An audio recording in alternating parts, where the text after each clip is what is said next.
Good afternoon. Welcome to Emporia, Kansas for the 2024 NCAA Division II Men's and Women's Outdoor Track and Field Championships.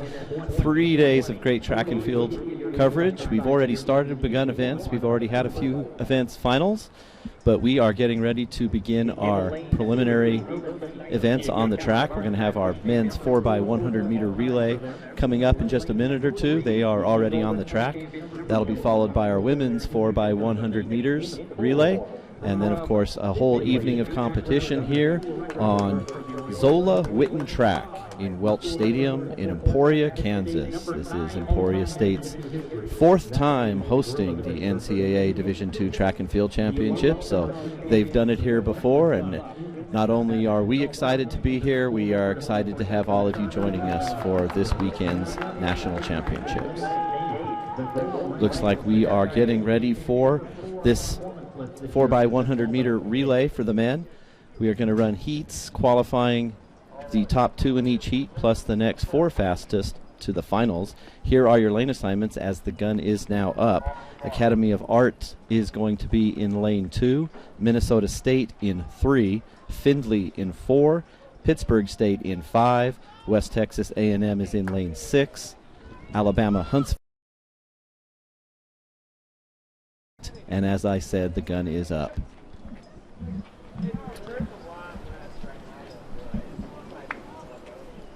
West Texas A&M out of lane 6. They are the defending champions, and they have 2 returners on this team.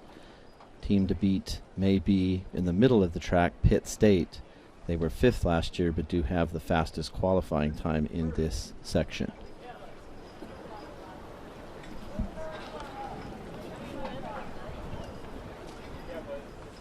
And it looks like we're going to have a reset there as Minnesota State leadoff runner was not quite ready. So he holds his hand up and the starters see him, so they'll bring everybody up and let them shake it out and then get ready for a secondary start to this race. Again, we're going to have 2 heats. The top 2 will automatically advance to the finals along with the next 4 fastest times, and this final is scheduled for 2 o'clock on Saturday afternoon.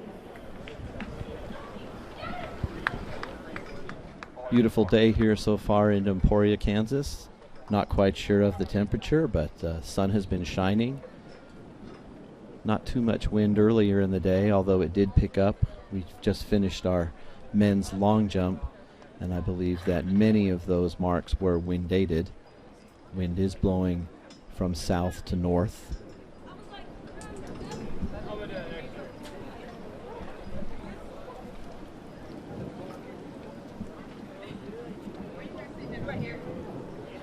Again, keeping our eyes on lanes 5 and 6, although once the teams are seated by heat, the lanes are drawn by lot. And there's going to be a recall on that start. Looks like West Texas A&M may have flinched at the start.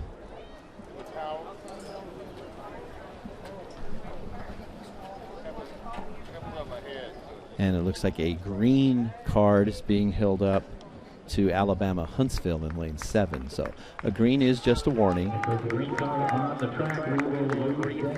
So generally what that means is that the runner did not hear the command to come set and was late getting set. And the assistant starter, who is just behind him there, noticed that and so recalled the race to make sure everybody does get a fair start.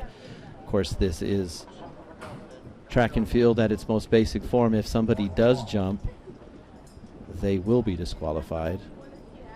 Otherwise, we would be here all day with athletes trying to jump the start. But just a warning there, so lane 7 with a warning. They will not get another warning. So we will try for the 3rd time to start this men's 4x100 meter relay.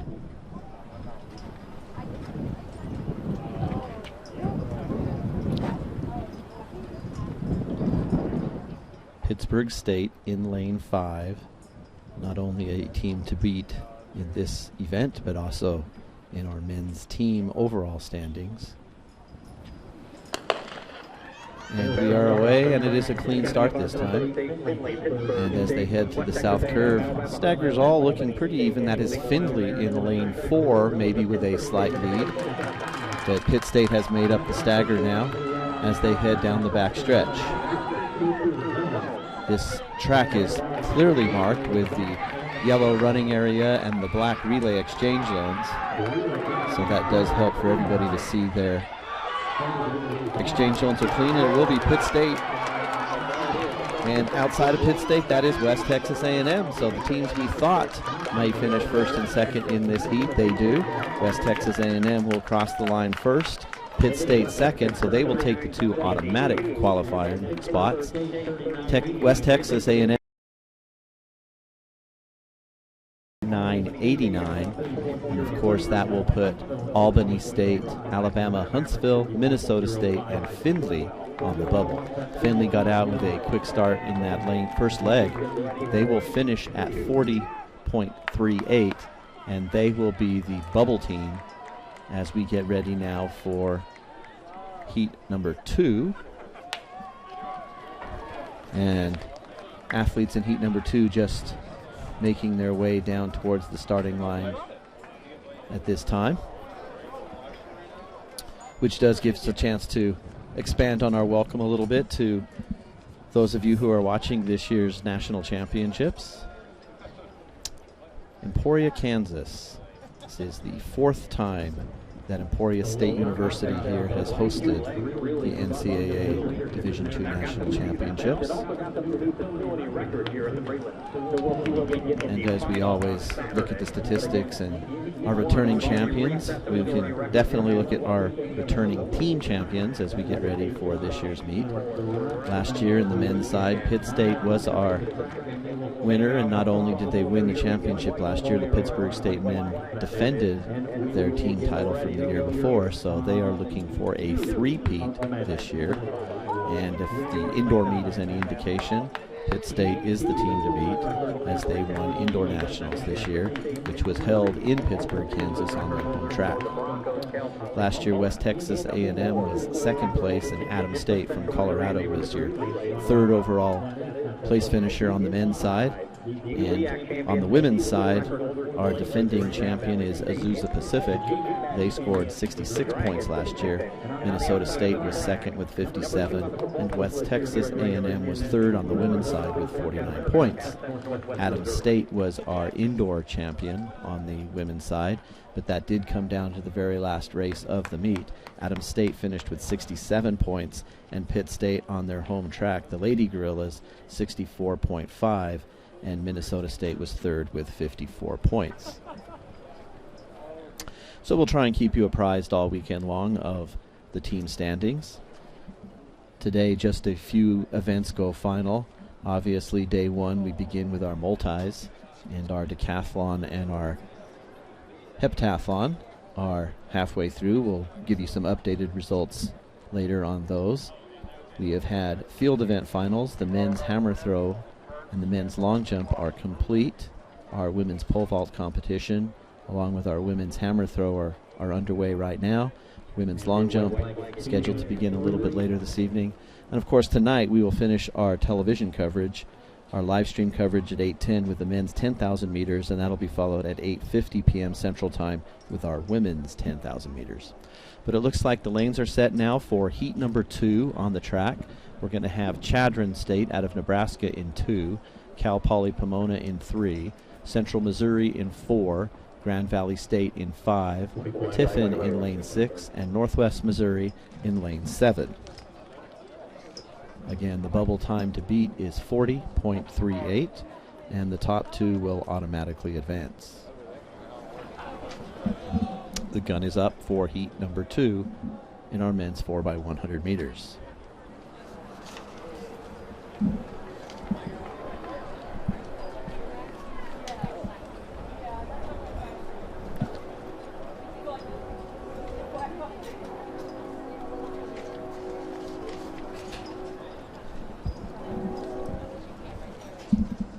Our next event will be the women's 4x100 meter relay, and that is scheduled for a 5 p.m. start Central Time. So Should be right on schedule, and here we go with our second heat on the track. This is the men's 4x100 meter relay. Central Missouri out quickly for the leadoff leg, and on the inside of the track they do have the lead as their athletes read down the back stretch. 4x1 100 meter relay, usually tough to tell until you get to the top of the final curve, and as they come off the curve you get a good idea of who is in the lead, and on the outside that is Northwest Missouri. And moving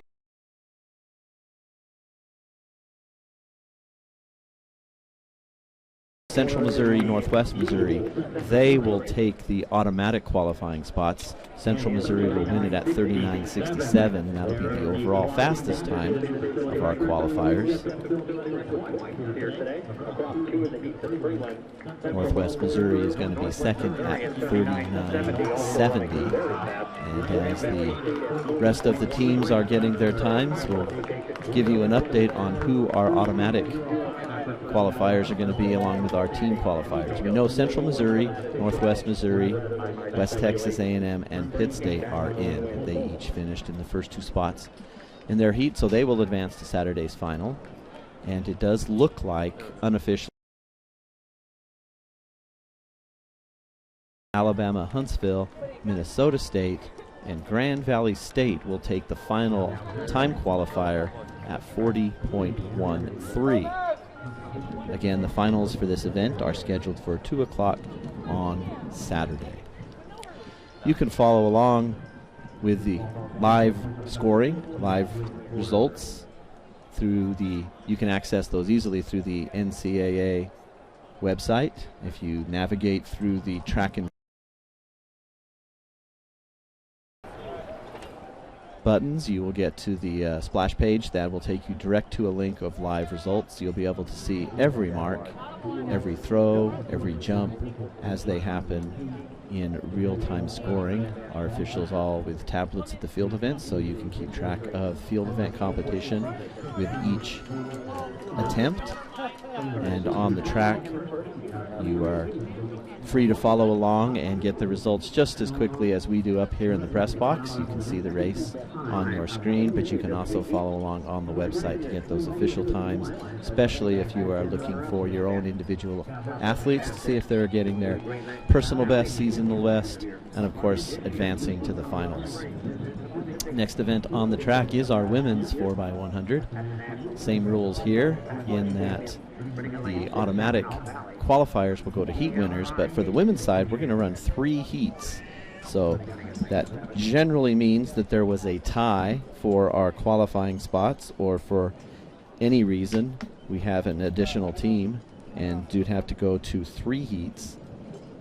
And so for the women's 4x1 we will have 3 heats, and that does still mean the top 2 will get in. So if you are in the top 2 in your heat, you're automatically in. But for the women's race, only the top 2 fastest thirds will get in. So 3 heats here, and setting their blocks now and making their lane assignments. You see in lane 2 there, that is Minnesota State. They were second last year. They'll be in lane 2 in our first heat this year. Southwest Baptist is going to be in lane 3. UCCS, University of Colorado at Colorado Springs, will be in 4. Azusa Pacific in 5. Fresno Pacific will be in lane 6. And Saginaw Valley will be in lane 7. So some of the top teams from last year, the athletes change, but in general, good teams recruit good athletes. And so our top relay teams do tend to make it to the finals each year. So Minnesota State in lane 2, they were second last year. And in this heat, we've got Azusa Pacific. They were 4th last year, and Fresno Pacific was 5th last year. And just like you do if you are following along on your live results sheet, you can see the athletes that are scheduled to be running. Each coach must turn in a relay card. They can put up to 6 names on a relay card, so we never know exactly who is running which leg without being there right down there on the track. And it looks like lane 5 did not have a baton, or at least switching out the baton. which is needed for as fast as each athlete is around the track. It is the baton that counts. But again, if we're looking at Minnesota State right now, their second athlete scheduled to run, Denisha Cartwright, who has proven to be one of the dominant performers in women's sprints here, running for Minnesota State, multi-medalist over her 4 years. Of course, as a senior this year, we will give you up-to-date medal totals as the championships continue and these athletes run. But she is scheduled to be running second for Minnesota State out of lane 2. They're the team to keep an eye on. Also, Fresno Pacific running out of lane 6 with a fast qualifying time this year. Both Minnesota State and Fresno Pacific with times under 44.8. And we are clean away, and quickly you see Minnesota State picking up the stagger and following with those teams on the outside. That is Fresno Pacific in 6. So the two favorites with the early leads. Minnesota State with not a great exchange there.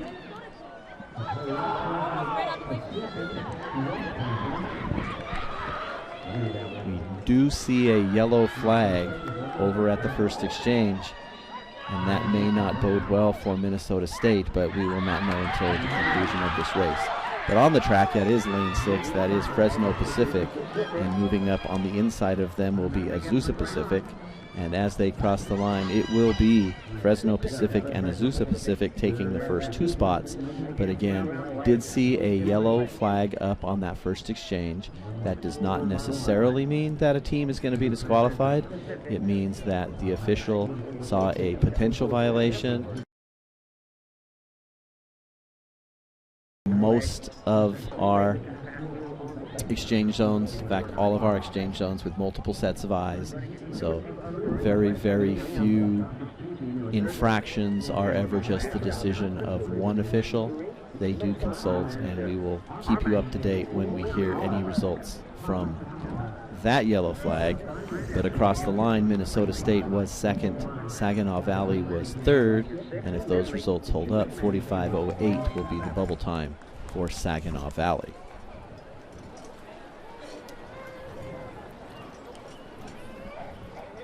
Heat number 2 now making their way to their exchange zones and the starting blocks.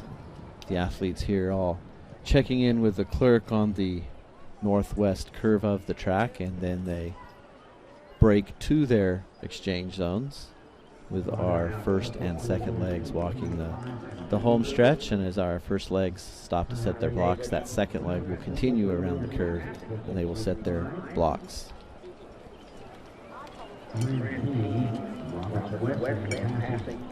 Again, we started our meet today. The sun was out, but since we've been underway, we do have some cloud cover this time. That is going to tone down the sun a little bit, but shouldn't do too much for the temperature. The wind looks like it has picked up just a little bit more. You can see the flags on top of the press box there, blowing a little bit in the wind. A beautiful facility here at Emporia State University.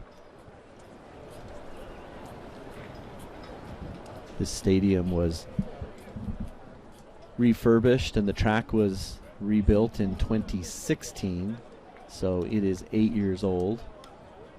And again, in the exchange zones, with each exchange zone being in a solid black. And of course, more recently with the change in the exchange zones, don't have to worry about that acceleration zone anymore and the little diamonds and the big diamonds. They know that the entire, in this case, the entire black painted section of the track being our exchange zone.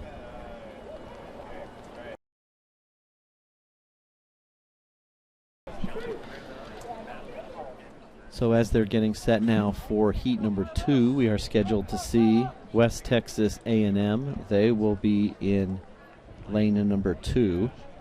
Alabama Huntsville in 3. New Mexico Highlands is in lane 4. Mount Olive will be in lane 5. Lenoir-Rhyne will be in lane 6. And Findlay will be out there in lane 7.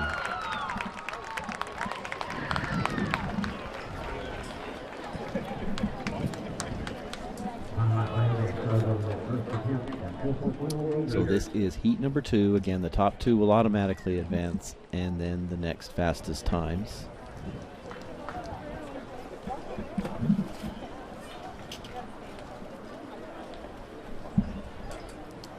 Just checking our temperature here. Emporia, Kansas, registering at 84 degrees as we start our evening events.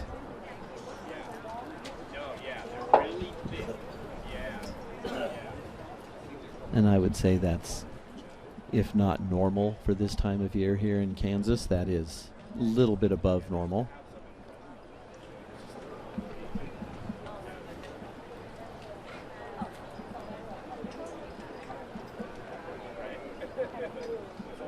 From the inside out, West Texas A&M, Alabama Huntsville, New Mexico Highlands, Mount Olive, Lenoir-Rhyne, and Findlay. And a clean start.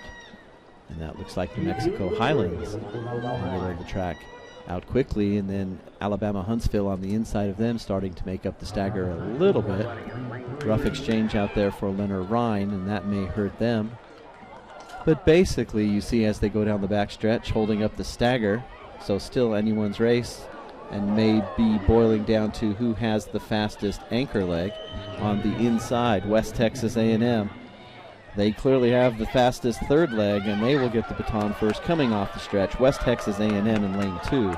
They are looking to win this second heat and making a big charge. Lane 6, Lenoir-Rhyne's coming back, and Lenoir-Rhyne is going to take the second automatic qualifying spot.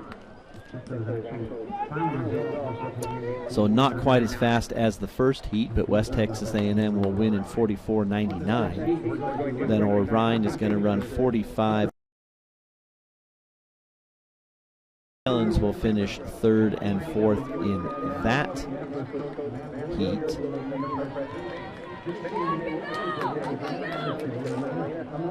And again, we have not had any official word about Minnesota State, other than they are still listed at 44.95, which would be the first fastest third time. And it looks like Saginaw Valley, also from that first heat, their 45.08 is going to be faster than the third in that second heat. So they are still on the bubble. Saginaw Valley 45.08 with one heat remaining. And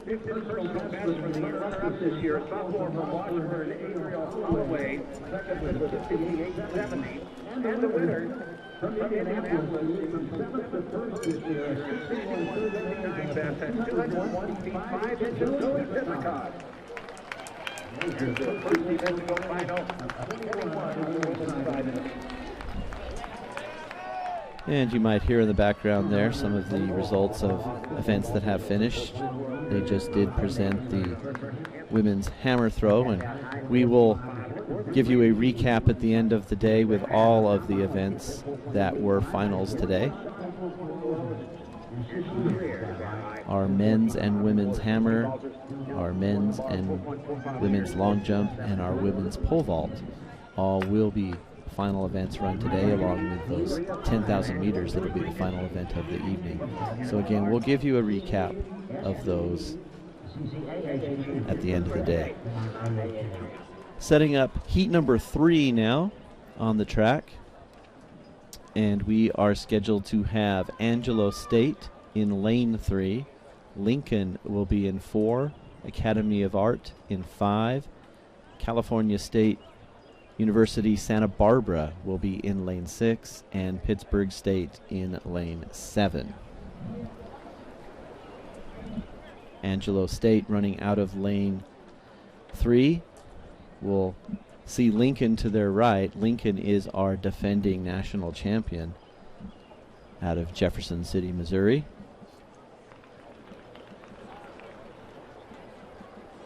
Lincoln seems to reload their women's sprint relay teams every year, but they are scheduled to run a team of Kylie Frush as the lead. That would be Angelo State's team. Lincoln running out of lane 4. They are somewhat our favorites, our defending champions, and they're leading off with Shantae George, Chevenay Thomas, Monet Carey, and Aliana Anderson, all accomplished sprinters leading Lincoln. They will probably be the team to watch out of this first heat, running out of lane 4. Academy of Art, CSU SB, and Pittsburgh State also with times under 45 seconds, qualifying times this year. We've seen some great times and marks already this season, and we're seeing that across the country.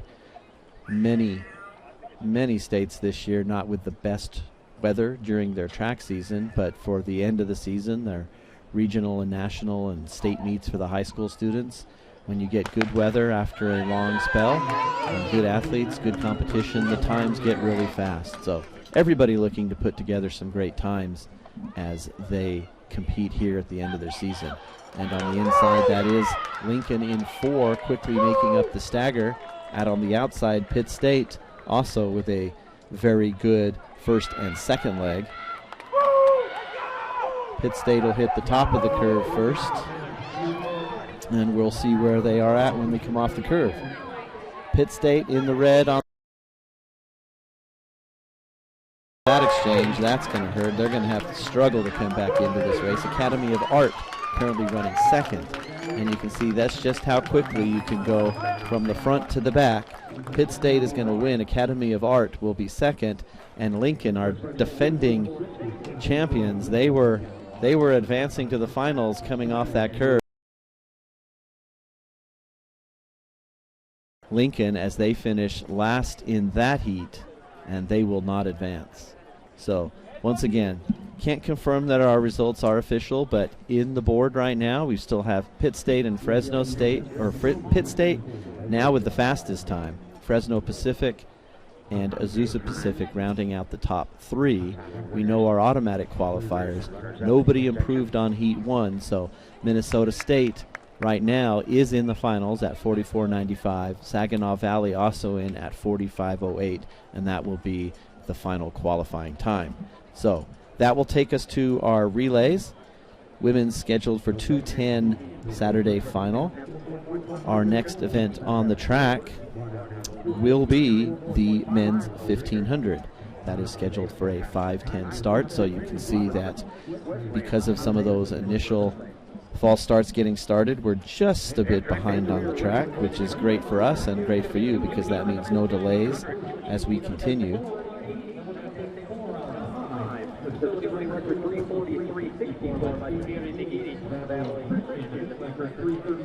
And we'll get you set for the 1500 as the men are lining up on the north side.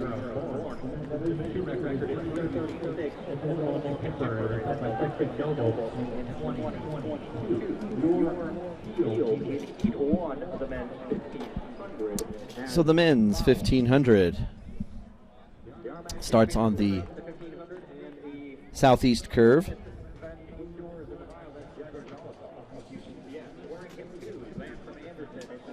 And again, this is a qualifier. So the goal here for all men running in this race is to not necessarily use up all their energy competing in the preliminaries. They want to make it to the finals.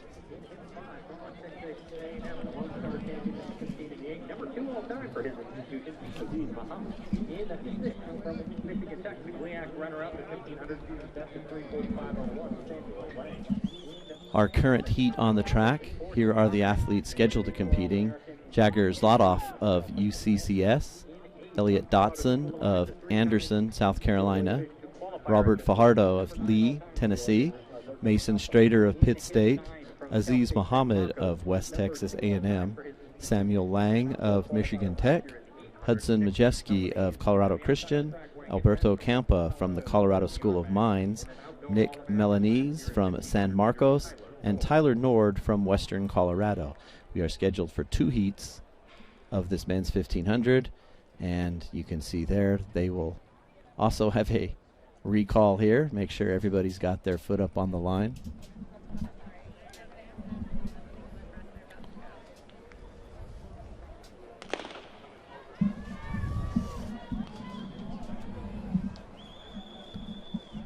And they are underway.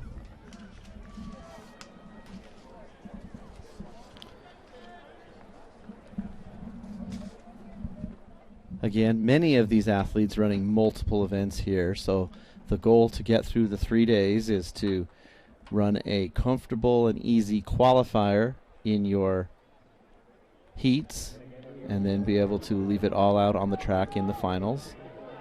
And depending on what events you are running, strategically planning out the day. And you can see that they are running very slow at the beginning of this race.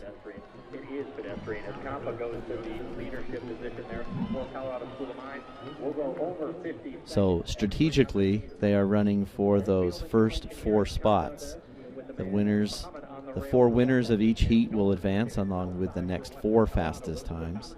So nobody wants to get caught being number 5 in the first heat, because then of course everybody in the second heat will know exactly what time they need to beat and they can set a pace accordingly.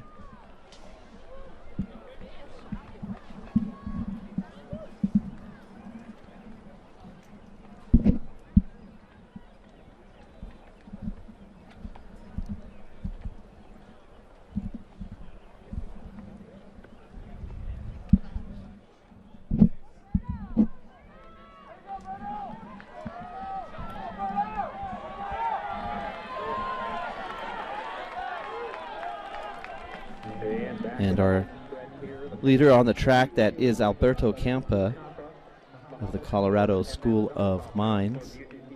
He will bring them through 2 laps to go. They are at 1:54 on the clock. Remember, that is just a 700-meter time. But it continues to be Campa, the sophomore. He is leading him around the backstretch, and their 800-meter time will be just around 2:12. So again, still pretty much a strategic race. You can see the pack still clustered together there. Anybody's race. They'll be jockeying for position, making sure nobody gets boxed. The sprinters willing to hold back, knowing that they will have a stronger kick than some of the other athletes. But it will continue to be Campa leading them off the curve now as they come down the home stretch for the penultimate time. And when they hit the finish line here, the bell will go off, and then I suspect we will see quite a sprint to the finish for that final 400. And there is the bell, and they are now off, and you can see how physical this race is. They are 3 across, with another 3 bunched in there. So getting boxed is very difficult. At this point, if you are boxed, you have 2 choices. You muscle your way through, or you have to drop to the back and go around. And you can see that is what Campa has tried to do as he drops out of that pack and is now chasing. Still 8 together there. And if you're running in lane 3 on the top of that curve, you're definitely running much farther. But if you were going to use that to slingshot you down the road, and here we come. The top 4 are in. The top 4 will automatically advance, so as they get clear, they will be looking to stay their way, and there you see your first 4 across there, so they're clear. The first 4 semi-relaxed as they cross. Aziz Muhammad will win. The time of 3:53.30, relatively insignificant. They're all in as automatic qualifiers. The 4 that Anderson, Hudson Majeski of Colorado Christian, Tyler Nord of Western Colorado, Samuel Lang of Michigan Tech. They will be on the bubble, with Lang running 3:58.96. So the second heat will know exactly what they are, which is 3:58.96. And you can see as they are coming down the home stretch, they are relaxing. You might have seen Mason Strader there pushing it just to make sure he is second and clear with a good finish. You can see there the pack as they are so tightly wound around that track as they're coming down the finish stretch. Our second heat, we are scheduled to be seeing Juan Diego Castro from Azusa Pacific, Dylan Sprecher from Pitt State, Luca Pop from Wingate, Patrick Lyle from Grand Valley, Brock Dregenberg from Colorado School of Mines, Cole Benoit from Mississippi College, Dominic Sulman from Saginaw Valley, Caleb Footer from Grand Valley State, and Simon Kaladi from Western Colorado. So the seedings are alternating heats, so no one heat is seeded faster than the other. But the disadvantage of running in that first heat is if that you don't make the top four, the runners in this heat know exactly what time they need to qualify. Down the back stretch, this is Dominic Suleiman of Saginaw Valley setting the pace.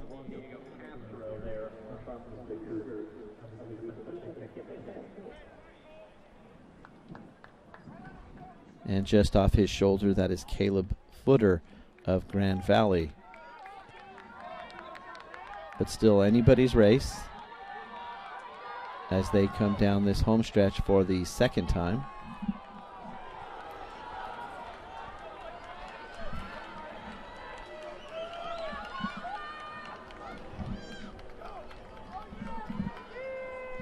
So tactically different affairs on the track here in Heat 2, the men's 1,500 meters.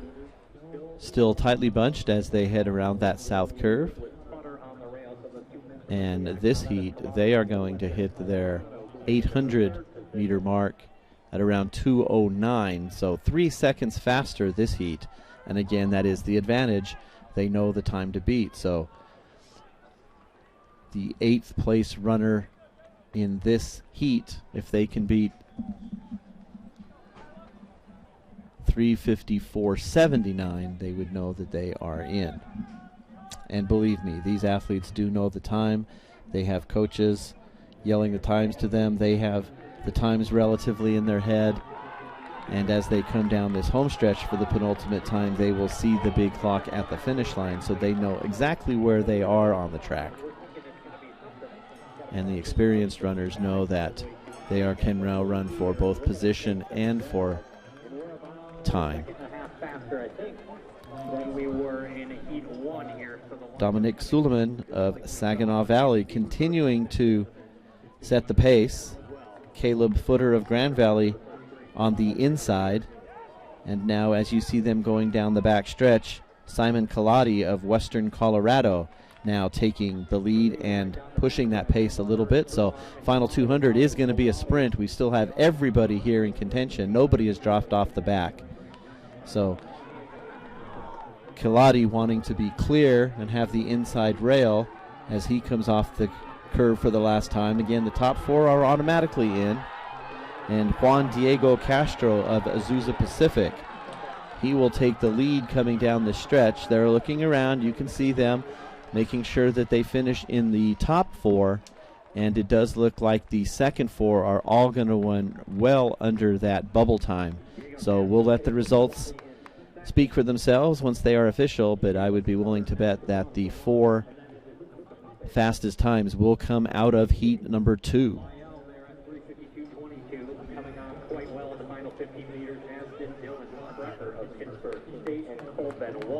So we're going to look at all 3 of those gentlemen for time qualification consideration.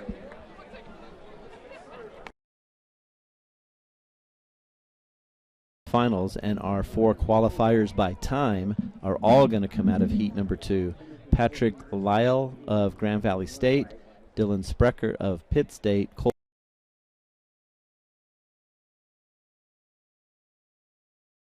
3:52.58, and that will be the final qualifying time.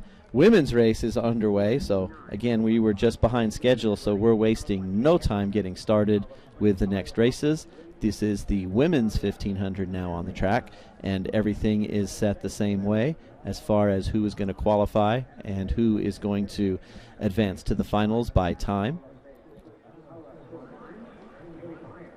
So we have Kate Hedlund of UCCS Aria Hawkins of Lee, Claudia O'Malley of Grand Valley State, Claire Rethman of Walsh, Vienna Lahner of Adams State, Elena Carey of Adams State, Riley McGrath of the Colorado School of Mines, Kaylee Beyer of Winona State, Emma Kilson of Western Colorado, and Lauren Wallace of Mississippi College. Running in this first heat. Again, the top 4 will automatically qualify along with the next 4 fastest times. Women's 1500 scheduled for a 5:25 start, and it looks like we started that race just about 5:28. So we're just about 3 minutes behind the schedule, but close enough that you can follow along the time schedule that is printed on the website and know that you aren't going to miss any races.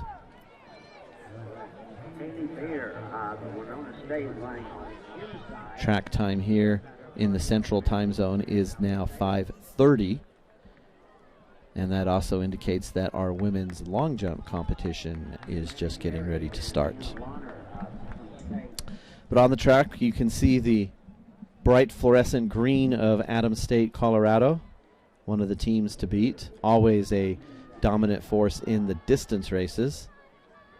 Adams State Grizzlies, and always easy to identify on the track with the bright green.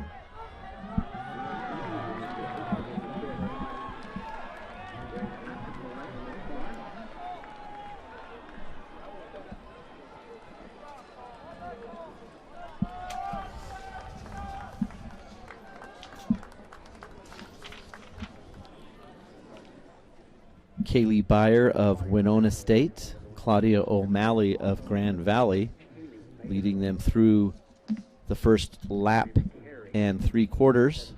And now as they approach this 800-meter mark, Heat 1 is going to hit their 800-meter mark right around 2:34.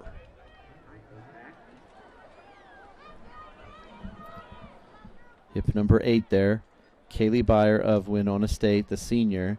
She has been on the inside and setting the pace for this. So one of the athletes who has decided that this is going to be a fast race or a strategic race. And if the rest of the field settles in with her, they know that she can control the pace just a little bit. The whole group together as you come off the curve here for the penultimate time. You can see now the lead pack starting to pull away from those in the back. Claudia O'Malley of Grand Valley in the middle, and then on the outside, Adams State's Elena Carey now moving up into that 3 across position as they now have 1 lap to go.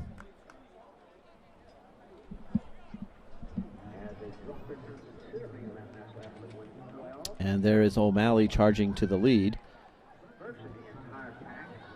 1500 is tough to call this a distance race anymore, as some of the athletes basically now in shape to be able to run full speed at their speed for the entire 3 3/4 laps.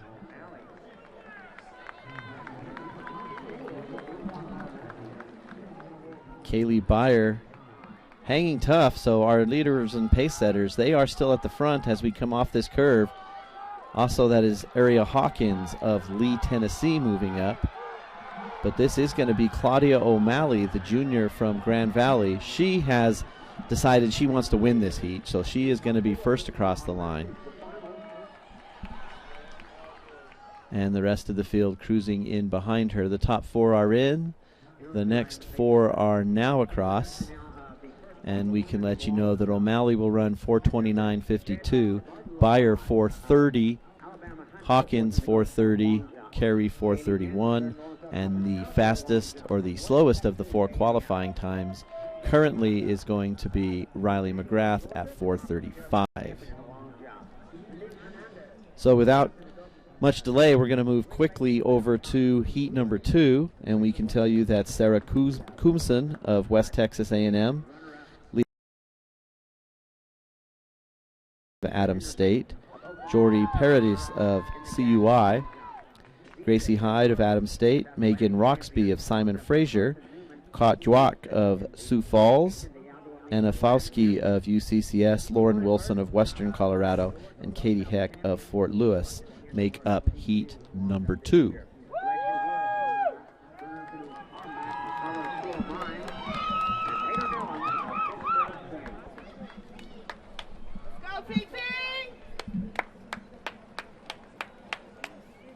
And you can see the gun is up for heat number 2. And they are off.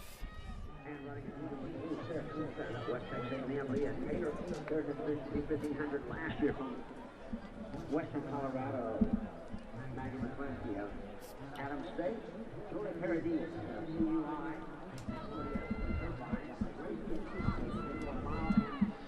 And the pace down that back stretch and around the north curve looks to be a little slower than it was in that first heat. So they do know the times they have to beat, and as a pack unofficially deciding that they think they can either be in the top 4 or they will be able to finish the second half of this race stronger.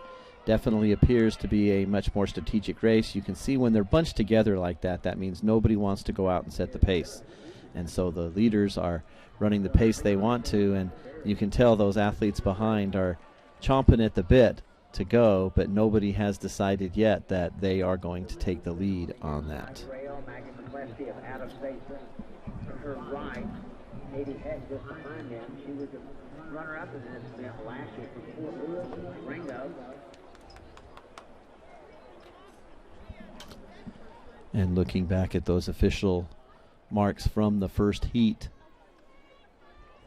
the bubble time indeed is 4:35.14. Riley McGrath of the Colorado School of Mines. So she is one athlete who's probably happy right now that this pace seems to be relatively slow. Maggie McCleskey from Adams State there in the fluorescent green on the outside at the front. And that is Sarah Kumsen from West Texas A&M wearing hip number 1, the freshman on the inside. But they are nearly 3 or 4 across as they head down here on the home stretch. Still, nobody has been willing to take that jump and say, we need to pick up the pace here. So the sprinters feel confident right now because they know that they should be able to stay with this pack at this slow pace and then sprint down the final lap or 600 meters if they need to. And we will check exactly on the pace of this heat as they run around that south curve. And this is definitely a slower heat. This heat's going to come through its 800-meter mark around 2:43. So that is 9 seconds slower than the first heat. And if they sense that, at that point now you see that the pace has picked up, because it is going to be tough to qualify if you are not in the first 4 across the line in this race on the track. Number 5 is not going to make it to the finals. So we're going to see about a 600-meter sprint now to the finish. And as they come off the curve here now with 500 meters to go, that is McCleskey of Adams State. And you can see that the pace has picked up. Also moving up on the outside, Katie Heck of Fort Lewis. So this is going to be a fast 400 because only the first 4 will get in. The finals in our women's 1500 are scheduled for Saturday at 2:35, but again, many of these athletes also will be running the 800 or the steeplechase or maybe even the 5,000 this evening. But down the back stretch, Gracie Hyde of Adams State is our leader. And as we look at those top 4, Megan Roxby of Simon Fraser, Katie Heck of Fort Lewis, and Maggie McCleskey of Adams State. They are the 4 in the lead at the top of the curve, but not out of the woods yet, not clear. Again, the top 4 will advance, and that may be it, as this heat much slower than the first heat. And it looks like we are going to have a race for that final spot. Hyde is going to win this heat. That is her teammate, McCleskey, who may be on the short side of it. McCleskey will finish 5th. We will see what the times are. Hyde is going to win 4:35.79. Roxby will be 2nd. Katie Heck.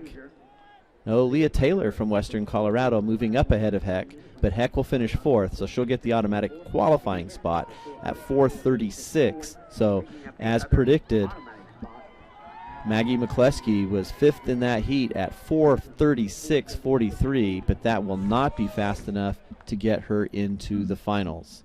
And you can see there on your screen, as her teammate wins, she just can't get across the line ahead of Heck, and that will be a tough pill to swallow for Maggie McCleskey. But again, that is the strategy of running. If you are in the second heat, you know what time you need to run to advance to the finals. Well, from the 1500, we're going to speed it up a little bit. Our next event on the track is going to be the men's 400. And for the men's 400 this evening, we will know that we are going to have 3 heats. So again, top 2 qualifying, but then it will just be the next 2 fastest times. Now, this is not going to be such a strategic race. If you are out front as you come down that home stretch, you may be able to back off and relax just a little bit, but for the most part, these athletes are going to have to give it 100% in the preliminaries if they want to advance to the finals. But we will begin with the men. Again, we are going to have 3 heats. We're going to go back to the track. We're going to prelims in the men's 400 meter dash. Again, 3 heats coming your way. The finals to fill the track here. That's the top performer in each heat. And then we're going to take 5 on time. That is the formula to qualify for the finals. And in our first heat, we're going to have lane 1 open. And athletes will be glad of that. It's always a bit tougher to run 2 curves in lane 1, especially if you are tall and with longer legs. So that is why if you have the fastest seed time, you are generally in the middle of the track. On an 8-lane track, lanes 4 and 5 are going to be the 2 fastest times. But at the national meet, we are seeded into heats, but then the lanes are drawn randomly. So for our first heat here, we are going to have lane 1 open. In lane 2, we are going to have Dakari Bush of Harding. Lane 3, Nicholas Clay of Mississippi College. Lane 4 will be Joshua Caleb from Alaska Anchorage. Lane 5, Raheem Tate Best from University of Mary. Lane 6, Bamidele Ajayi from Lane Rhine. Lane 7, George Garcia from Lubbock Christian. And lane 8, Derek St. Jean of Harding. Again, the top 2 will I correct myself. Reading my heat sheet here, there is a change on the individual events. Only the heat winner appears to be guaranteed a spot with the next 5 fastest times. So that's what I read on the heat sheet. Men's 400, 3 heats. Top winner will advance, plus the next 5 fastest times to the finals.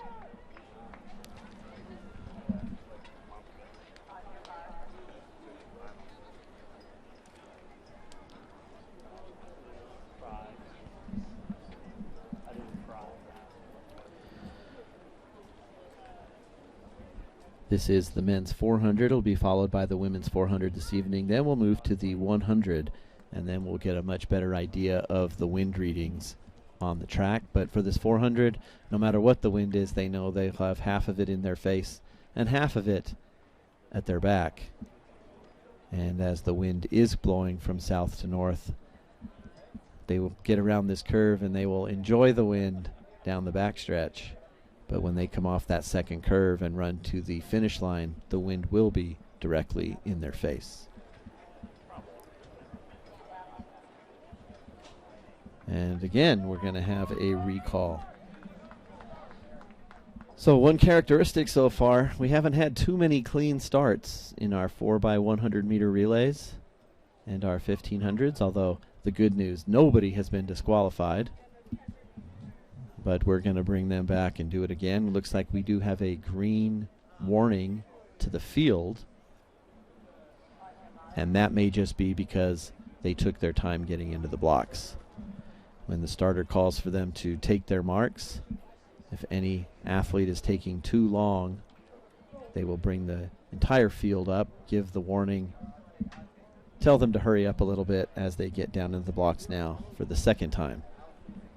Again, first of 3 heats in this men's 400.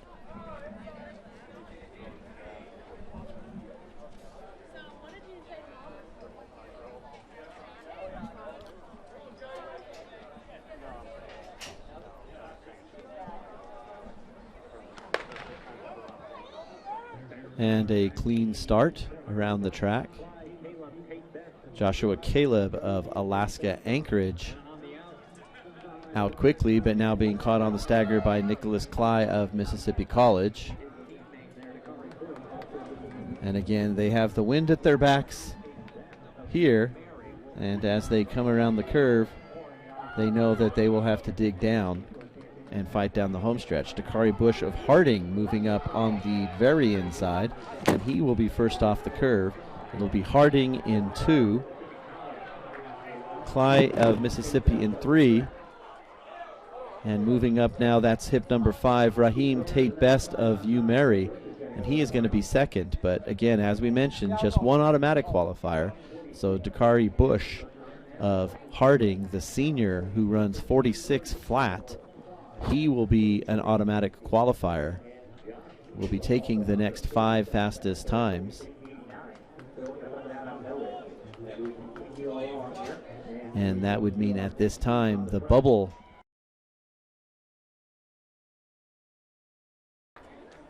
is going to be Derek St. Jean from Harding, 46.99. So 46 flat is in, 46.99 is the bubble time. And you can see the results there on your screen.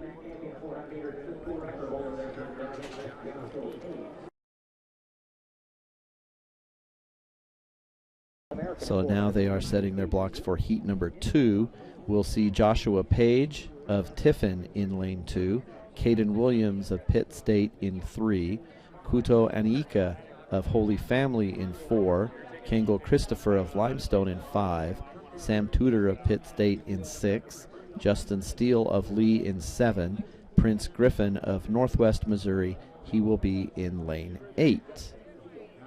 Fastest qualifying time, again coming out of the inside. Keep an eye on Joshua Page of Tiffin, the sophomore, with a time of 45.75 this season. That is the fastest qualifying time. So keep an eye on Page out of lane 2. Again, our lanes are randomly drawn, so as they advance to the finals, we can't predict that our winners will always come out of lanes 4 and 5, keeping everybody honest. But the advantage, of course, for Page in this race is that he will have the rest of the field outside, so he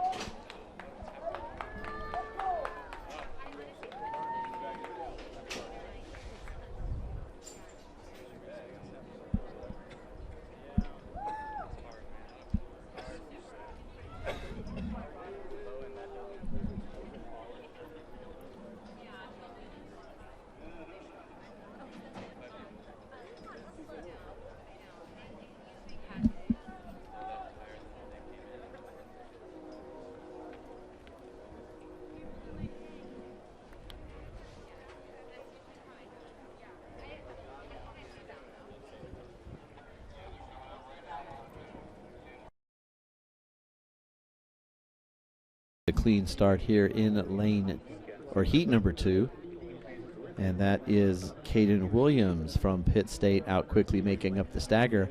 And as they go down the backstretch, you see Joshua Page, the sophomore, very comfortable there running in lane 2.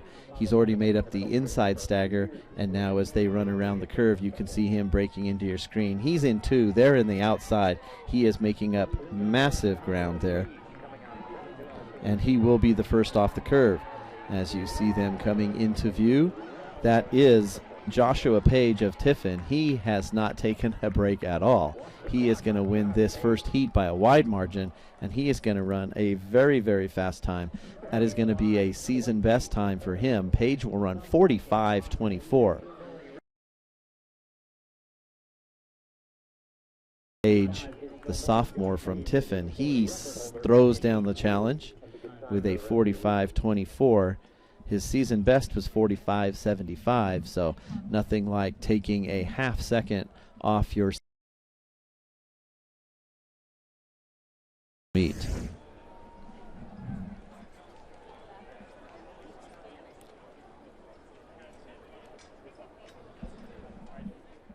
So as all the times are in, and you saw the times on your screen there, we can tell you now that the bubble time is Prince Griffin from Northwest Missouri, 46:67. That is the time that our second place finisher in this next heat. If you win the heat, you're in. If you don't win the heat, you better be faster than 46:67. Here are your lane assignments now for this next heat. The lanes are going to be full. It's an 8-lane track here, and we have 8 competitors in this final heat. We've got Warren Chapman from Pitt State in lane 1, Olawole Olanrawahu from Lenore Rhine in 2, Colin Clark of Lynn in 3, Ashwin Jude of Goldie Beacom will be in lane 4. Ibrahim Odwong of MSU Moorhead is in 5, Miles Rhodes of Grand Valley in 6, Grayson Foster of Mississippi College in 7, Shamar Palmer of Fresno Pacific, he will be in lane 8. And the gun is up for this third section.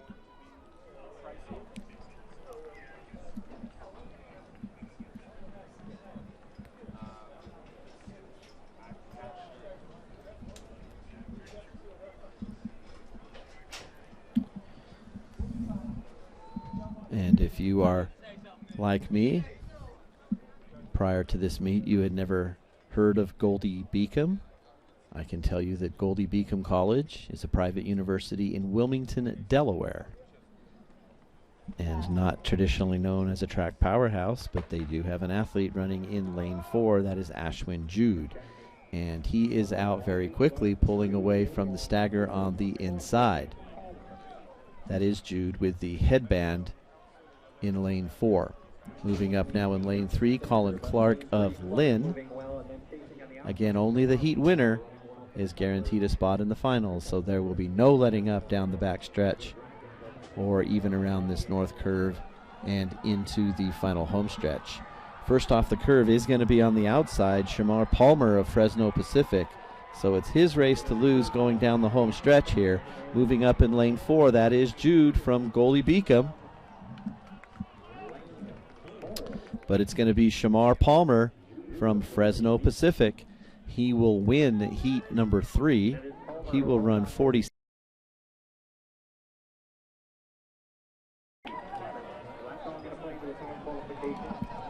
The slowest heat winner. And as the times come through, we know that Page is in, Bush is in, Palmer's in. Justin Steele is going to qualify for the finals, along with Sam Tudor, Raheem Tate. Ashwin Jude from Goldie Beacom, he is going to take the final qualifying spot, 46:67. Now looking at our timing system here, we have 3 athletes, Cly, Jude, and Prince Griffin from Northwest Missouri State, all at 46:67. So our timing system only takes us out to the 100th, but in the timing system itself, they can easily break that down to the thousandths of a second, and they have now done that. So it is going to be very, very tight. In fact, it does look like breaking it down to the thousandth, we still may have a tie. So unofficial here from our end. We're going to let the timing system do what they do best and make sure that it is. Looks like if you run that time, one of you may be in, one of you may be out. We'll try and give you an update, but you can always follow along on the NCAA website. Just go to Track and Field, Division II, live results, and you will be good to go, seeing all the times and the marks just as quickly. We're going to go to the women's 400 meters.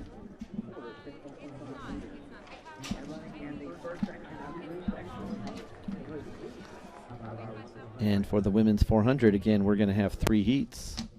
So that makes it fun when you just know you have to win and you're in. And if not, you better run a very fast time, because it may come down to a thousandth of a second whether you can advance to the finals or not.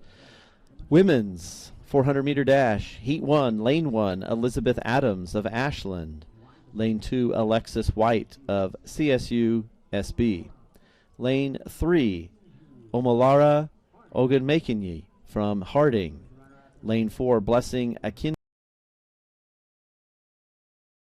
Brianna Vera from Fresno Pacific. Lane 6, Carisser Augustine from Washburn. Lane 7, Elena Werner from Azusa Pacific. And in Lane 8, Micah Edwards from Pitt State. First of 3 heats. All lanes are expected to be full in our women's 400.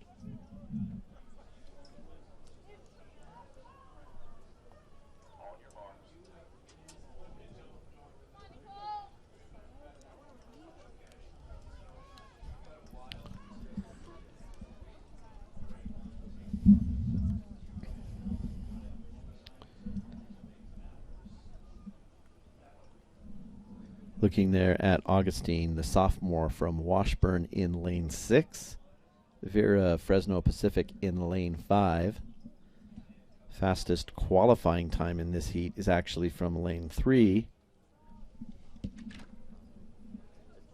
Ogun McKinju from Harding, the freshman, 51.90, which would be the fastest qualifying time overall. So let's keep our eyes on lane 3, as she has the fastest time in the country this season for Division II. But inside of her, that is Alexis White of Cal State Santa Barbara making up the stagger. As they go down the backstretch, we also have Elena Werner of Azusa Pacific making up the stagger on the outside, and Blessing Akintoy from West Texas A&M on the inside.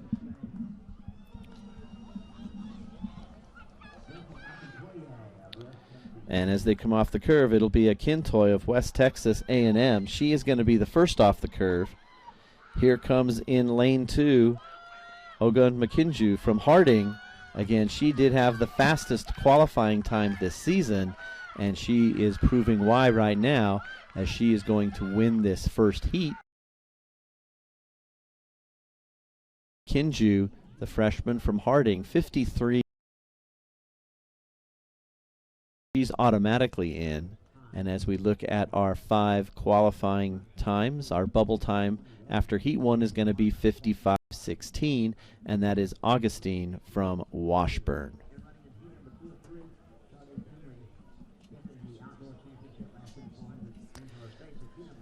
Heat number 2.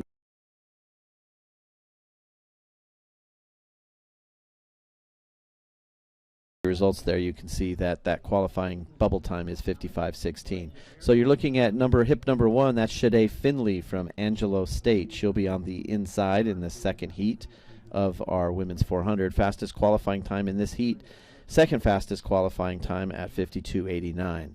Lane 2 will be Sakina Messiah from University of Mary. Lane 3, Ayana Fields from Cal Poly Pomona. Lane 4, Alona Olszewska from Saginaw Valley. She'll be on the middle of the track in lane 4. Carissa Perry from West Texas A&M in 5. Olivia Cosby of Wingate will be in lane 6. Running out of lane 7, Chloe Sains from Northwest Missouri. And in lane 8, Brooklyn Holtman of Central Missouri. You're looking there at Ayana Fields of Cal Poly Pomona, and that is Olivia Cosby of Wingate. The fastest qualifying time out of this heat, Wiz Perry from West Texas A&M. She's run 52.36.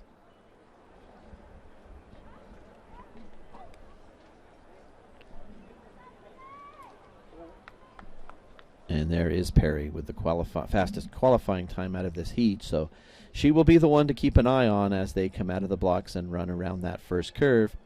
When you've got that fast qualifying time, all the pressure is on you in a race like this, where you do need to be the first one across the line to get the automatic qualifying spot.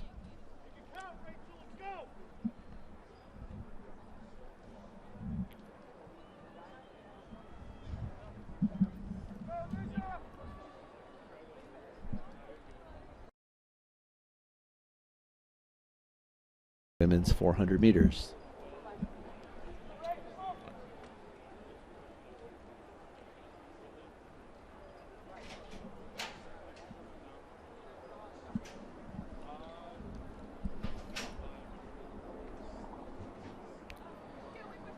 You can see in your shot there the flags on top of the press box blowing in the wind. It's not overly windy, but there's definitely a breeze here. And when it does hit you, you definitely feel like you are out there in the wind, although the temperature's still in the lower 80s as we now hit 6 o'clock Central Time. Down the back stretch, you can see there is our favorite, Perry from West Texas A&M, moving up on her inside. Olszewska of Saginaw Valley and Fields of Cal Poly Pomona now making her move, but the leaders are in the middle of the track. And as they come off the curve, that is going to be Fields of Cal Poly Pomona. But outside of her, Perry from West Texas A&M asserting herself as they run down the stretch. Moving up in lane 1, Findlay of Angelo State. And from our angle, that may be a photo finish. It did look like our favorite Carissa Perry from West Texas A&M, and she is going to win the heat at 52.85, but a faster heat than the first one, as Shade Findlay of Angelo State, her qualifying time, and along with Olszewska of Saginaw Valley, those are going to be very quick times, in fact quicker than the winner of our first heat. So 2 heats are in, 2 automatic qualifiers to beat. It is now 53.94. Elena Werner of Azusa Pacific sits on the bubble at 53.94. 1 more heat to go in this women's 400, and again the lanes will be full. Tiffany Hewley of Northwest Missouri will be in 1. Hannah Kiola of South Connecticut State in 2. Erin Thompson of UT Tyler in 3. Melanie Rowland of Texas A&M Kingsville in 4. Ilika Lane of Minnesota State in 5. Anna Salisbury of Lubbock Christian in 6. Kinley Hall of Pitt State in 7. And Nalia Soul of Metro State Denver. She will be on the outside.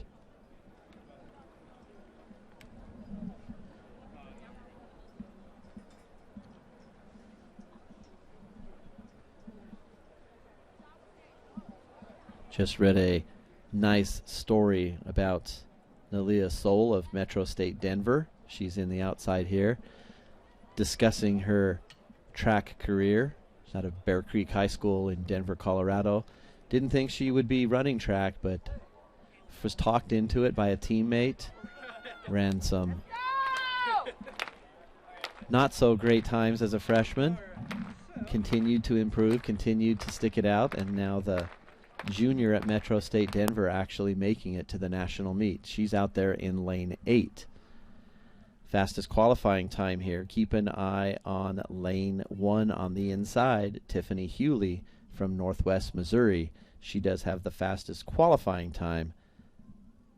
But again, that's a good opportunity to remind all of us that while the goals are ultimately the same, to come to nationals and win a medal, they do vary. Just competing at the national meet and getting a PR in your final event of the season can be a huge accomplishment, something that makes this sport wonderful, that not only are you competing against everybody on the track, you are also competing it yourself and trying to improve as you go. So as they head down the backstretch, that is Alika Lane of Minnesota State in the yellow. She's in the middle of the track. And it also looks like Erin Thompson of UT Tyler. And there is our favorite, Tiffany Hewley of Northwest Missouri. And with the shortest distance around that curve, that is her coming off the curve in lane 1. So we've got Hewley in 1, Thompson in 3, both looking to get the automatic qualifying time, or place position, we should say, and that is going to be Hewley of Northwest Missouri. So she is going to win the heat and take the automatic qualifier, and she is going to run. Times get entered into the system. It looks like our qualifiers by time are going to be Shade Findlay, Alana Olszewska, Erin Thompson, Ayanna Fields, and our final qualifier, She ran 53.52, but that is good enough for our 5th and final qualifying spot. Blessing Akintoy from West Texas A&M. So not much break on the track as we are now setting up for the men's 100 meters. And again, we are going to have 3 heats, so a bit of a time to catch up in between heats as we look to see who is going to be the fastest on the track this evening.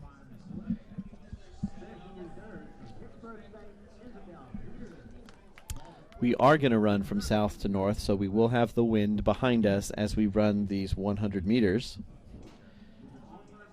And you can see just what the sprinters see right now as they are coming out of the blocks.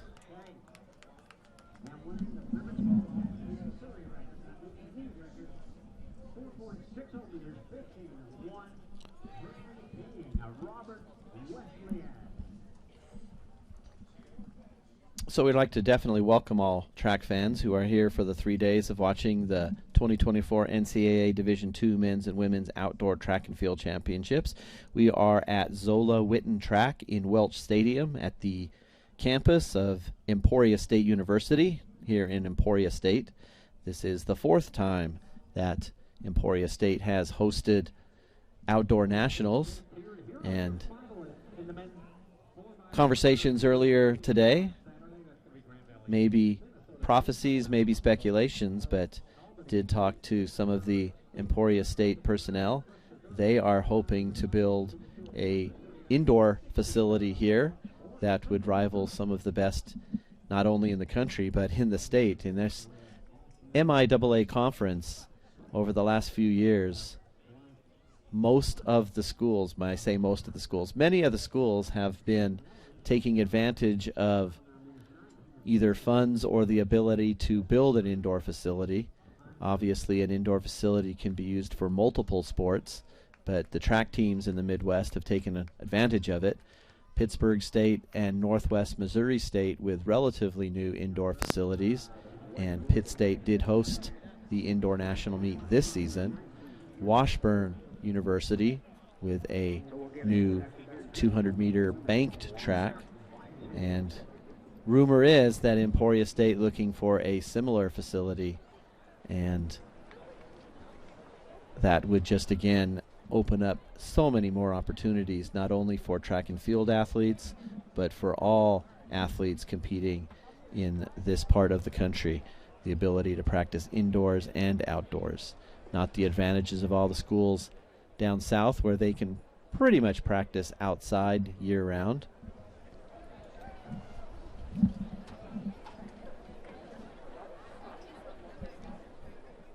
Men's 100 meters, you can see our first heat setting the blocks. There's Xavier Carmichael of Pitt.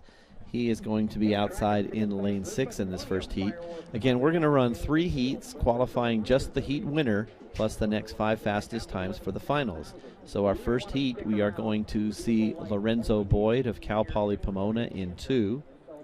Wakili Bennett of Dominican out of California, he'll be in lane 3. Leon Tefarnica from Cal State Los Angeles, he will be in lane 4. Kebron Moore of Albany State in 5. Xavier Carmichael of Pitt State will be in lane 6. And Ed Gilbert of Albany State, he'll be in lane 7. Fastest qualifying time from this heat, that would be Kebron Moore of Albany State, the sophomore, with a season best time of 10 flat. So heat winners are in. This will give us a first chance to get a clean win reading, and we'll find it is going to be a plus wind that would rule out any records today, but of course the wind is the same for all the athletes on the track, and other than the inability to establish a non-wind aided record, it's still about qualifying for the finals. And as you see this first race go, there is one semi-unusual aspect of the track here, in that the finish line for this 100 meters, it's in the middle of the exchange zone. So if you've been watching along, you see that on this track you have the gold and black track with the exchange zones in the all black. When we do see the finish line in this next race, the finish line for this straightaway is in the middle of the black, and that is just possibly confusing to the athletes because it looks like a natural finish line that is about 10 yards short of the existing finish line where you'll see with the cones. And of course that is where the cameras are. So here we go. Boyd, Bennett, Tafranica, Moore, Carmichael, and Gilbert. And as we are running right to left, that is lane 1 on the inside.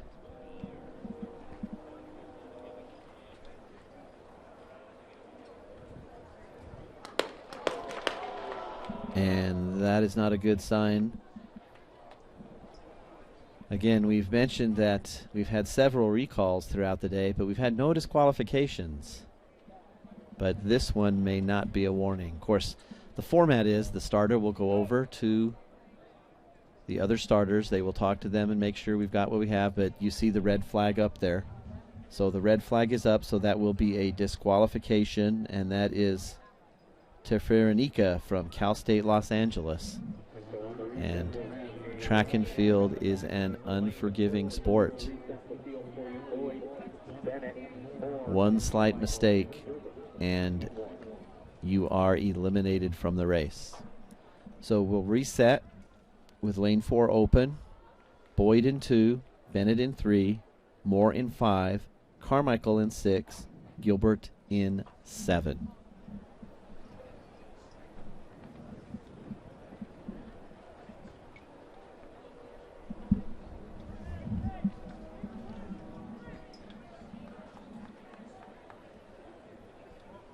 And you can see just how quickly, how specifically there the starters are looking to make sure everybody's hand is behind the line.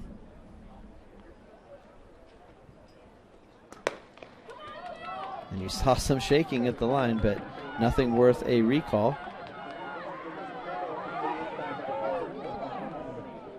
And you can see there is that finish line with the cones that is in the middle of that black relay exchange zone, and you can see how far those runners keep going. They are all the way onto the grass at the building at the south end. But that was going to be Kibran Moore from Albany State. So again, we said he had the fastest qualifying time at 10 flat. He runs 9:99 in his first heat, but again, that was a plus 3.6 wind reading. So wind dated, but a 9:99, and that will advance him to the finals. And of course, we'll have bubble times on the next 5. But with only 4 finishing that heat so far, all of those athletes advancing. Again, 3 heats. That's Antonio Lay. He's already anchored the 4x1 today. In lane 4, South Atlantic, the school record holder there for Catawba. Setting their blocks now for heat number 2. We are scheduled to see Ajani Ince of the Academy of Art in 2. Antonio Lay of Central Missouri in 4. Winfred Porter from Catawba. He'll be in lane 4. Ince in 2, Lay in 3, Porter in 4, Nathaniel Luna of Lubbock Christian in 5, Malachi Adams of Tiffin in 6, and Ty Anderson of Emporia State will be in 7. So chance for the home crowd here to cheer on one of their athletes. I think we counted up 5 athletes from Emporia State advancing to the national championships, and this is the first one we've seen on the track. So if you hear a little extra cheering along the way, that is because Emporia State's Ty Anderson, the sophomore, he is in lane 7 in this heat, representing the Hornets on his home track.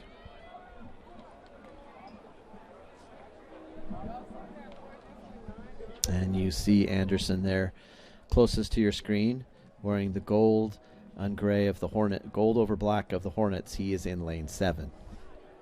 Favorite to beat here may be Antonio Lay out of lane 3 from Central Missouri. He's run 10:17 this season.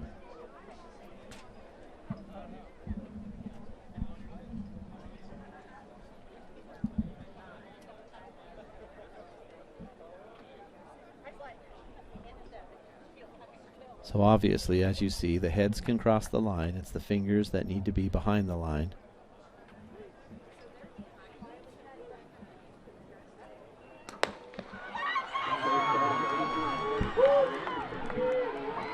And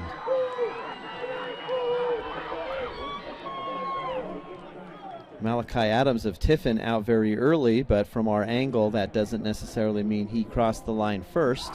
So we'll wait for the camera, and we will see that it was Malachi Adams out of lane 6. He'll run 10:11. Wind died down a little bit, just a plus 2.1 for Adams. Ince is second, Lay is third, Winfred Porter is fourth. Ty Anderson will run 10:27, so that will be a season best for Anderson, the hometown boy from Emporia. He'll run 10:27, which is better than his 10:29. So looking at the compiled results now, we know 2 are in. Moore and Adams have advanced to the finals. On the bubble is Xavier Carmichael from Pitt State. 10:18 is the bubble.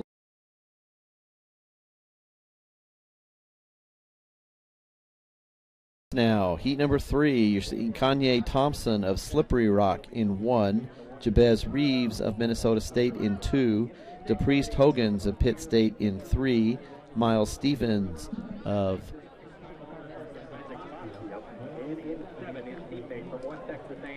North Greenville. Again, coming across some schools, and as we read the heat sheets, the abbreviations don't necessarily match up with what I see, but we are going to have in lane 4 Miles Stevens from North Greenville. Parker Love of Southwest Baptist will be in 6, Isaac Bazio of West Texas A&M in 6, and Jerry Jackpa of West Texas in 7. Thompson, Reeves, Hogans, Stevens, Love, Bazio, and Jackpa. This is the third and final heat of our men's 100 meters. And the time to beat for the bubble is 10:18. Fastest qualifier, Bazio. Keep an eye on lane 6. Bazio, the sophomore from West Texas A&M. He came in with the number 1 seed at 9:93. It was not that long ago that 9:93 was the world record in the men's 100 meters, set by Calvin Smith back in the early 1980s. The amount of athletes that have broken that since, and as the records continue to drop. But we'll see what happens here in heat number 3. Keep an eye on Bazio in 6.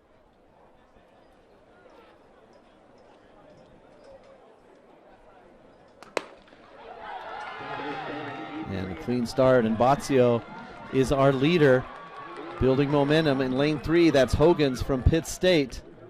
3 across. We'll check the time. Bazio's going to win 9:99 and a plus 2.3 wind. So final matchup that is scheduled for Saturday afternoon at 3:25. Bazio is the fastest qualifier at 9:99. Moore also at 9:99. Our final qualifying time is going to be 10:16, and Ajani Ince of Academy of Art, he is going to get that final qualifying mark, 10.16, to make the finals. So with every athlete is capable of going under that magical 10 flat mark. And when we come back, we'll be ready for the women's 100 meters. Women's 100 meters scheduled for a 6:25 start. It is 6:19 here in Emporia, Kansas, meaning we have caught back up and have moved ahead of schedule. So 6 minutes. That'll give you time for a little break to If you are following along, click on one of those field events and see how the field event competitions are going. Our women's long jump competition is currently underway. And we'll go ahead and take a quick break on the track. Again, women's 100, that is going to start in 5 minutes.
And welcome back to Emporia, Kansas, and to Zola Witten Track at Welsh Stadium for the 2024 NCAA Division II Men's and Women's Outdoor Track and Field Championships.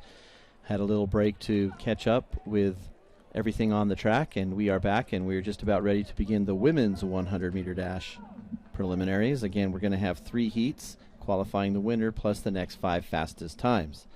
So here are our lane assignments for the race on the track now. Lane 1 will be Colonique Farrington of Southwest Baptist.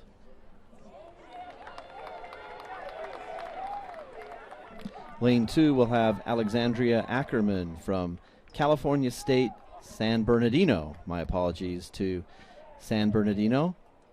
Calling that one wrong with the abbreviation on my heat sheets, but will not make that mistake again. So Ackerman, Lane 2 from Cal State University San Bernardino. Lauren James of Academy of Art will be in 3.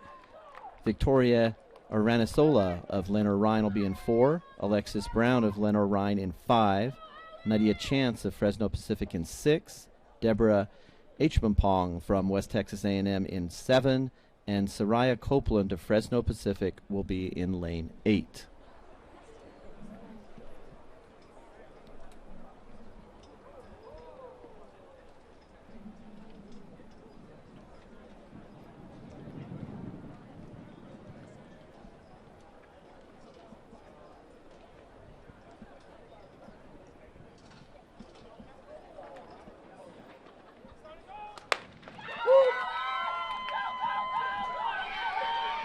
And out very quickly, that is Alexis Brown of Lenoir-Rhyne.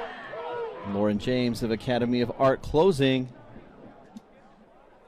And Alexis Brown, she is going to be first across the line, 11:24. And then from West 34 down to 11:40 for Lauren James.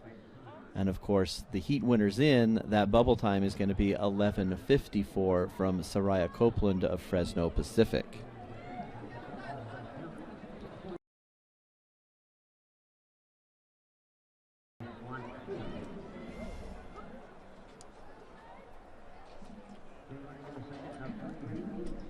And as we look now at heat number 2, Crystal Martindale of Lewis in 1. Yakubu Balikas of West Alabama in 2. Shantae George of Lincoln in 3. Tanaya Looney of Pitt State in 4. Marie Eloise Leclerc of Simon Fraser in 5. Rose Agbuli of Lewis in 6. Layla Clear of University of Mary in 7. And in lane 8 from Central Washington, Alexis Hollis. Fastest qualifying time here coming from Marie Eloise Leclerc of Simon Fraser. The junior from Canada, 11:19. That is our fastest qualifying time in this second heat. Reminder, the winners are in. The next 5 fastest times will advance.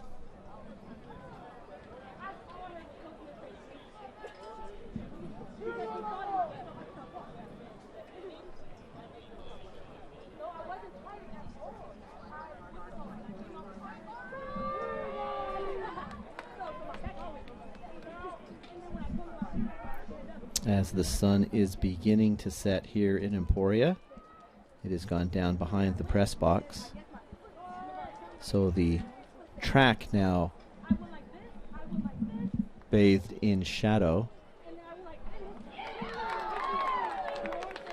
The wind also dying down a little bit. That last heat of the women's just a plus 1.9, which is good to see for all of our upcoming events. After this 100 meters, we'll have our steeplechase, 400-meter hurdles, and of course our 10Ks to close out the night.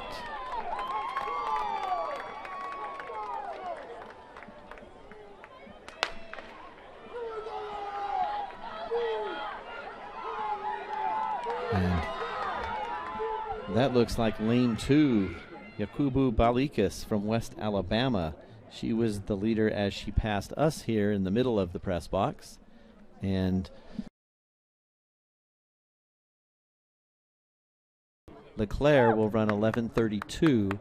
Balikas also with 11:32, so that tie broken down to the 1,000th of a second, and Leclerc will take the victory and the automatic qualifying spot. Balikas will be on the bubble at 11:32 And you can see George of Lincoln at 11:40, Looney of Pitt State 11:45. Our new bubble time is now Looney. That 11:45 is the 5th fastest non-winner. So 11:45 the time to beat as we now get ready for heat number 3.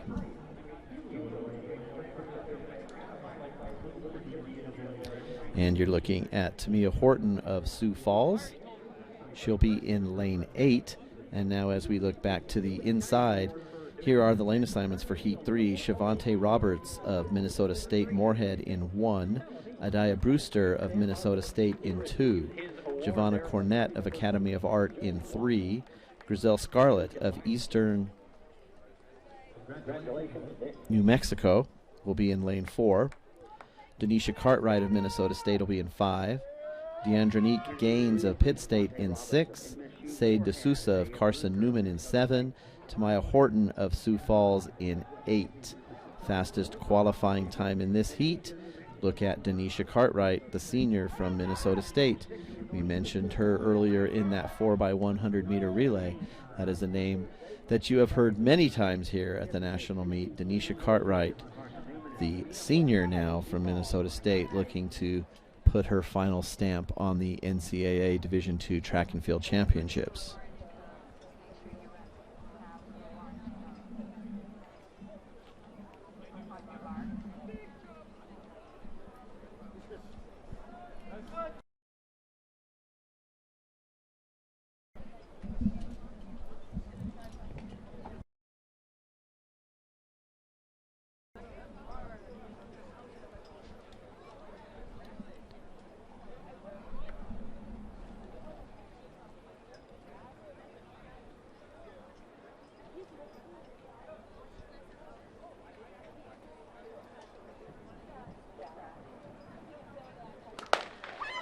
And a clean start out very quickly. That is Cartwright of Minnesota State. And you can see the field is not going to come back to her. So the third and final heat is going to go to Cartwright. She'll run 11:26 with a plus. So Brown will have the overall fastest qualifying time at 11:24, Cartwright at 11:26, and Leclerc at 11:32. So your heat winners running the fastest times. And as we look down now at the qualifying to get in, and they are again going to have to go down to the 1,000th of a second. But it does appear that Lauren James of Academy of Art will advance to the finals. Shantae George at 11:40 will be 9th and out of luck as we move to the finals. Again, the finals for the women's 100 meters that are scheduled for 3:35 on Saturday. As once again, you can see that shadows now across the track here at Welch Stadium. Temperature still in the lower 80s, clocking in about 83 degrees, and that wind coming and going. We did have a women's 100 race with just a plus 1.9. We also had our plus 3.0 wind in one of the heats there. So coming in gusts, and as we get ready for our next event on the track, it will be the steeplechase. So they will be running laps around the track, so wind not necessarily being a factor, and it is definitely warm enough that as they come through that water jump, it is not going to make them any colder as they continue their race. I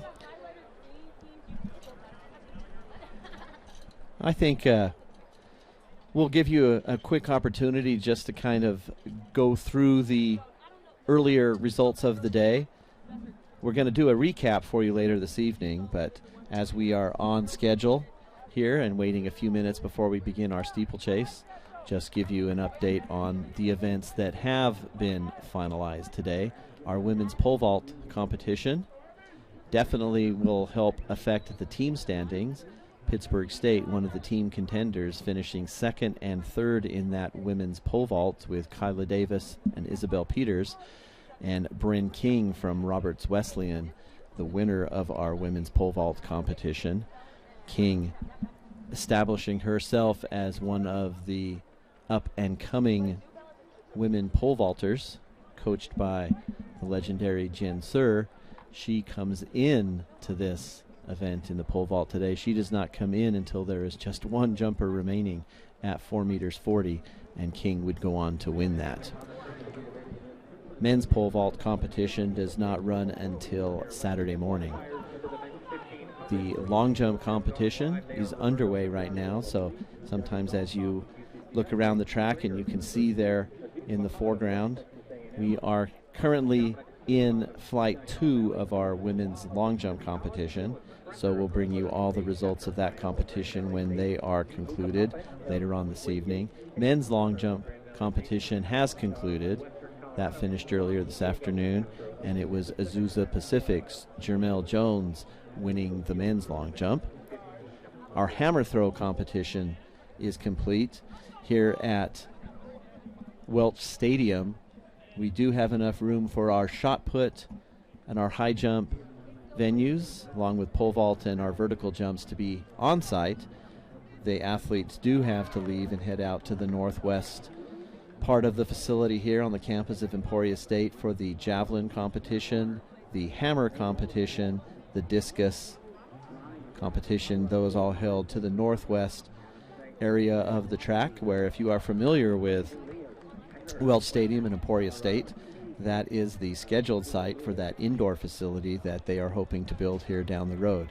So those field events are being live streamed through Emporia State Athletics. So if you do have an athlete competing in the javelin, the discus, or the hammer throw, again, through the NCAA, can find a link that will take you to a live stream of those throwing events. We will not be able to show you those events live here on our live stream, but again, we will provide you an update as we get closer to the competition concluding. You're looking at the women's long jump competition right now, and as mentioned before, we are in our second flight. Our current leader is Nicole Warwick of Azusa Pacific. She's out at 6 meters 51. That's 21.4 inches. On the runway now, you do see Emsmira Seward of Fayetteville State getting ready for her third and final jump. Correction, that looks like she was our previous jumper, 598. This is Ariana Passeri of University of Mary on the runway. And Passeri currently in second place in this long jump.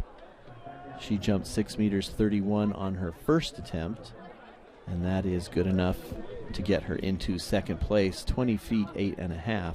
You just saw her second jump, and we're awaiting the results on that jump.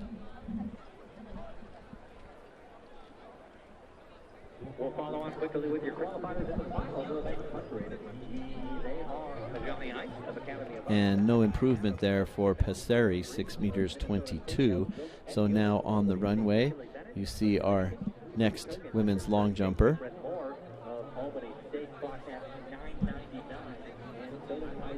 And this is going to be Claudia Fernandez from Puerto Rico, Rio Pideras, the junior. Of course, the NCAA Division II with schools in Canada, Simon Fraser, but also in Puerto Rico, Rio Pideras. And this is their long jumper on the runway.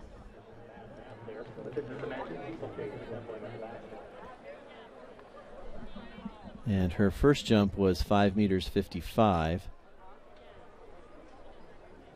That is 18 feet 2 inches. That was good enough to put her into 16th place.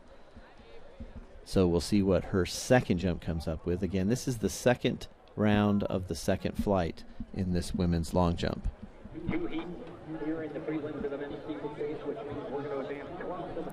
And an improvement. She'll get out to 5 meters 88. That will move her up into 11th place. And next up on the runway, Jonan Young from Cal State Los Angeles. She fouled on her first attempt, so looking just to get a clean mark here on her second attempt.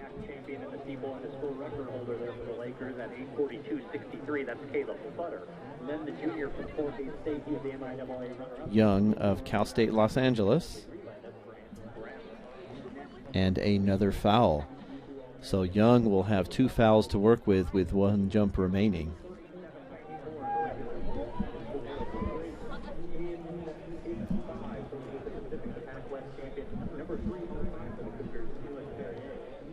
And track time is now 6:39 here in Emporia, Kansas, so that means we are ready for our next race on the track. This is going to be the men's 3,000-meter steeplechase. And again, this is a preliminary event, so the goal of these athletes not necessarily to run their best time, but to run a time that will get them into the finals with not too much energy. Many of these athletes, although this is a difficult race, it is a distance race, and they may also be running the 5,000 or even have run that 1,500. So here are the lane assignments for this first heat of our men's 3,000-meter steeplechase, as you see them lined up on the far side of the track. Aspel Kiprop from East Central in lane number 1. Caleb Futter of Grand Valley. Grant Bradley of Fort Hays State. Sahil Boufrizi of Wingate. Felix Perrier of Azusa Pacific. Jarrett Gillingham from Western Washington.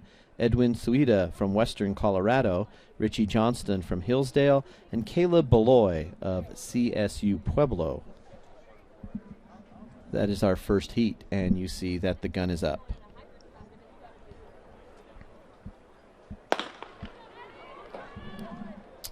And their fastest qualifying time coming out of this heat is 8:37. That is by Boufrizi of Wingate.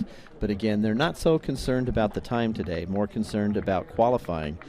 2 heats, so here in a distance race, the top 4 will get in, plus the next 4 fastest times. And again, this is a 3,000-meter steeplechase. They'll skip the water barrier that first time around. They won't face any barriers until they've run past the finish line here this first time. So the first barrier being just about 220, 230 meters into the race. And as they come up to this barrier, it's Caleb Futter of Grand Valley.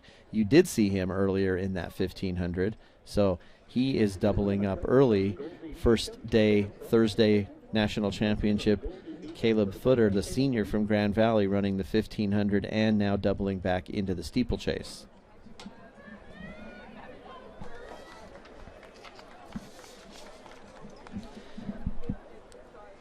And as they head down the back stretch for the first 400 meters on the track, just about 72 seconds on their first 400 meters. And again, that's not a completely accurate measurement, as the steeplechase water jump here on the inside of the track. But they're through clean on the first attempt at the water barrier. And again, Footer's still in the lead, and moving up on his shoulder, Caleb Beloy from CSU Pueblo. CSU Pueblo hosting the D2 national meet last year, and they will host it again next year. So for the athletes to make the adjustment, last year they were at altitude. This year, not so high, although we are not at sea level. Pueblo's about 4,500 feet, so definitely running at altitude in Pueblo. Emporia, Kansas, more closely 1,000, 1,100 feet here above altitude, above sea level. So definitely not sea level, but only somewhat higher, this far from any ocean. But we'll be back in Pueblo next year, and then the following year in 2026, the national championships will be back here in Emporia. And coming through that water jump, no change at the lead. We still have Caleb Bejoy of CSU Pueblo and Aspel Kiprop Caleb Futter of Grand Valley. But anybody's race, tightly packed together. Just 9 athletes in this race. When you watch the bigger meets on the world level in the steeplechase, or even some of the smaller meets where they're only going to run one heat, they're not going to run prelims and finals, in what may be one of the most difficult aspects of track and field, is hurdling a barrier or a water jump that you do not see. And you are in a pack of 10 to 15, even up to 20 runners on the track, and you can see how tightly they're bunched, and you have to hurdle that barrier whether you see it or not. So you are just following along the guy in front of you, and when he jumps, you jump. And these barriers, of course, not forgiving. They do not move like a hurdle. They're not going to fall over if you hit the hurdle. These barriers are going to knock you down. But as we come off that north curve, now we finally see a break on the track, and this is Aspel Kiprop of East Central. He has now pushed the pace, and he has already developed a 10-meter lead. 4 laps to go, so just still about the halfway point. 4:30 on the clock now as our athletes continue around the track. Again, the top 4 are automatically in, so if Kiprop feels good, no sense in holding back, he will go and get himself clear of the field to where he can comfortably finish the second half of this race and still know that he will finish in the top 4. Kiprop with a qualifying time of just 8:55. So not knowing if that is a strategic decision or just the inability to get in any meets with great weather, but well off the qualifying times. In fact, 8:55.43. I won't say that lucky to make it into the finals, but definitely in the bottom 5 of advancing to the finals here. And that is the trick during the season. No longer do any athletes have a qualifying meet. You have to go to meets where you know that you can run a good, clean time, and ideally you get that early in the season in a distance race, and that does give you some flexibility to double up, to run in some other events, and even adjust your strategy. While some athletes are fighting right up until that last chance meet. But on the track there, you see the distance, almost the length of a football field now, that Kiprop has, with just 2.5 laps remaining. And he's again through the water barrier.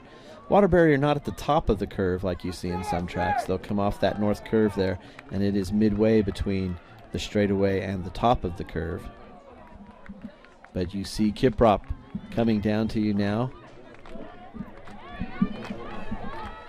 And the lead is not quite as big as it was down the back stretch. He had about a football field. He's only got about 60 yards now as the pace has picked up with the chase pack. And that looks like Edwin Ciuda of Western Colorado now moving his way up into second place. And as they have now under 2 laps to go,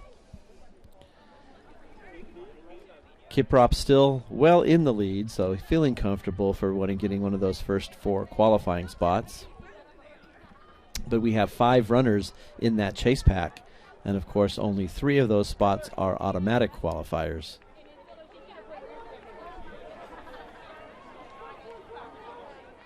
And not a super quick pace in this first heat, so knowing you're in the first heat, time will become a concern for 2 of those athletes in that chase pack. They know that they need to get a time that will challenge the second heat.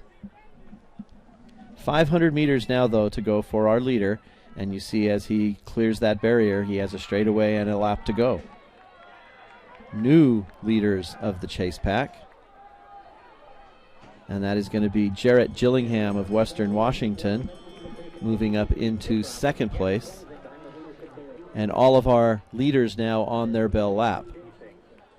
Now Grant Bradley in the conversation from Fort Hays for that 4th position. And it's the battle between Perrier and Bradley for the 4th position. And you see the pack coming. Gillingham leading the charge from Western Washington. Now just about 20 yards behind our leader, Kiprop of East Central. 15 yards. So the pack is closing, or at least Jarrett Gillingham is closing. But again, they are running for the top 4 spots, trying to stay clear. Getting over that water jump for the final time is always a good measure, as they will only have one barrier now to the finish line. And you can see as Kiprop looking behind, Gillingham checking behind, just making sure that once they get over this barrier, they have a clean run to finish in the top 4.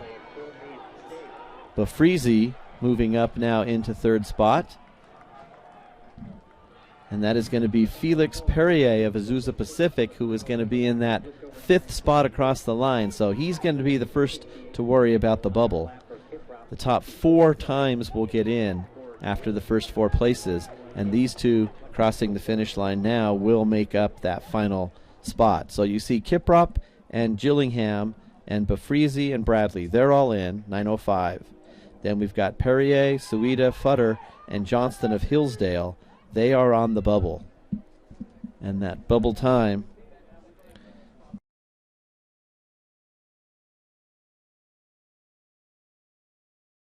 Johnston of Hillsdale, 9:16:29.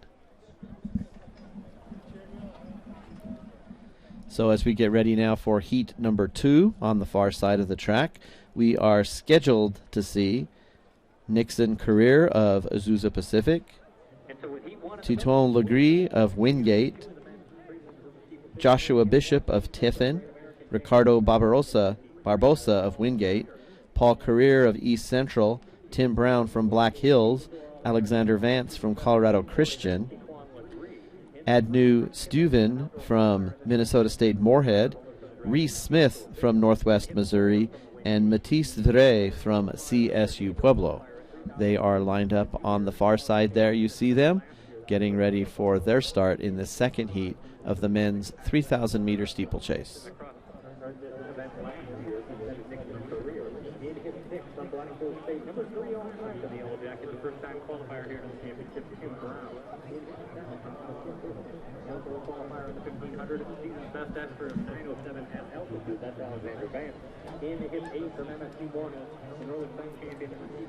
And you can hear the PA system reading the introductions of these athletes, and the starter holding up so that every athlete gets introduced before they begin their quest around the track. Our women's steeplechase scheduled for a 7:10 start here in Central Time. Conclusion of the women's steeplechase preliminaries, we'll have the men's and women's 400-meter hurdles. And, of course, we'll finish tonight with the 10Ks. The men's 10K scheduled to begin at 8:10 and the women's 10K at 8:50 Central Time. But we are now underway here in our second heat on the track of this men's steeplechase. And, again, the bubble time is 9:16:29.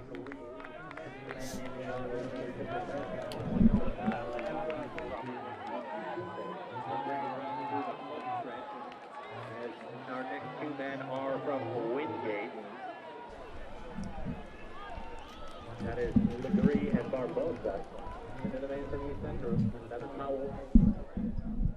Reese Smith of Northwest Missouri out to set the pace. And again, with the advantage of knowing that bubble time, the athletes here can decide that they want to set a quicker pace, knowing that you do not have to finish in the top 4 to advance to the final. The final of the men's steeplechase is actually scheduled tomorrow. So many of our sprinting events will have their finals on Saturday, with the athletes having a day off unless they are in another event. We've got the steeplechase finals. The men's is scheduled for tomorrow at 7:15. So the recovery will be just about 24 hours for these athletes until they have to come back and do it all over again.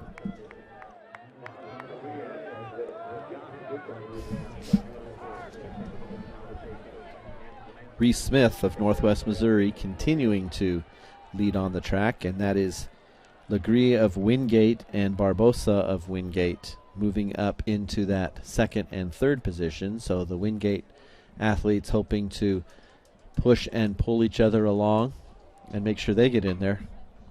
And there you see how that barrier is not forgiving. So our 4 athletes at the back of the pack All it takes is one misstep, and they are so close, tightly packed, that you see one person hit that barrier and 3 go down. And the heart's beating a little faster now at the back as they are all up and trying to catch back up with the pack.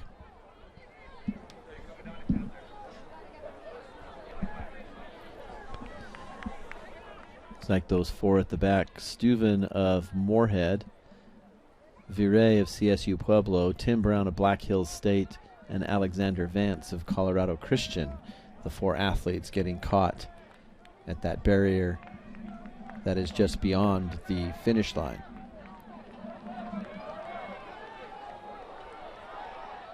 Six athletes still running together at the front of the pack, led by Legree of Wingate.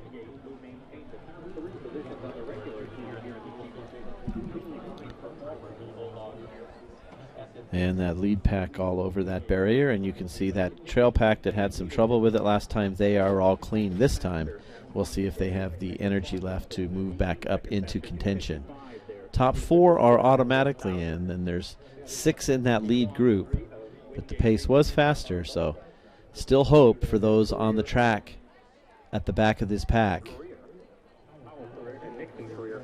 If that fall did not take too much out of them and they can recover from that, they still do have time to get back up into the lead. 4.5 laps to go now.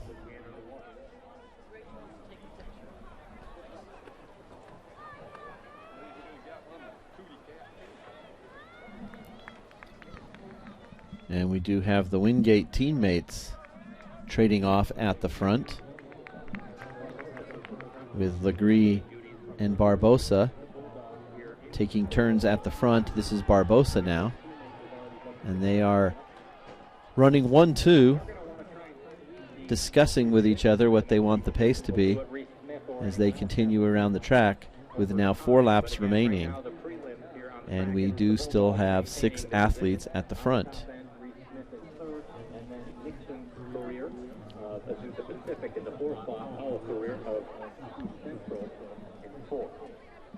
Matisse Virey of CSU Pueblo now leading that second pack, trying to get back into contention.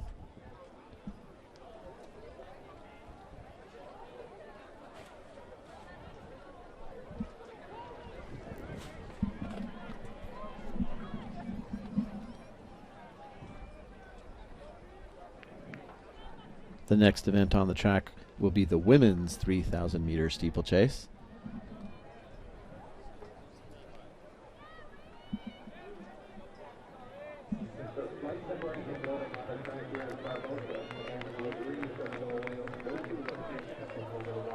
And you can see a little bit of sunshine now on the north end of the track. And now where the press box is blocking it, you can see they run into the shadow. But still a very warm 82 degrees out here in Emporia, Kansas. And we see the Wingate duo of Legree and Barbosa running together side by side as they'll head down that backstretch now with about 900 meters to go.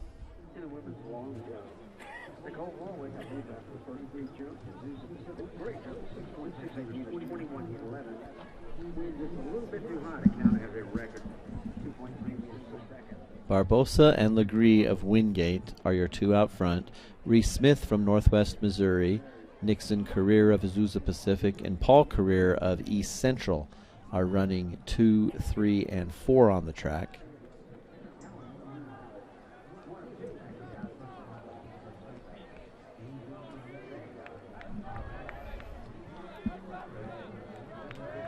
Joshua Bishop of Tiffin is running 5th on the track.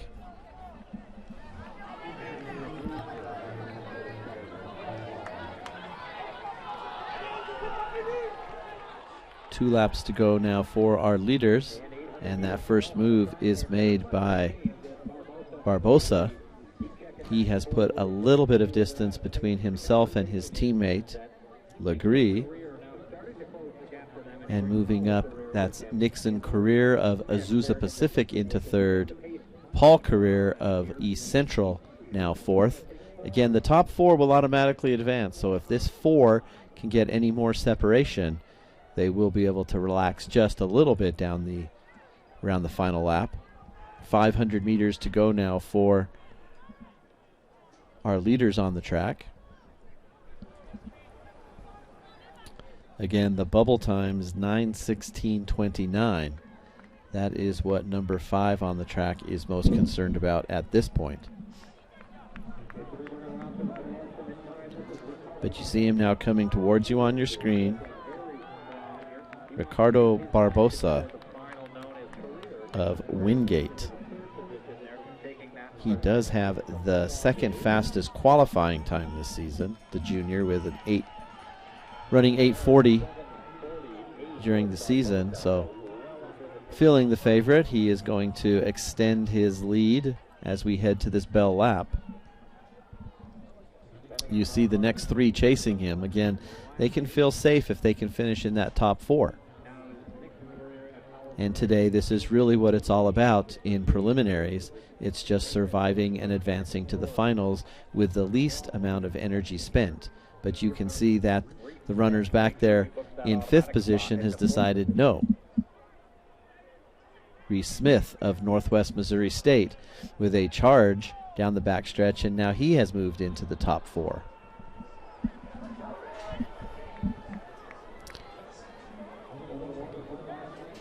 And as they come through that water jump for the final time, it is basically about a 170-meter sprint with 1 barrier to go. And our leader now over that barrier. This is where it's tricky. When you're running together and you're running for a space, you need to make sure you get over those barriers. But it looks like our 4 are clear. A very strong finish here from Alexander or Matisse Verret from CSU Pueblo. He's going to be 6th in this heat, and we'll see how those times all finish. But Barbosa's going to win at 9:01. Career will be 9:03. So Barbosa will have the fastest overall time, but Career, who was... And as we look at our 8 qualifying times, those were the top 4 in each heat, and our 4 fastest qualifiers are going to be Felix Perrier from Azusa Pacific, Titouan Legris from Wingate. He will hold on and qualify. He was running out at front most of that second heat, but he will get in. Matisse Verret from CSU Pueblo, so he overcomes that early fall and finishes with a season best 9:07:32.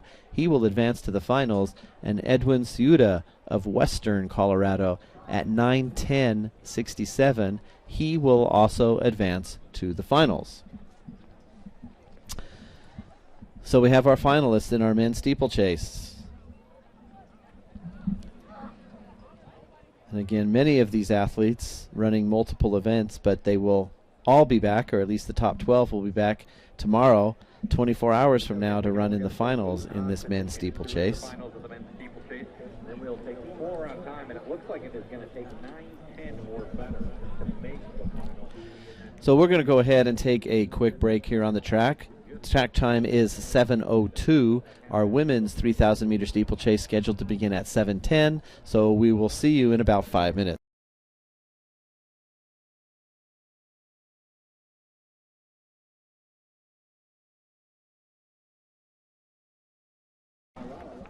And welcome back to Emporia, Kansas. We are here at Zola Witten Track, Welch Stadium, for the 2024 NCAA Division II Men's and Women's Outdoor Track and Field Championships. We are right on schedule, so if you are following along with the NCAA live results, where you can see the results of every throw, every jump, and even get splits on the track, you know that our next event will be the women's 3,000-meter steeplechase. And you can see them on the far side of the track there, warming up, getting their final run-throughs as we get ready to start this race in just a minute or 2. So as most of our events have gone today, we are going to have 2 heats, and we'll qualify the first 4 in each heat, plus the next 4 fastest times. And the goal today is to advance to the finals. So here are the women competing in our first heat on the steeplechase. We've got Katharina Gottschall from Academy of Art, Shannon King from Colorado Christian, Anna Eigems from Slippery Rock, Ashley Reek from Western Washington, Maria Mitchell from Grand Valley, Margot Thomas from CSU Pueblo, Allison Beasley from Western Colorado, Margot Bessart from Colorado School of Mines, Ava O'Connor from Adams State, and Morgan Hikes from Adams State. So a very strong Colorado representative here in this first heat of the women's steeplechase. Most of those athletes having that benefit of training at altitude and coming down here to Emporia, relatively 3,000 feet below Pueblo, and even more from Gunnison and Alamosa, Colorado. So fully expected to see the Alamosa Adams State women out in front on the track. And leading the way, wearing hip number 9, that is Ava O'Connor, the junior from Adams State. She does have the second fastest qualifying time this season, running sub-10 at 9:54. We'll see her teammate Gracie Hyde in the next heat. She's running 9:28. So only the two women from Adams State with qualifying times sub 10 minutes.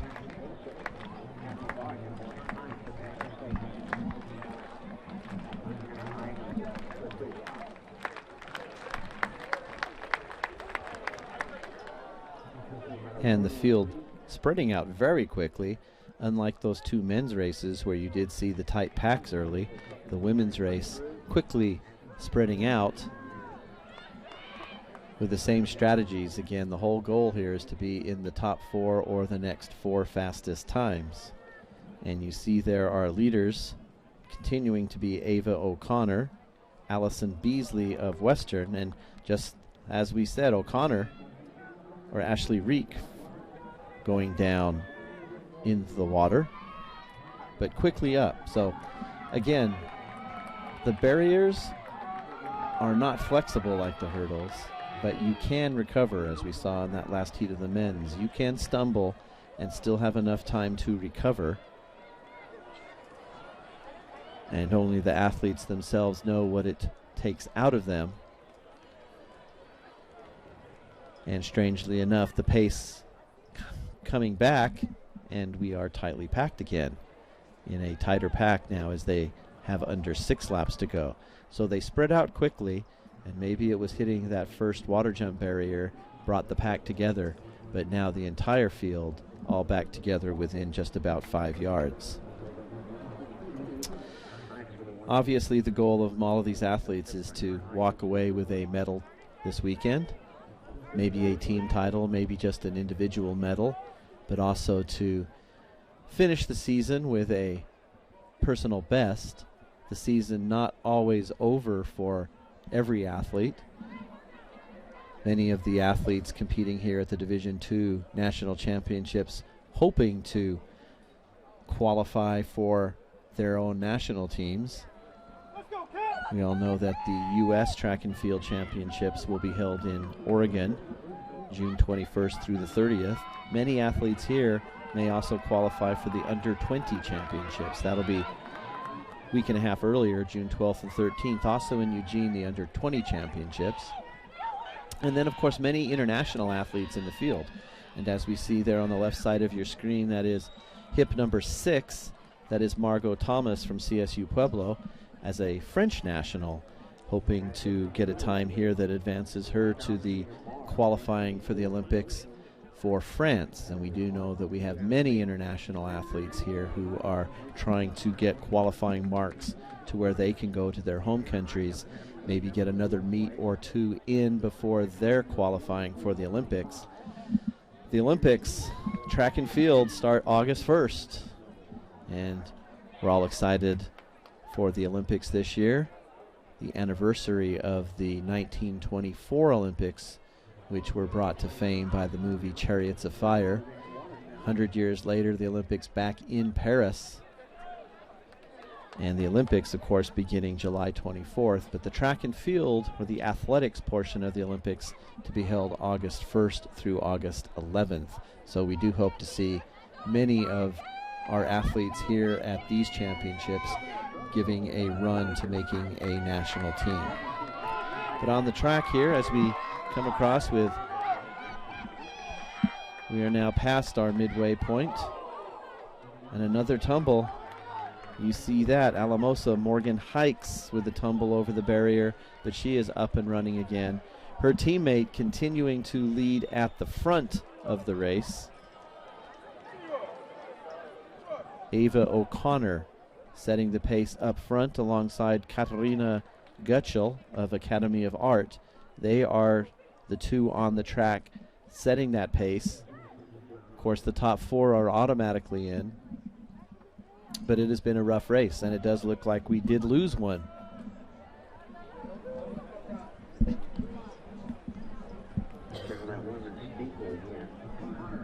Hip number 7, Allison Beasley of Western Colorado, getting to the finish line with 4 laps to go, and whether she was injured on a barrier or just not feeling it, may have another event this weekend, and no point continuing if that is going to damage her attempt. But we do have Allison Beasley of Western Colorado now out of the race.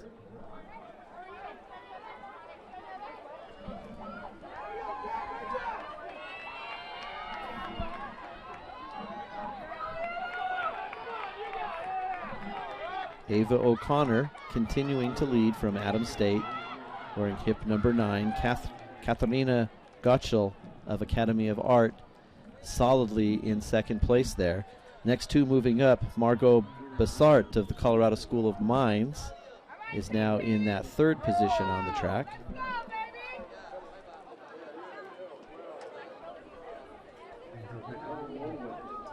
And we have 7 leaders still pretty much in contention now with just under 3 laps to go.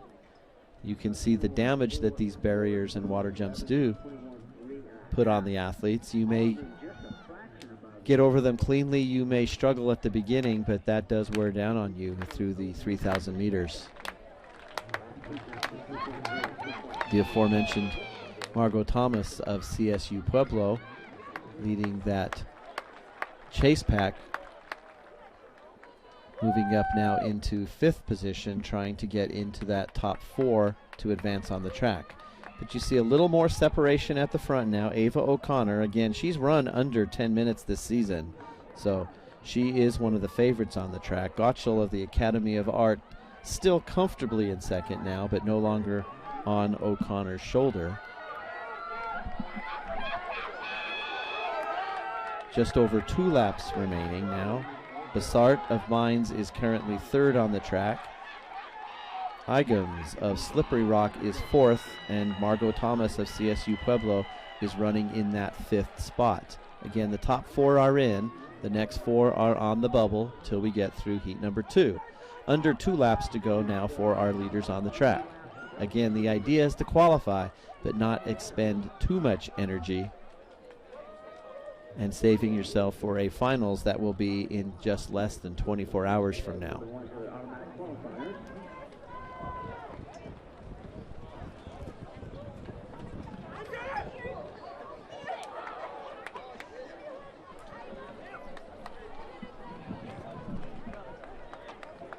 So just about 600 meters to go now for our leaders, and it is still Ava O'Connor of Adams State.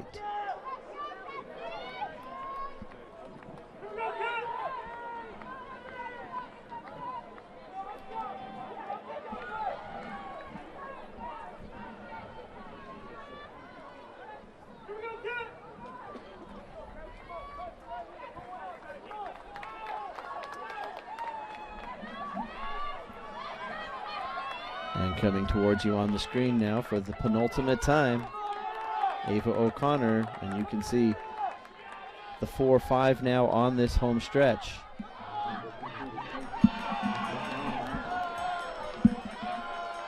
And there is the bell lap for O'Connor. The big battle will always be for that 5th spot, which will put you on the bubble. And currently that 5th spot is Margot Thomas, the junior from CSU Pueblo. Slippery Rock, just under 127. So a little bit of a change there in the third, fourth spot. The crucial thing is to hang on to that fourth spot. O'Connor now with just the water jump and one barrier remaining. She's comfortably out there where she can concentrate, get over the barriers, and relax down the stretch. She's not going to have to run a full sprint to advance. And she is through the final water jump alongside Gottschall. Bessart. And a bit of a struggle there for Eigims from Slippery Rock and Thomas. But now you see them coming down the stretch for the final time. Gottschall making a little run, but again, place matters nothing here other than pride, wanting to finish first or second. And Gottschall is going to say, all right, I'm going to win this heat. So she will be first. O'Connor will be second. And Margot Thomas is going to run up there from CSU Pueblo. She's going to finish fourth, so a strong finish for the French national as she will advance to the final. O'Connor 10:30.86. Eigims of Slippery Rock 10:33.59. Thomas 10:35.28. And the bubble time is just finishing right now. So four will advance by time. So Bessart at 10:35, Hikes at 10:40, Mitchell at 10:41. And that final bubble time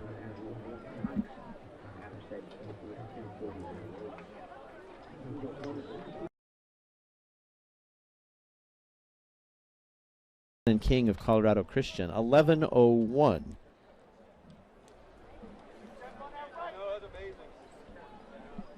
So definitely a time that is reachable by the next heat. They are ready over on the far side of the track. We are scheduled to see Landon Howell of Grand Valley, Ela Davis from Western Washington, Gracie Hyde from Adams State, Syrah Bowe from Wingate, Thalia Christensen from Wayne State, McKenna Kavanaugh from Lee, Alexa Kaiser from Saginaw Valley, Emily Sholkoff from Adams State, Casey Ripma from Grand Valley, and Marissa Dietry from Chico State.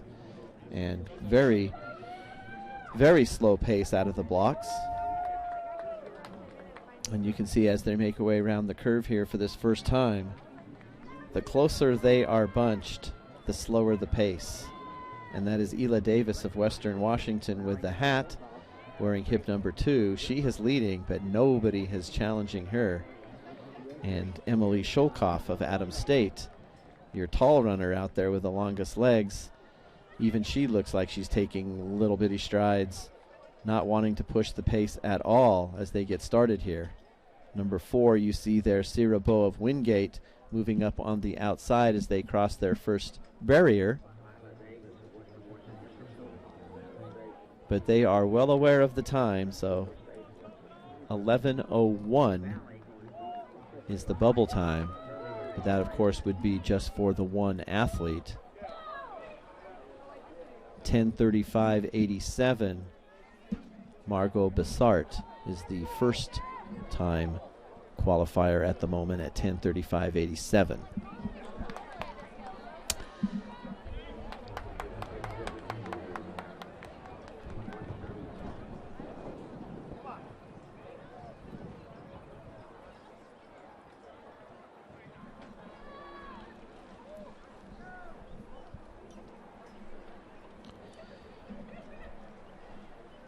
And as they come off the curve here, again, you might see that the women's long jump is still underway there to the right side of the track from this shot.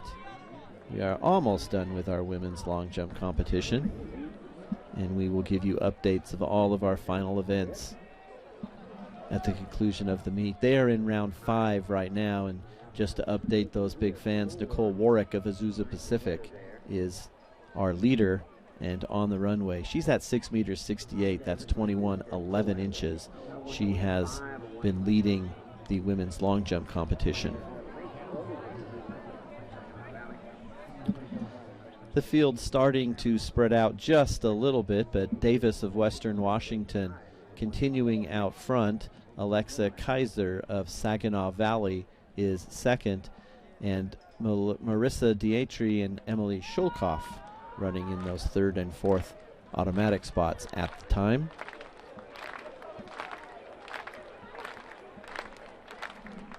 If you are the casual track and field fan and you don't get to watch a meet every weekend or even every year, you can see that the form on the steeplechase has changed dramatically. What used to be an automatic step on top of the hurdle barrier and push off has changed, and now you see the majority of athletes, at least at the beginning of the races, they will straight hurdle the barrier and not touch it at all.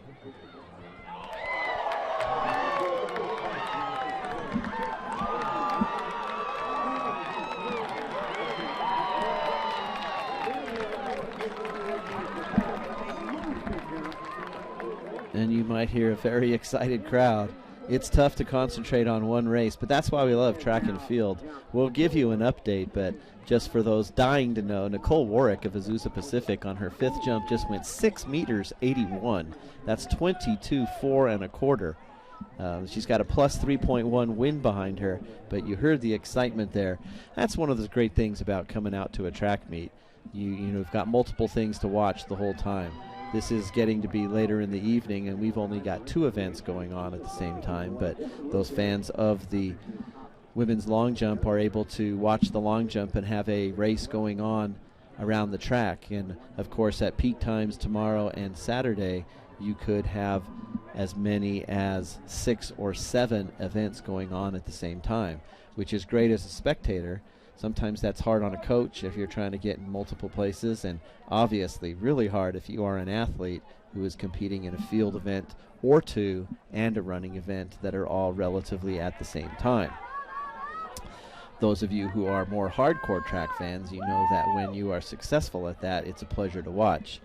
Most of us will never forget the performance of Cordell Tinch last year at the Division II National Championships. From athlete from Pitt State, winning, but not only winning, competing in the high jump, the long jump, and the 100-meter hurdles virtually at the same time, and capturing amazing finishes in all 3, and then turning pro and having a very successful season. He's a silver medalist at the indoor championships this year as a professional. But as you've seen, we've been talking about track, but we've got good competition on the track in this women's steeplechase. This is the second heat. Davis of Western Washington and Kaiser of Saginaw Valley have been running side by side out at the front, and we've got Gracie Hyde now of Adams State and Marissa Dietry running side by side in second and third. We did lose yet another athlete on the track, Emily Shulkoff, after the 600 meters, deciding that she either could not or did not want to complete her steeplechase. And again, so many of these athletes running in multiple races, and they often have to make decisions not just before the events but during the events to see what they want to do. So we've lost an athlete in each heat of this women's steeplechase, and that will benefit the bottom qualifiers by time. And right now we've got our 4 leaders all together there on the course. They're automatically in if they finish in this order, those front 4. So it is that 5th, 6th, 7th, and 8th runners on the track that need to start thinking about time a little bit. We've got just under 3 laps to go now on the track. Davis, Kaiser, Dietry, and Hyde all running together at the front. McKenna Kavanaugh of Lee, she is that key runner in 5th position right now, and hopefully her coach is keeping her aware of her splits and her times as she runs to qualify for the finals. Gracie Hyde there you see wearing hip number 3 in the green of Adams State. She's got the fastest qualifying time this season. She clearly the class of the field as far as a season progression goes. She's not only one of 2 athletes to break 10 minutes, she's broken 9:30, her fastest run this season, 9:28.17. So she is the favorite on the track there, currently running second, just wanting to qualify and conserve her time. You see the 4 out front, and then you do see Kavanaugh from Lee, Tennessee behind her, as they have 2 laps to go now on this track.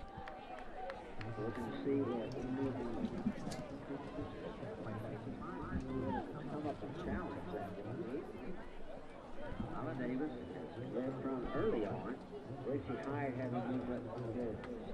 125, she went fastest last this last lap. Rest of the entry, Chico State, Alexa Kaiser, Saginaw State. And there you see our 4 leaders comfortably running together, 2x2 and 2x2. And while that can get dangerous going over the barriers, you do see Kaiser of Saginaw Valley running wide as they get to the hurdles. They are in a comfortable enough position to take an extra step on the outside, ensure their safety.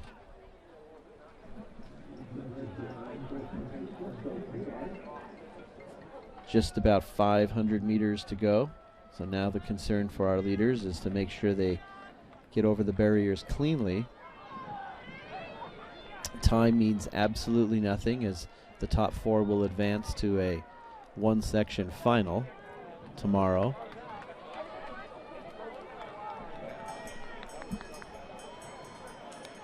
And you can see Gracie Hyde there looking over to her right, getting some feedback from her coach or some support from her fans.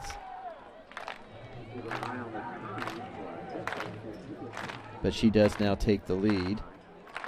Again, the safest position is always out front in a hurdle race or in a steeplechase, and she with now a little bit of an acceleration heading down that back stretch for the penultimate time. Kavanaugh of Lee moving up. She is a lot closer now to that 4th position on the track than she was just a lap or 2 ago.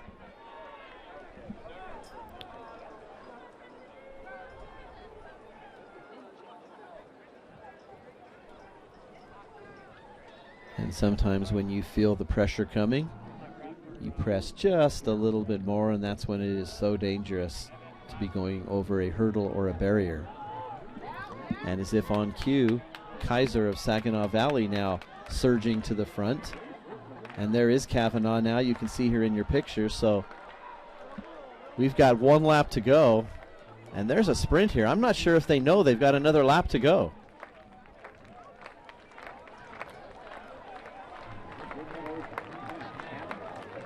And I guess the bell ringer fooled us all. It says 1 lap to go. You see it on the screen there, 1 lap to go.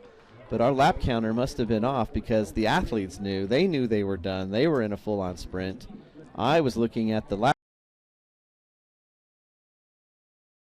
Good thing the athletes know what they're going on. That may have been what Hyde was talking to her coach about, saying, this is our final lap, correct? But they know, so Kaiser's going to win. Davis second, Hyde third, Dietry fourth. They're the automatic qualifiers. Kavanaugh's going to run 10:40. That is comfortably going to get her into the finals. And as we look at the compiled results there, it looks like Maria Mitchell of Grand Valley State, the sophomore, runs 10:41, and that will be the final qualifying time. So that first heat definitely faster on the track. But Kavanaugh getting in. So again, we do invite you to follow along. We appreciate you watching our live stream today, and you're going to get to see everything happening in real time. But if you also go to the NCAA website, you go to track and field, click on Division II, you can click on the live results, and you can get live results, which include field events, every jump, every throw. You can get up-to-date standings and lap splits and check the leaders as they are running and get all the results just as fast as we are getting them up here in the press box.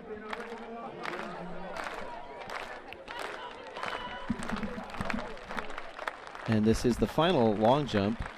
We can get a mark up there. You heard the crowd. They were very excited. That was the final long jump of the competition. So we're going to go ahead and take a break in a sec, but we'll just give you an update there with Nicole Warwick on the final jump. It was a clean jump. She's already won the event. So she cleared 681 last jump. So we're just going to see if she can improve on that last mark. You see her there. She's happy. She knows she's won a national championship, but she's got a very clean jump. She doesn't look like that last one is going to be better, but she's happy. It's 6:57. That is her third best jump of the day. But you see our long jump champion there, Nicole Warwick of Azusa Pacific. So she's happy. Everybody who's watching, for her fans, you're happy. We'll give you the official results in our recap a little bit after our conclusion of the meet today. Next event will be the 400-meter hurdles, which are scheduled for a 7:40 start. So we've got about 6 minutes on the track. We're going to go ahead and take a short break here. We'll be back with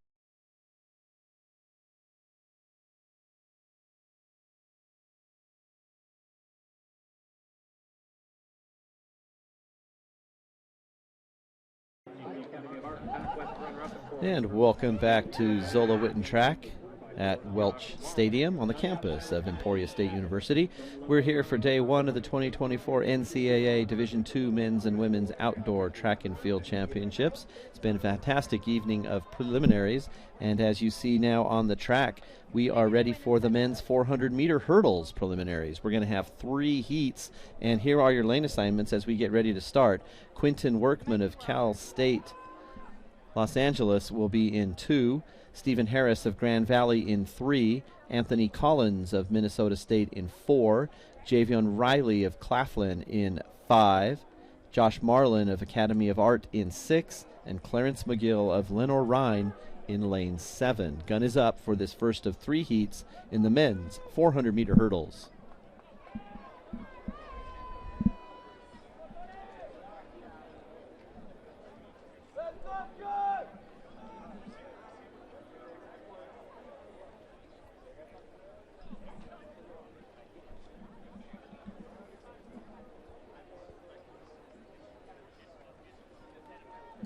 We're going to qualify here just the winner of each heat plus the next 5 fastest times. So, and again, we're not going to have a clean start. Sounds to me, as we watch these races get started, and we've had so many warnings, and you can see there the official signaling his ear, the athletes are not hearing our starter. So you can see the stagger is somewhat wide here. And what's happening is the officials' starters, they're using a sound system. And what's happening with the sound system, if the speakers are not pointed exactly in the right direction, the athletes are not hearing the command for set. And so when the starter says set, if they do not all come up, the assistant starters will not necessarily fire a second gun, but they will stop the start and make sure that everybody can hear, with of course the goal being a clean and fair start for everybody.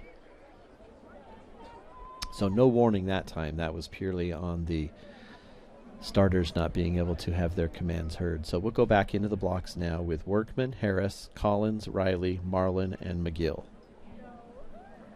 Only the winner guaranteed a spot into the finals, which the 400-meter hurdle finals are scheduled for Saturday at 4:10. And a clean start again in this 400-meter hurdles. And you see the hurdles go flying, but that is a trail leg. So both of the hurdlers on the inside are hitting every other hurdle. And they do slow you down. They're not meant to stop you, but they do slow you down. And Quinton Workman of Cal State Los Angeles is doing his best to inflict damage on the hurdles as he's on the inside This is Javen Riley of Claflin. Oops, little stutter step there, and that may cost him. And then you see another athlete go down. But the survivor is Josh Marlin of Academy of Art. And he is going to be first across the finish line. And track and field, it's not a forgiving sport.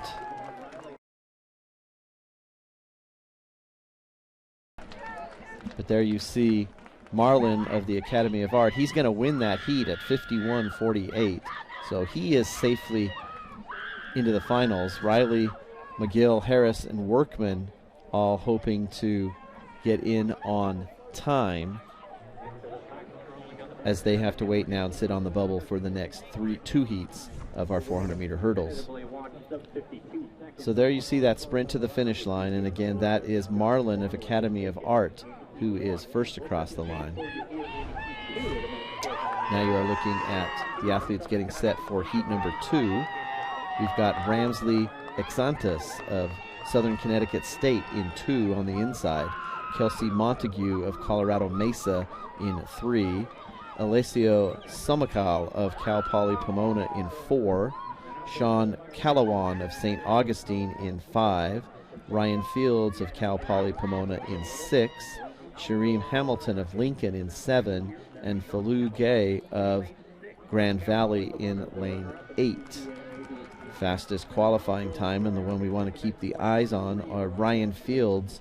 He's in lane 6. So Fields in 6 from Cal Poly Pomona, the senior. He is our only athlete with a qualifying time under 50 seconds. Fields running 49.96 this year.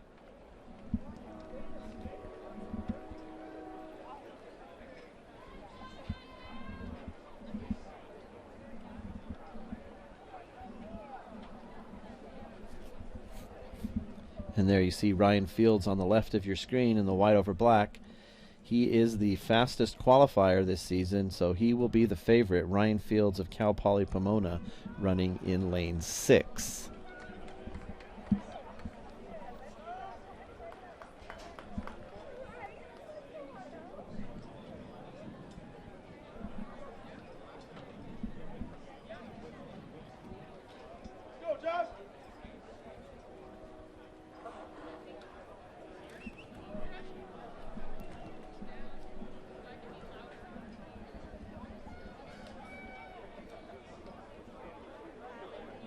And there on your screen, you see this nice scoreboard at the south end of the stadium. That's what the athletes are looking at as they come off the curve and they're running towards that finish line. So especially in a multi-lap race, they can just look up at that scoreboard and they can know exactly where they are and who is behind them and who is coming on there. So they definitely use that to advantage. They like to have that scoreboard on the south end or the finish line zone, and that is definitely helpful. Even in a race like this, if they come off that last hurdle and they have a 40-yard, 50-yard sprint to the finish line, they can look up and see if anybody is coming off them, and they do not have to turn their heads.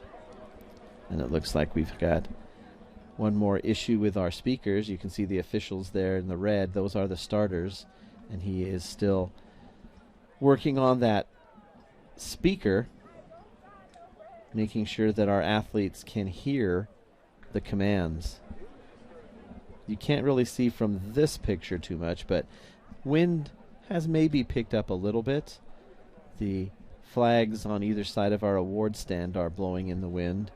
You can see the football goalpost flags. They don't look too disturbed by the wind, but I believe down on the track it is definitely a little bit windy, or at least windy enough that our athletes are having some trouble hearing the commands.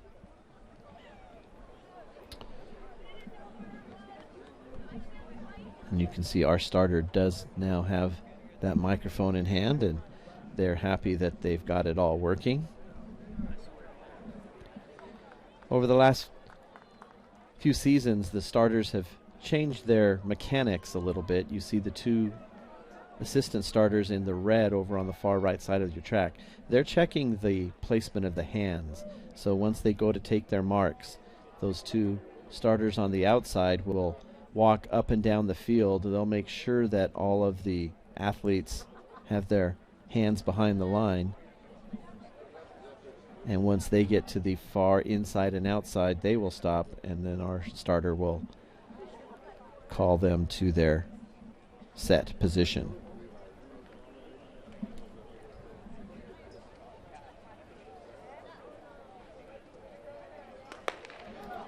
And a clean start in this second heat of the men's 400-meter hurdles. Again, the fastest qualifying time in all three heats is in lane 6 right now. And you can see that he has already made up a little bit of the stagger.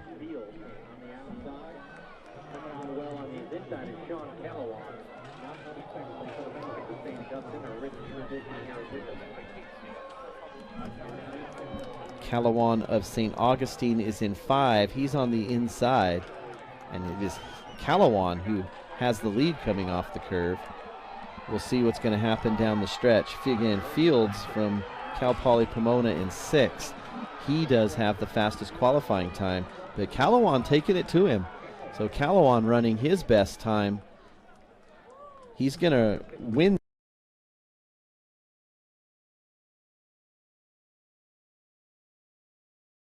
So a very fast time for him, and he put it out there to Ryan Fields. He says, I'm going to win this second heat. Fields is currently 3rd overall at 51.48. Not guaranteed a spot in the that we don't have 7 athletes running faster than 41.8. So the veterans know what they're doing out there on the track.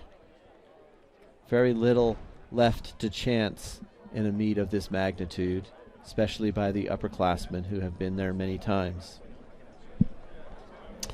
And of course, now we will go to heat number 3. The new bubble time on the track is now 52.62. And that is Falu Gay of Grand Valley State. So he's the nervous one on the track. He is currently the 4th fastest qualifier, or our 5th fastest qualifier. The lane assignments for heat number 3. We're going to see Diego Chavez of Puerto Rico, Mayagu in lane 2. Jadarius Pig of Missouri Southern in 3. Jake Johnson of Emporia State in 4. Kalobi Jimenez from Fresno Pacific in 5. Cherise Ham of Academy of Art in 6. Brendan Jackson of Ashland in 7. And again, you are hearing some extended cheers. Not only are they presenting the awards for the women's long jump, but in lane number 4 in this heat, Jake Johnson from Emporia State running in front of his home crowd on his home track.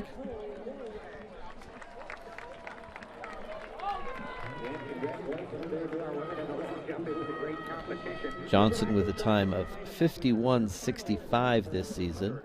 So if he can manage to duplicate that time, he would hopefully advance to the finals and give the home crowd something to cheer about on Saturday. Fastest qualifying time in this heat is Kalobi Jimenez from Fresno Pacific. He is in lane 5. You see Johnson there in 4 and patiently waiting on his lane indicator, Jadarius Pig of Missouri Southern in lane 3. Number 3 all time for the Urban Knights, Cherise Ham. In 7 from Ashland, the GMAC champion at the 400, and was the first time qualifier here to the finals, Brendan Jackson.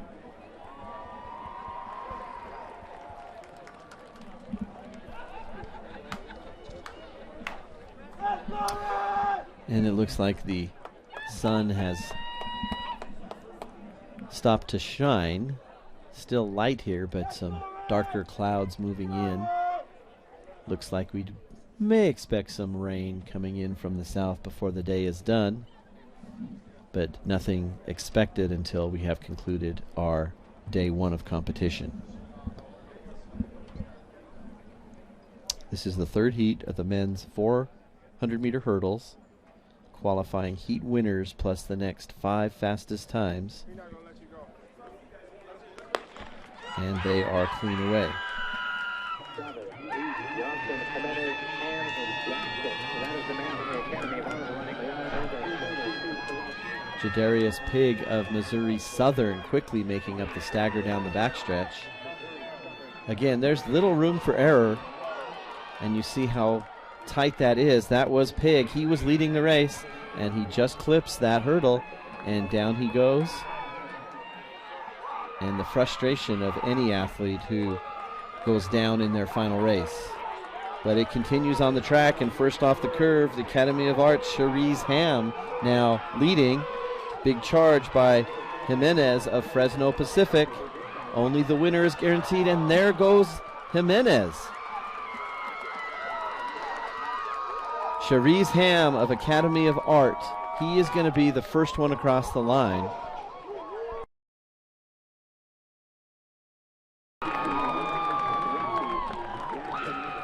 Ham's going to run 51.20. Jackson of Ashland 52.57.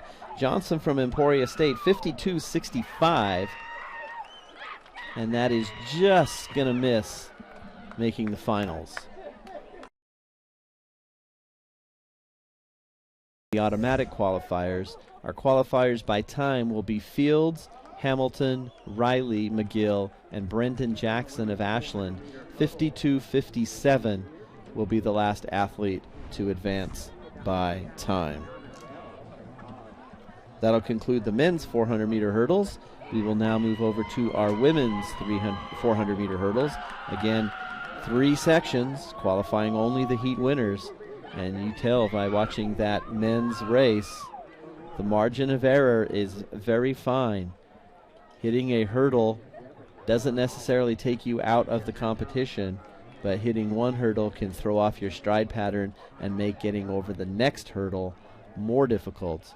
And unfortunately for at least 2 athletes in that last race, both in the lead on the track, hitting a hurdle and going down. And that is not something that you can recover from in a 400-meter hurdle race. The hurdles being adjusted on the track now for the women's 400-meter hurdles. And as we look around the track, it does look like lane 3 may be now open.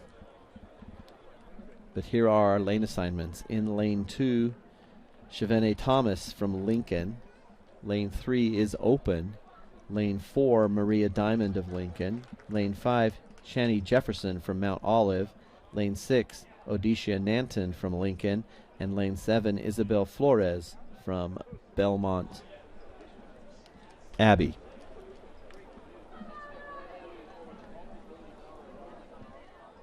And there is our athlete in lane 3, so making final adjustments, so don't want to leave her out. Lisa Retiliu from Harding, the sophomore, is now lined up in position and ready to go. So from the inside out, Thomas, Retiliu, Diamond, Jefferson, Nanton, and Flores on the track. First of 3 heats in the women's 400-meter hurdles.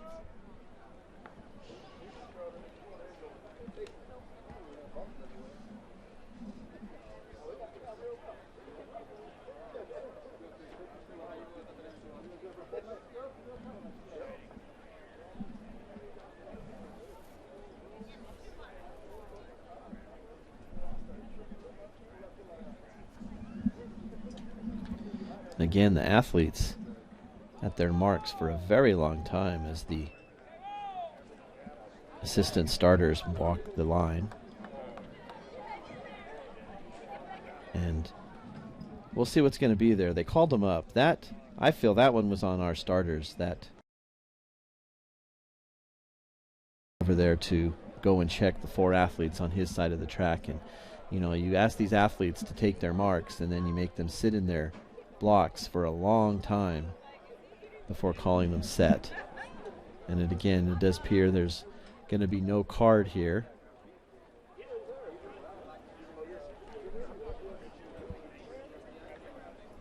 And again, they are taking their marks.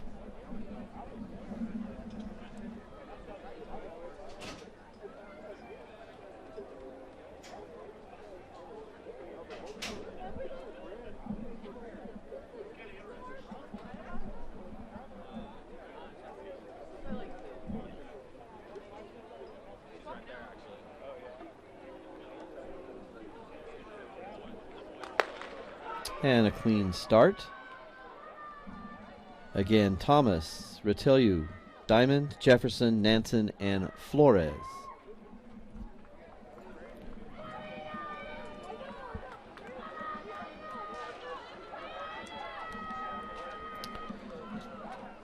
Down the back stretch, Nanton of Lincoln appears to be the leader. At least she's the first one over the hurdle. But she is on the outside of the track, so we'll see if she can keep her form up as she runs around the curve. Moving up on the inside, Diamond of Lincoln. 3 Lincoln athletes in this event.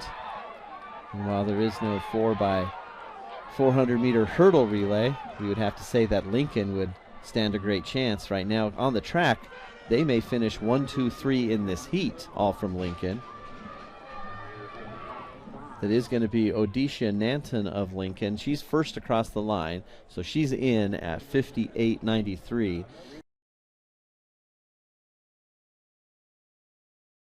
And Thomas will be third in that heat at 59.70. So Nanton, Diamond, and Thomas run 1, 2, 3 from Lincoln, with Nanton automatically qualifying and Diamond and Thomas leading the qualifiers by time. Heat number 2, Fatumata Kabu of Angelo State will be in lane 2. Iladika Lane of Minnesota State in 3. Shura Urmakov from Hillsdale in 4. Rasha Bedrani of San Marcos in 5. Chrissy Sanders of UCCS in 6. Lucarius Toledo of Northwest Missouri in 7. And Victoria Amedaman from Adams State. She will be in lane 8.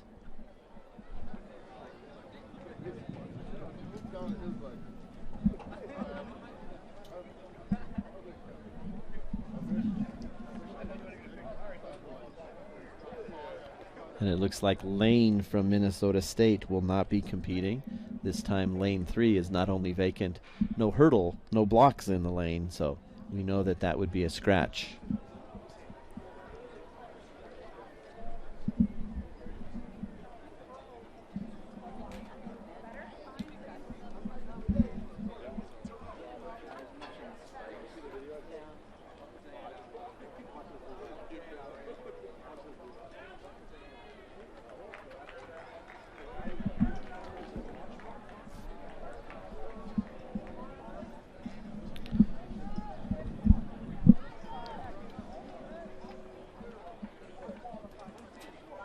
And this is the athlete and coach in me, you know, wishing the pace would hurry up here. It seems like our starters being very deliberate in their actions. Of course, the goal is to give everybody a fair and clean start. At least the weather is still nice.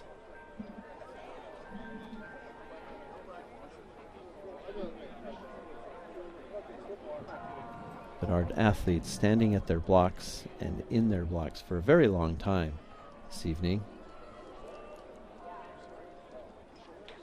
But now ready for this second heat of our women's 400 meter hurdles.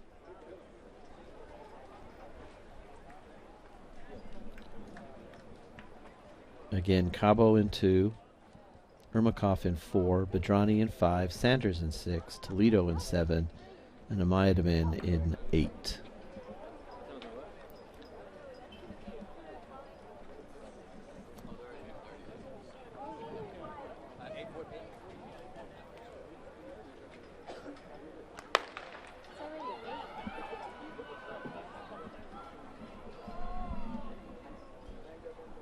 And with the scratch in lane 3, that stagger appears to be very big.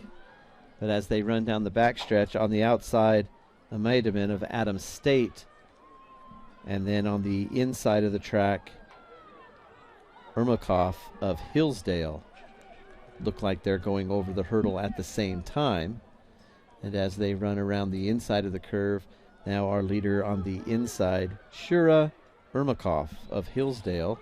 And moving very up quickly, Fatumata Kabu of Angelo State now coming off the curve. So three together running down the home stretch here. Only one has an automatic spot, so we'll see who gets over this last hurdle better. And they are going to have a sprint for the finish. And on the inside, that will be Cabo of Angelo State, the sophomore. She's going to win the heat, so she will get the automatic.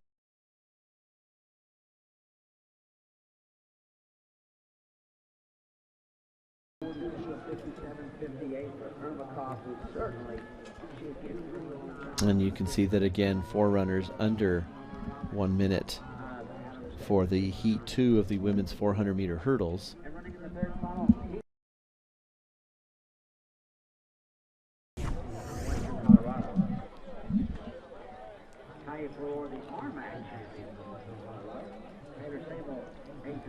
And there you see the finish there. Should not be the difference between making the finals or not, as that qualifying time of Ermakov in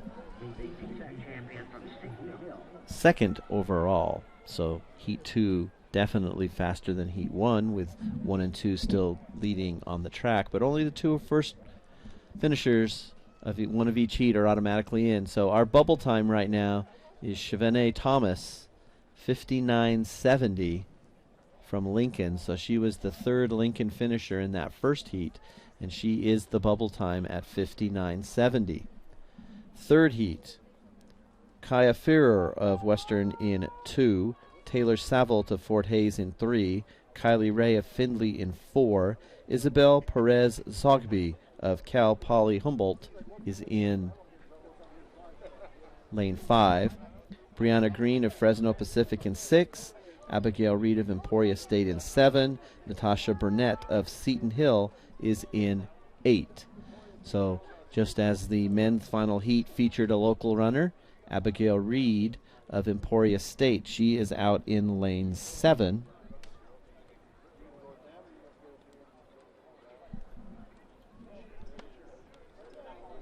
Trying to advance for the home team.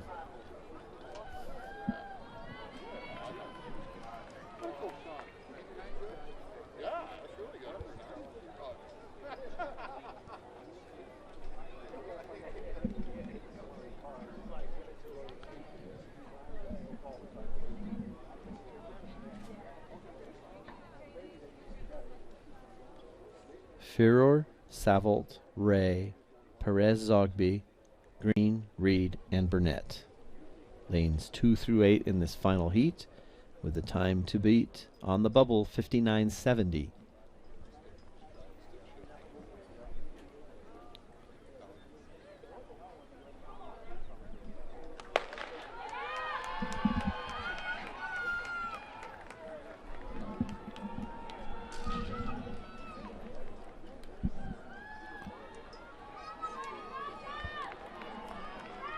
And that is Taylor Savolt of Fort Hays State in lane 2. She is the first one over each hurdle on the first half of the race and appears to be the leader.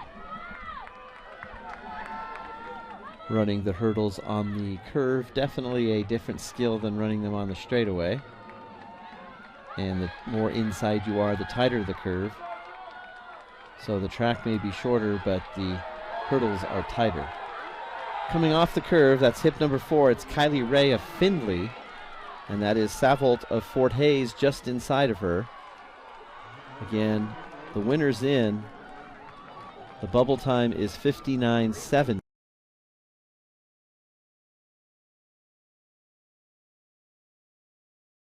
In 59.15.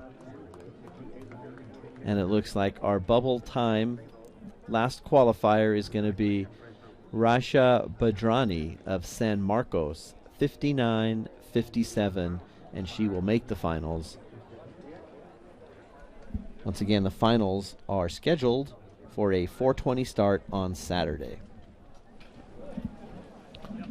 So that was our last flight of the hurdles, and as our hurdle crew clear the track, we will get ready for our final 2 races on the track this evening, and they are finals. It'll be the men's 10K that is scheduled for an 8:10 start. So current track time is 8:07 Central Time. So we are just right on schedule. We'll bring out our 10,000 meter competitors, and they are making their way onto the track at this time. It'll be followed by the women's 10K at 8:50, and that'll get us through day one.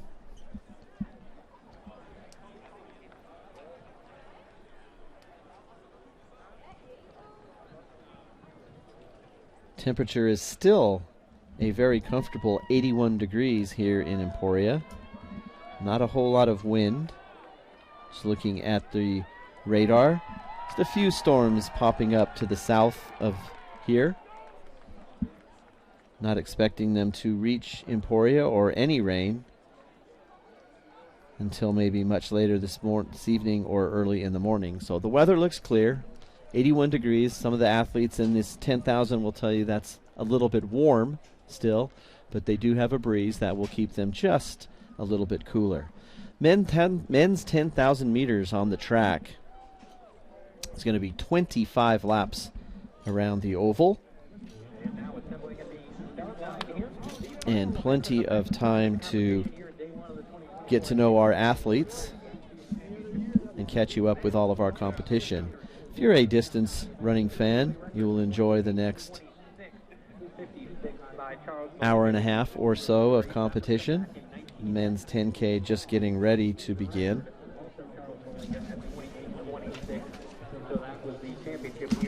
We are scheduled for 19 athletes to be competing, including our defending champion, Jan Lucas Becker from Mississippi College.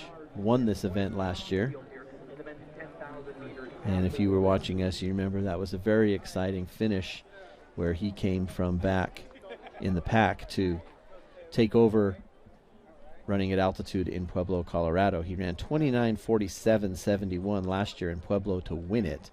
This year he's run 28:40 and does have the third fastest qualifying time. Also in the field, last year's third, fourth, fifth, sixth place finishers.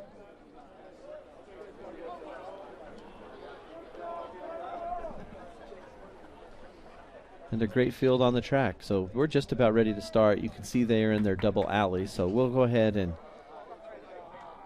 not miss the start of this. We'll hear their commands, and then we'll bring you the lineup of the 19 people scheduled to be competing in this. And maybe it looks like they're not ready. They're all getting a run out on the track. So here we go. Scheduled to be competing today are Harry Lorador from West Texas A&M, Josh Piratoni from Colorado Christian, Paul Knight from Colorado School of Mines, William Ampunsa from West Texas A&M. He does have the fastest qualifying time this year, 28 flat.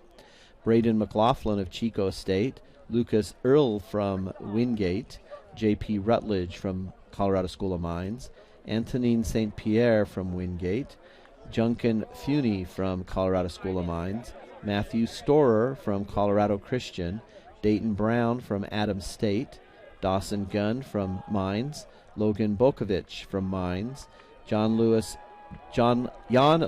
Becker from Mississippi College. As we said, he is our defending champion. Cass Kopmels from Wingate, Josephat Maley from Harding, Sam Wilhelm from Alabama Huntsville, Will Aitken from Wingate, and Hamza Chad from Wingate. That is the scheduled field.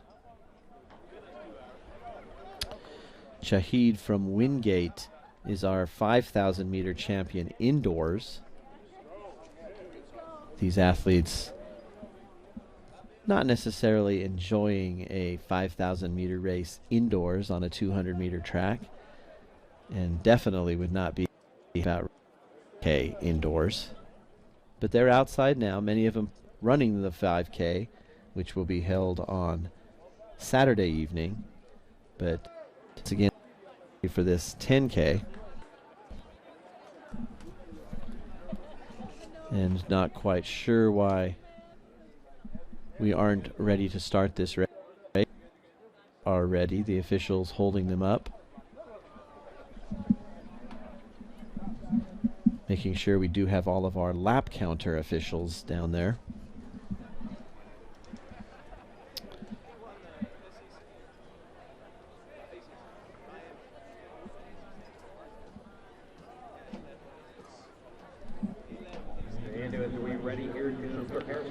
And again, now it looks like they are getting them lined up again. A double waterfall start. That is an elite standard. You'll hear more about the very top end of that. And now it looks like they're changing that. Definitely some confusion going on down here at the start. We have 5 athletes now on the outside of the second waterfall.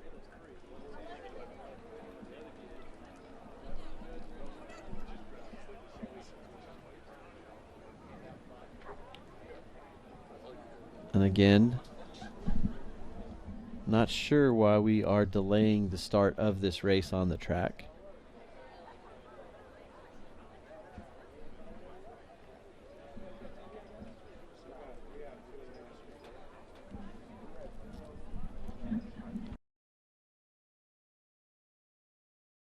Waiting, getting a little frustrated down there. Just a little context. But we are clearly...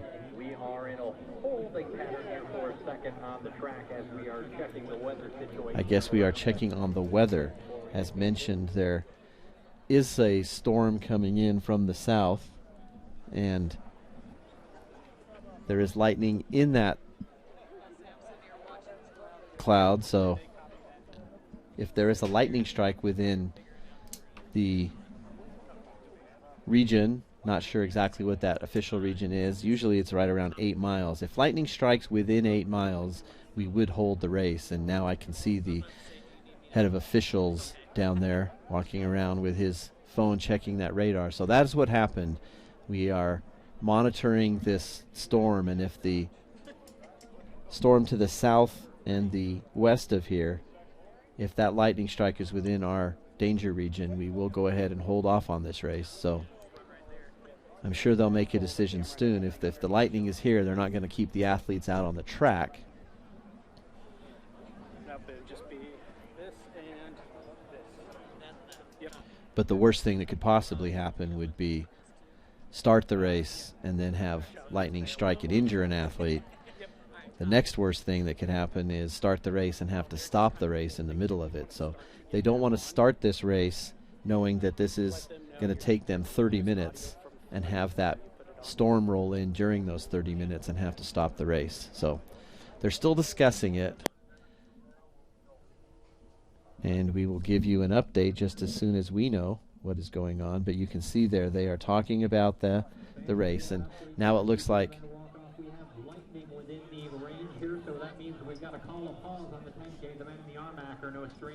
we are going to enter a lightning delay at this point. So you can see now the athletes being taken away from the starting line, and we can hear our PA asking all spectators to also take shelter.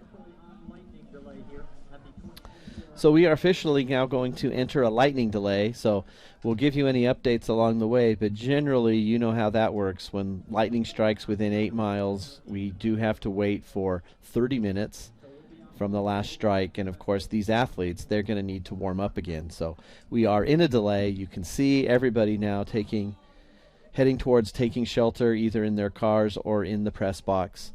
We're going to take a break at some point, but we'll try and keep you up to date. Also, you can follow along on the NCAA website.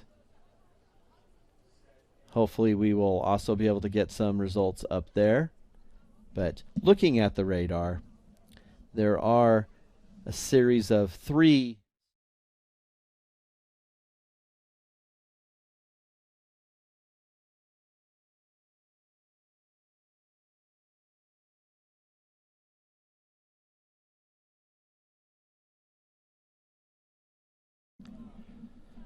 So welcome back here to Emporia, Kansas. We are currently in a lightning delay.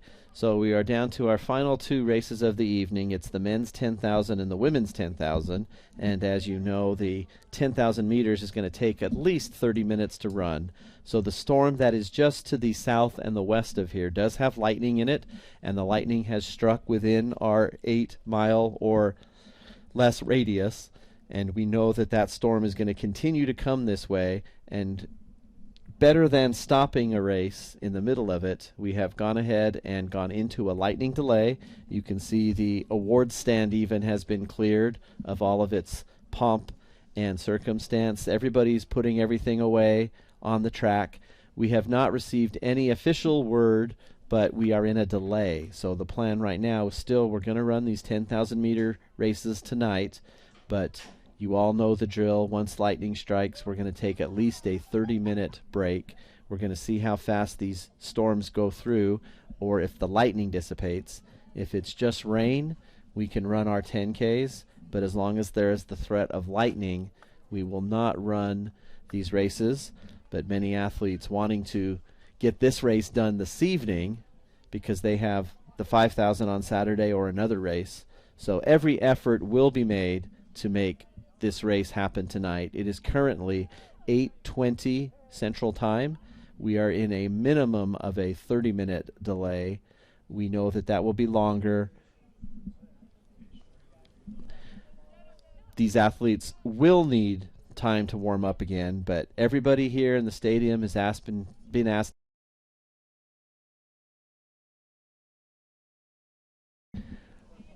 Emporia State facility. You can see our stadium is pretty clear. The officials now just taking their belongings with them and finding safety. So we will try and give you updates frequently. You can probably get on the NCAA website or follow along on social media, but we are going to be in a break. The only two events that we have not completed this evening are the men's 10,000 and the women's 10,000 meter runs. We'll go ahead and take a break and we'll keep you updated.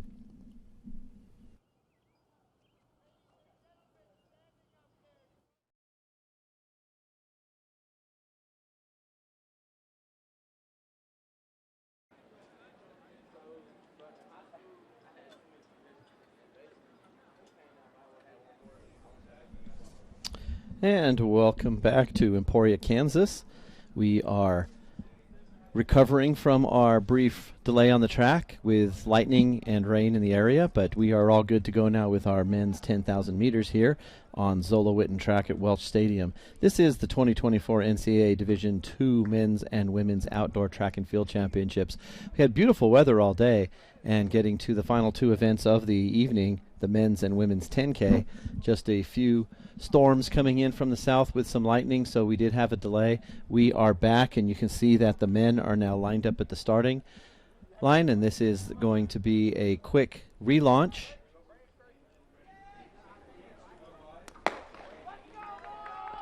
And there is the gun, so we are now underway with this men's 10K.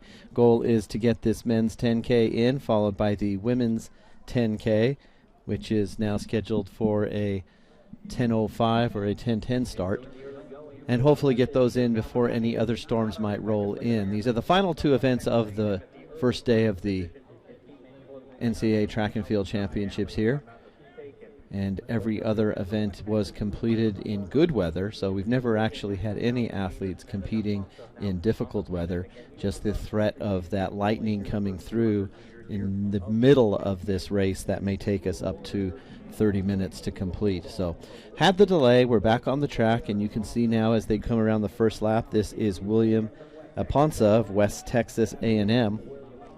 He has the #1 time in the country this year, and he is leading this stacked field.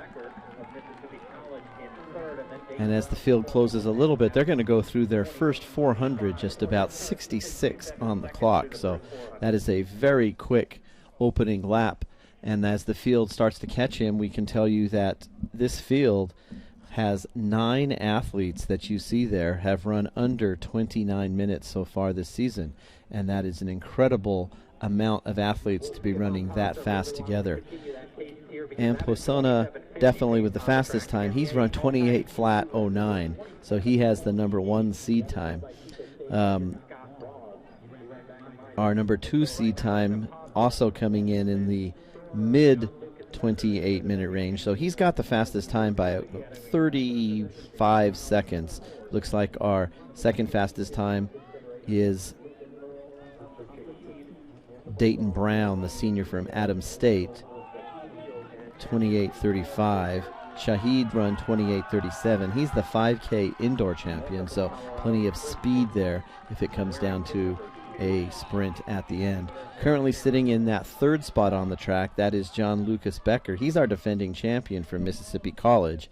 He's run 28:40 this year, and he is one to watch out for as he strategically won that race last year. So we are just through our first 2 laps as they head down the backside of this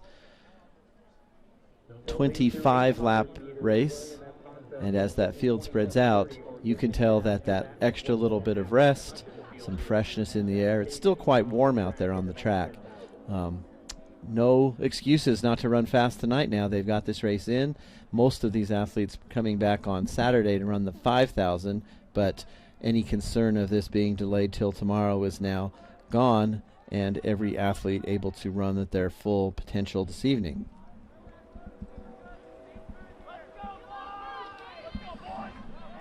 Again, our overall weather delay, just about an hour and 20 minutes for our athletes.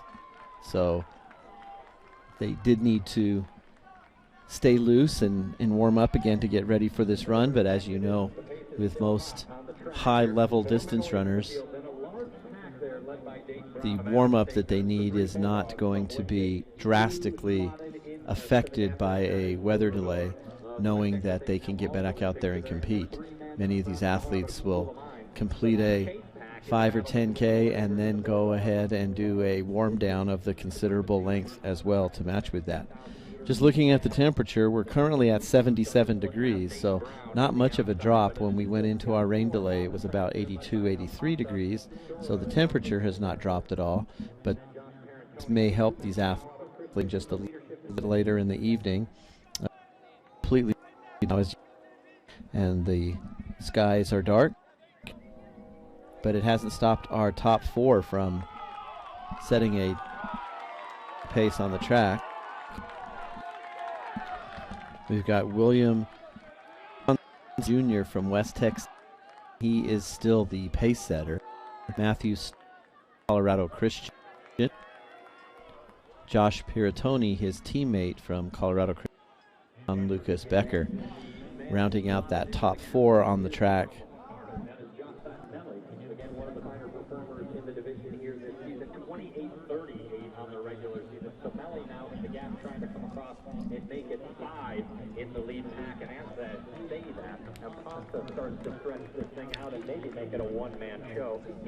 Becker won this race last year in the altitude of Pueblo, Colorado. He ran 29:47.71. Somewhat a strategic race, as he was not at the front until the latter stages of the race when he took off and was able to come from back and pass the leaders to capture that title.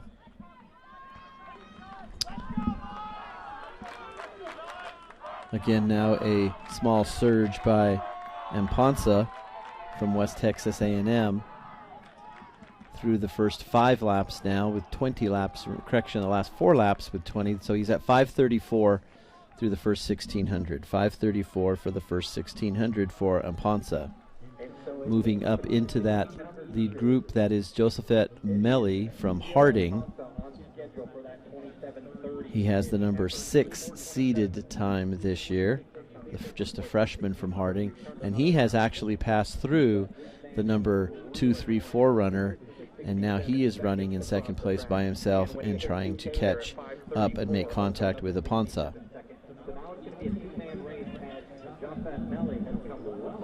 And you see just the turnover of Amponsa at the front.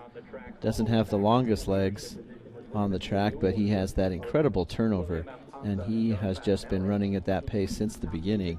His first 400 just about 66, and he has followed it up with 66, 66, 67, 67. So Aponsa has clearly said, I am the leader in this race. I have run 28 flat. I am going to make you catch me. And now that is Melly who has come on and caught him. So we'll check Melly's split for that last 400. He also had run 66, 66, 66, 66, and another 66 for Melly. So he has been the most consistent athlete on the track, while that second group just a 70 and 71 second 400 meter splits. And you can see how that second pack has now dropped back a little bit. So we have our 2 breakaway runners, our 3 chase pack, and then you see what we'll call our peloton for now, with 8 runners running on the track together just ahead of our final pack that is at the back. So the runners getting their spread out, as they will have 18 laps to go when they pass our start-finish line. So it's the school record holder for West Texas A&M, the Bucks there, and then shadowed by the number 2 man. He missed his school record at Harding. And you can see on the camera, those are our 2 leaders now, with roughly a 50-yard difference on 2, 3, and 4. But the rate of leg turnover is just incredibly different when you can see them all on the track. And you see our leaders now around the curve on the top, and they are extending their lead over the runners behind them. But it is still Ampasana doing all the work, and Melly quite content, the freshman from Harding, to sit behind him. And with the longer arms, longer legs, just following the shorter runner with the quicker pace.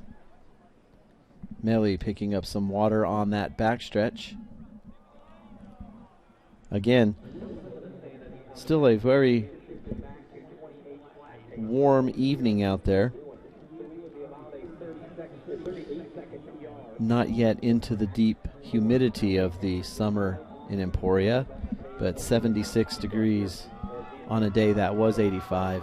Comfortably warm, unless of course you are a distance runner who prefers it to be on the chillier side. So 9 flat at the 3,200 meter mark. So for both of our leaders through the first 3,200 at 9 flat. Pace slowing a bit, their last 2 quarters 69 seconds each. So the pace has slowed for everyone, but it has slowed down the least amount for our top 2 on the track. And as we watch them going down the backside, their lead over that chase group now is just about 55 yards by measured on the football field.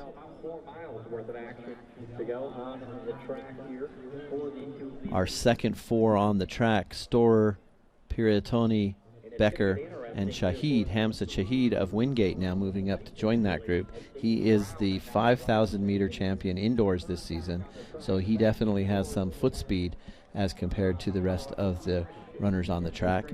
But they are that second group on the track, and then Dayton Brown, Lucas Earl, Sam Wilhelm, Duncan Feeney, Logan Bakovich, and Paul Knight are in that next group, closing in on the chase pack. So we may get the big group back together again relatively soon. But no slowdown at the front there for our 2 leaders, Mponsa and Melly. Again, Mponsa running 28 flat this season, which is 30 seconds better, more than 30 seconds better than any other athlete on the track at this time. The junior being followed by the freshman. So Josfat Melly, the freshman from Harding, not quite sure maybe what he is capable of. He's run 28:38 this season, but clearly feeling good enough right now to follow Mponsa around the track. We're going to reconnect to these packs in the home stretch here to have just over 15 laps now to go. That means 10 laps down 15 to go, so not quite yet nearing the halfway point, but coming through at 11:22.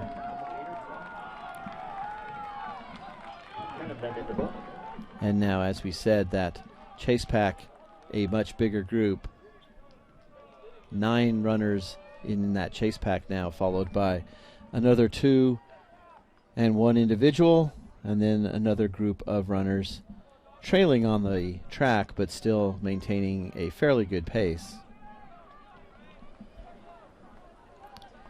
And there you see Mpansa picking up his water. Both athletes picking up water, not choosing to drink it, but just to dump it on their heads to keep them cool. Again, slight humidity here in Emporia, Kansas, but enough to get these 10,000 meters runners needing to cool off. The last lap was 71, so keeping a pretty strict pace, just slowing down by maybe 1 second each of the last couple of laps. And as they cross the start-finish line for the 11th time, we'll go ahead and check their splits. 71.7 on the last 400 meters.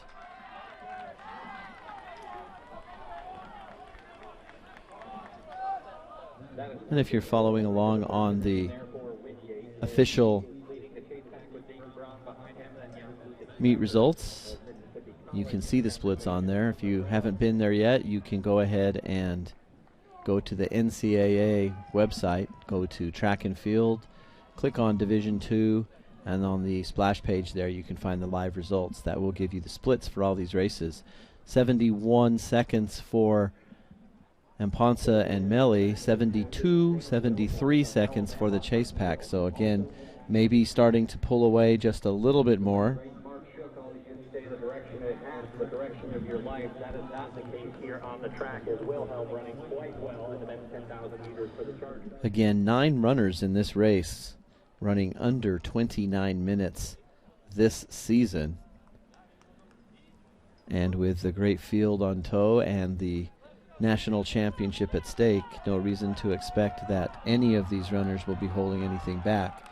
If they are running in the 5,000 meters on Saturday, a full day of recovery now, knowing that they got this race in the evening. Another 71-second split for our leaders and another 72-second split for that chase pack. So they're not getting closer. The leaders are stretching it out just a little bit. They are about 100 yards ahead of the third place runner, and they are about 100 yards behind the last runner on the track, as they will soon start lapping runners, and hopefully that not causing any issues on the track. But yes, just about 85 yards behind the trail runner on the track. So our leaders, as now they come through, they have 12 laps to go. 14:55 on the clock at the 5,200 meter mark, 15 minutes even. Chase pack now being led by Lucas Earl of Wingate and Dayton Brown of Adams State. The defending champion, John Lucas Becker, still in the field there. And again, he came from back last year to win, but not this far back. Right now, the athletes on the chase pack here looking for a third place finish. Not to say that they don't have time to catch our leaders, but no indication yet of our leaders slowing down at all. Dayton Brown of Adams State now pushing that pace just a little bit more. 8 runners about 110 yards behind our leaders, and there is our first crack at some separation. So you see now, as they have 11 laps to go, William Mpansa has broken away, and he has left Josephat Melli just a little bit behind. The last lap before this, they were back down to a 70-second 400 meters split. And now this is where he has made his move. And Ponsa down to 69, while Melli almost a 71-second 400. So there's the first sign of a lapped runner, and you can see the speed of the turnover there.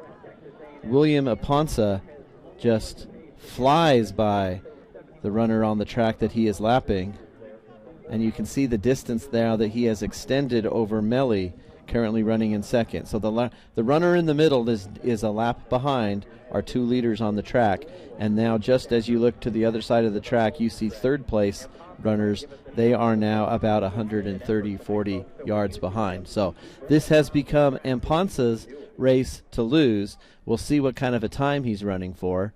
He has run 28 flat this year. 10 laps to go, and he's at 17:16 at the 6,000 meter mark for Amponsa. So you hardcore distance coaches can do the math much quicker than I can do, but at the 6,000 meter mark,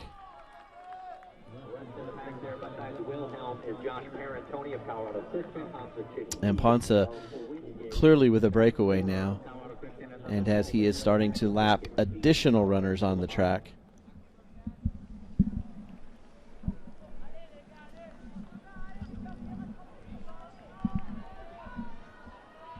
We shall make sure that we keep everything straight. 17:14.63 at the 6,000 meter mark.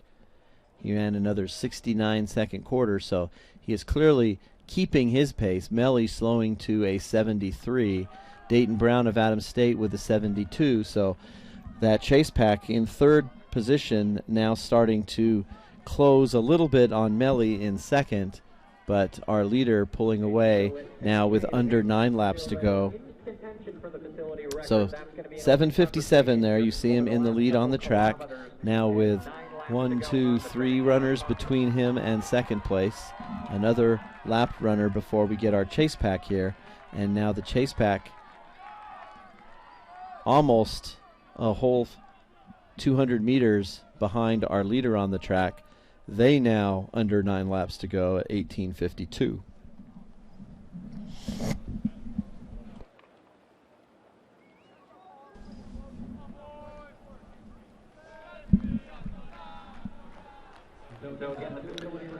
And Ponsa with absolutely no indication of slowing down at all. In fact, every lap he has run so far on the track has been either 69 or 71 seconds. So very consistent running here with that leg turnover just keeping him moving along.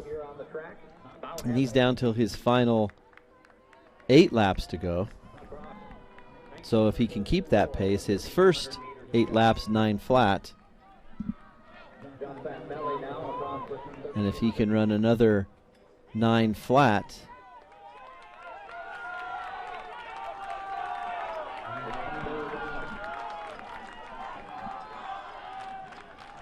he's going to be right about 28:34. But again, while he's hoping for a good time, obviously the first goal is to win the race. And our top 3 well spread out on the track now. As our leader comes off the curve, there's our second place runner. That is Josephat Melli of Harding, and he is just at the peak of the curve on the north side. Here is Amponsa. You can see the grimace on the face from William Amponsa. He dips the head here, checks over his shoulder. He's got plenty of clearance there. So at the lap mark, I would say that is a 50 meter lead, maybe 55 meter lead. And well earned thus far on the track for the Bison. Into the home stretch here, the chase track under the leadership of Dayton Brown.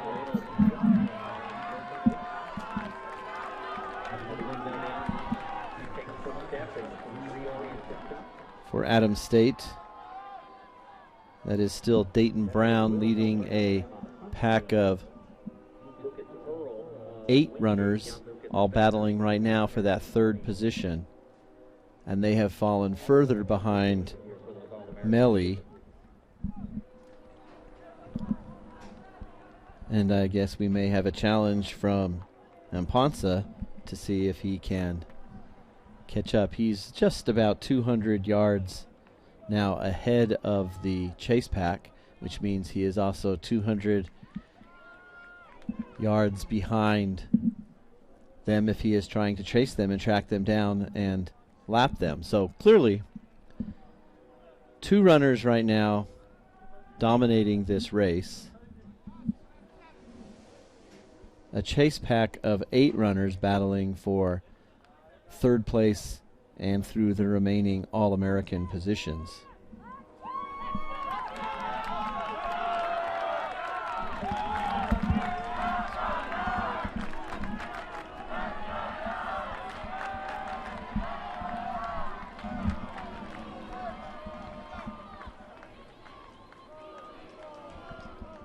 And there you see the chase pack just running across that finish line. They've got 6 laps to go, and the all-green jersey there of Dayton Brown, you can see that's the chase pack. They are also lapping runners. They are just about 200 meters behind our leader, so they'll head down the backstretch. Now you can see that's the chase pack, and then back on this home stretch there is our leader on the track, and that is William Amponsa. So half the track lead for Amponsa as he continues to run, and as he crosses that start-finish line with 5 laps to go, he has roughly a now 60 to 65 meter lead on Josfat Melli of Harding. So there's not much change with our leaders on the top. So for them now the concern is, you know, getting through this final 5-6 laps on the track. Our chase group here, we may end up with the most exciting part of the race as they still start to sift their ways out. Lucas Earl of Wingate now moving back into the lead of that chase group, while Dayton Brown of Adams State falls back. At some point now in these final 5 laps, that group is going to break up, and we're going to see who feels strong enough to run for bronze.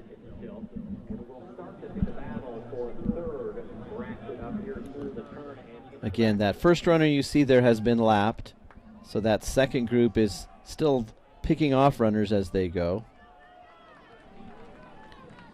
And Ponsa not really struggling much on the track. There's the chase group, so you see they have spread out single file now. So they're going to take turns and let Earl take over and do all the pushing. Sitting 3rd in that group there, that's our defending champion, John Lucas Becker. So he is about in that same position he was last year, but could spring and win it. This time he is not really in contention for a 1st or 2nd, but he is lurking there. We know he has a strong finish. Sam Wilhelm of Alabama Huntsville is currently in 2nd. He's got the backwards hat on there. And then that is Josh Piratoni of Colorado Christian, 4th in that group and 6th overall right now on the track.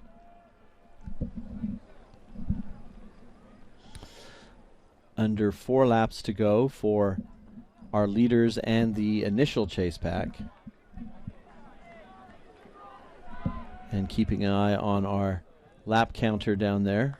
A little bit of confusion in one of our earlier races. But here comes Amponsa. He has 3 laps to go. William Amponsa, 3 laps to go, 25:33 on the clock. So, still on pace for around a 28:30 10K, which under ideal conditions might seem a little slow for the junior from West Texas A&M since he's run 28 this year, but under the conditions of the national meet, we're assuming he'll be trying to double up. A 28:30 mark would still be faster than the fastest of any of the other athletes on the track. 72-second last 400 for Amponsa, Melly at 74, and this chase pack at 73. So again, everybody's maintaining this same pace as they sit on the track. It's just a matter of navigating your way through the field when you get to lapped runners.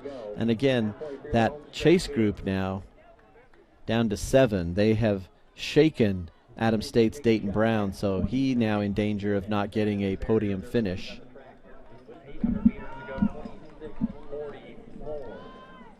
But we are under our final 800 meters now for our leader, so he sees the end in sight. You're looking at Josephat Melly. He's in second place. Safely in second place as it looks at this time with 2 laps to go. This may now be the most exciting part of the race. This is going to be, on the home stretch here, our chase pack. And again, that is still Lucas Early of Wingate. Wingate with quite a few runners in this final, but Wingate and his teammate, or it looks like Wingate's the only one runner in this group. That's the group that we're kind of keeping an eye on. They're running for 3rd, 4th, 5th, and there you see the move. Hip number 14, John Lucas Becker. He won this event last year. Much similarly, he ran with the group till the last 2 laps, and then he took off. So he has made his move. He is trying to get 3rd. Here comes the bell lap, 27:54. We're on the bell lap for our leader, William Amponsa. Coming off the curve for the penultimate time, we've got Josephat Melly. So he's just got just over a lap. And here comes the chase pack. And John Lucas Becker, we've seen him do it before. They are about 80 yards back of second place, but they are surging. So now the chase pack with 1 lap to go. But we're going to look just at our leader now. He's on the north curve for the final time. William Amponsa, the junior from West Texas, he led from the gun. He has led the entire time.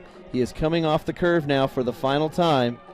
You can see it's hurting. He has not let up one bit. His last 400 was 70 seconds. So he is going to win this race.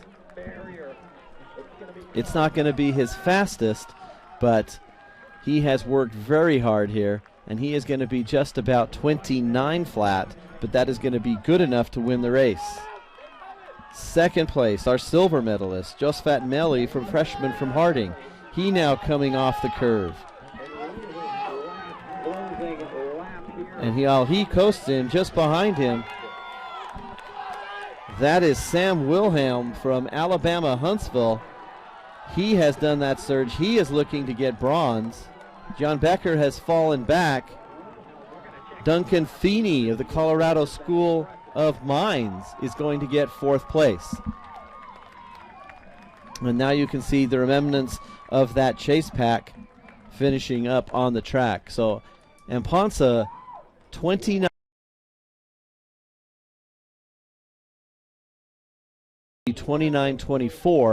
Wilhelm with the fastest 400 on the track split-wise. He runs 62:10 on his final lap to move up and take bronze. He'll finish at 29:33.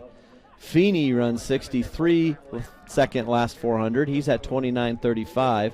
Storer, Becker, Early, all running 66, 67 last 400s. So they had the fastest finish, but they were too far behind.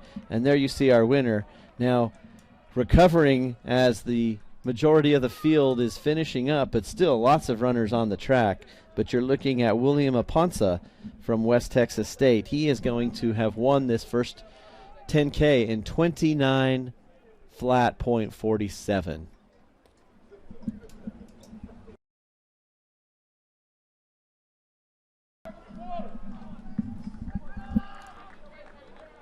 Track time is just about 10 o'clock here in Emporia, Kansas, so that means we are about 10 minutes, 5 minutes, 10 minutes away from finishing up with our women's 10K. The women are all down there at the head of the straightaway, warmed up and ready to go, just waiting for our athletes on the track to finish.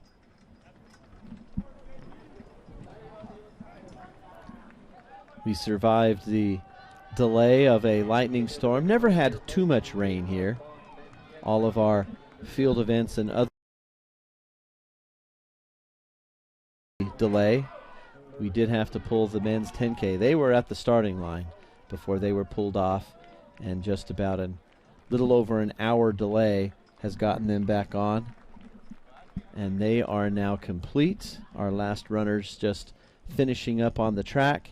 And again, if you don't see the results of your athlete on the screen there, you can go to the official results. You can go to the live results page on the NCAA.com website, and you can get the official splits for all of your athletes, as this race is now. And there you see the women making their way down the straightaway now to the starting line. I believe we're going to have a 10:05 start, so just about 4 or 5 minutes away. But you can see them enjoying the fact that they have some good weather to run in. Just like the men, they're going to have a relatively warm evening. The temperature has dropped about 3 degrees since we restarted after the lightning delay. Currently, app saying it is 76 degrees here with relative humidity. Not the worst humidity these athletes will have run in, but not the high and dry altitude of Pueblo, Colorado, where they ran last year.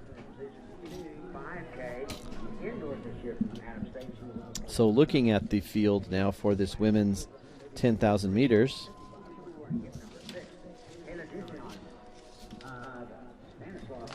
We do not have a defending champion in this race, but we do have Brianna Robles, who finished second last year. She was also second in the indoor 5K, and one of the better runners in the country, representing Adams State. Brianna Robles always seems to finish second on the track.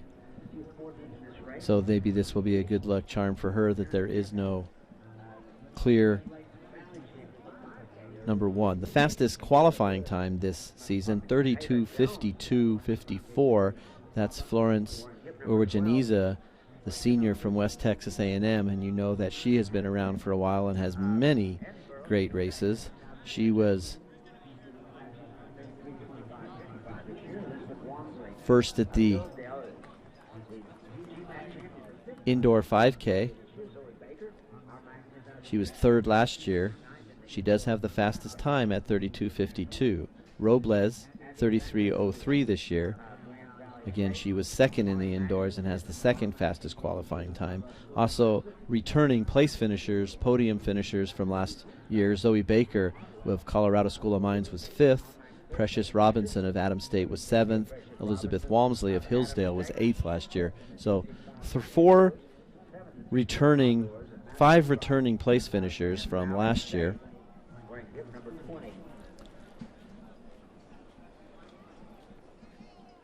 Four runners under 34 flat this season. So we said Urwajaniza had the fastest time, Robles the second.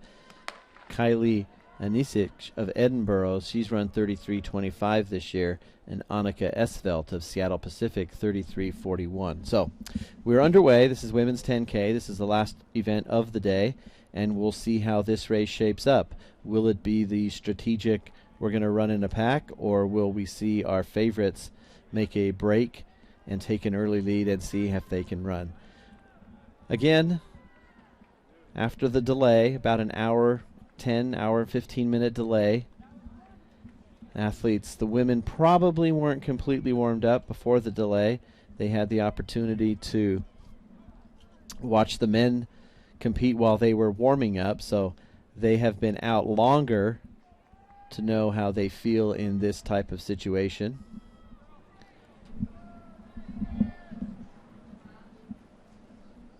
We do have plenty of water available on that backstretch, and you saw the men taking advantage of it so much, not to drink, but to douse themselves with it.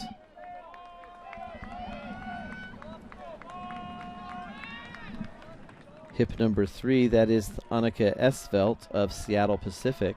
So she is our leader on the track, as she brings them through that first 400. They are going to run just about 82 seconds on that first 400 for the leaders.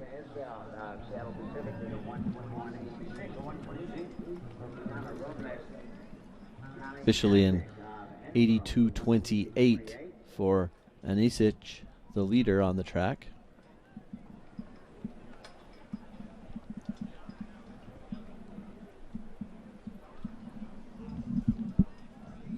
Brianna Robles, again, that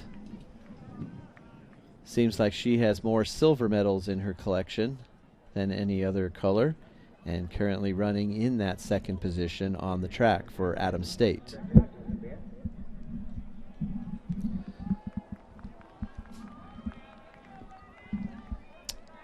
Esfelt and Robles running together. Anicic running third in the white on red. But you can see no stragglers and no clear breakaway, so the women all running together. Florence Urwajaniza from West Texas currently in fourth position. And that looks like Madison Clay from Catawba moving up into fifth, along with Adams State Precious Robinson. So all the contenders still there at the front, and no stragglers off the backside as they've come through their first 800 meters. 2:43 for the leader, 2:44 for that first group on the track. So we've established that they are going to run about an 81, 82 second pace to start off this 10K.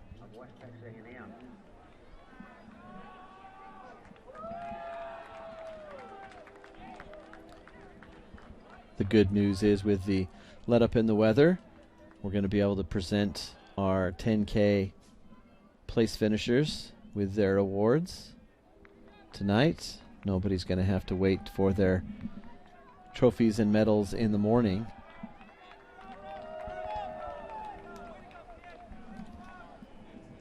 Day 2 of the NCAA Division II Men's and Women's Outdoor Track and Field Championships get underway tomorrow morning at 9:30 as our multi-events will continue. The decathlon 110-meter hurdles scheduled for 9:30 start. Then they'll move to the discus. At about the same time, the heptathlon long jump begins at 10:30. Our field events beginning at 1:30 with the men's discus, at 3:30 with the men's high jump. Our women's discus at 4:30, women's triple jump at 4:45. We will be streaming to you live at 5:30 p.m. with the men's 200. So an evening live stream tomorrow doesn't get underway until 5:30. We'll have the preliminaries in the 200, the 800, the 110-meter hurdles. We'll have the finals in the steeplechase at 7:15 and 7:30. And then, of course, we'll have preliminaries for the 4x400-meter relays tomorrow evening. That will close out day 2. And then on Saturday, May 25th, we'll have a full day beginning at 10:30 with the men's javelin. First event on the track at 2 o'clock. And our final race of 2024 NCAA D2 Championships, the women's 4x4, scheduled for a 6 p.m. start.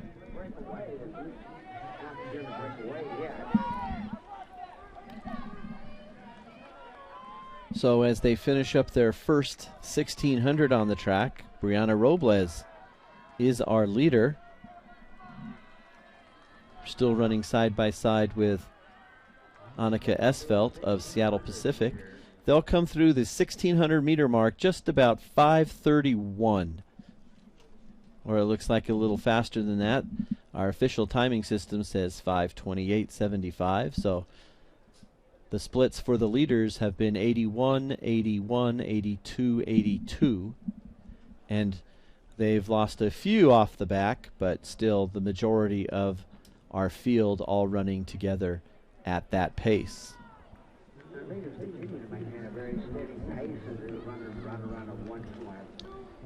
Again, as you see the field go by, you can always look out for your runners. And if you get onto the official results page, not only can you see the splits as soon as we do, You can follow along for field events, and you can get live results of each throw and each mark.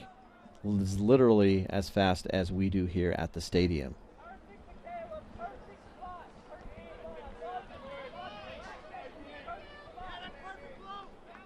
Currently running in 3rd and 4th place back there, Florence Uwajaniza of West Texas A&M, and that is Kylie Anichich Madison Clay of Catawba, who has moved up into that 4th position. So they're enjoying running 2x2.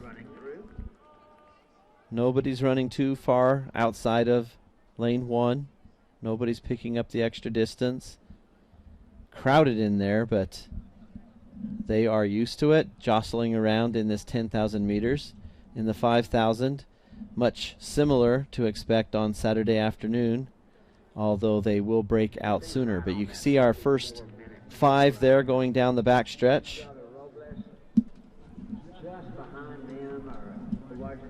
And it's not so much that the leaders may pick up the pace, it's that the middle of that pack can't keep the pace. So if our leaders go out there and can maintain that pace for the next 20 laps, we'll see who can hang with them and be in contention for those podium spots.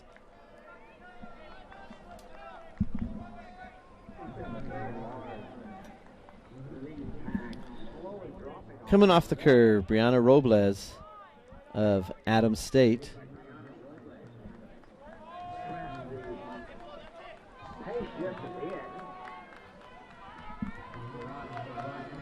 And now that side-by-side becoming a bit more single file running as Robles brings them by with 19 laps to go now. And they have picked up the pace.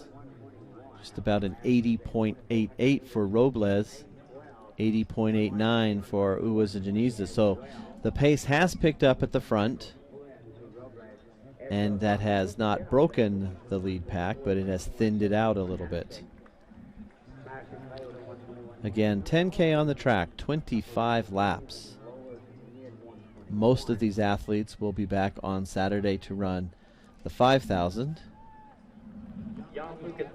So they are quite happy to be completing this 10,000 tonight and having that day of rest. Whenever that bad weather comes in on a Thursday night, you're always worried about having to continue the race on Saturday, but not so here. Madison Clay of Catawba, hip number 10 there, the red on black. You can see her moving up into 4th position on the track as that crowd thins out even a little bit more with each lap. But still 18 laps to go. Nobody's going anywhere just yet. 80 seconds for the previous 400. Back down to an 82, 83 seconds for this one. So maybe just a test. The leaders pick up the pace. They'll run a little faster 400 and see how the crowd reacts. The field is there, but the question is, how hard are they trying to stay up with the leaders? And what did that fast lap in the middle of this race do to the rest of the field? Down the back stretch, you can see they have the opportunity to grab a cup of water, but none of our leaders taking advantage of that yet.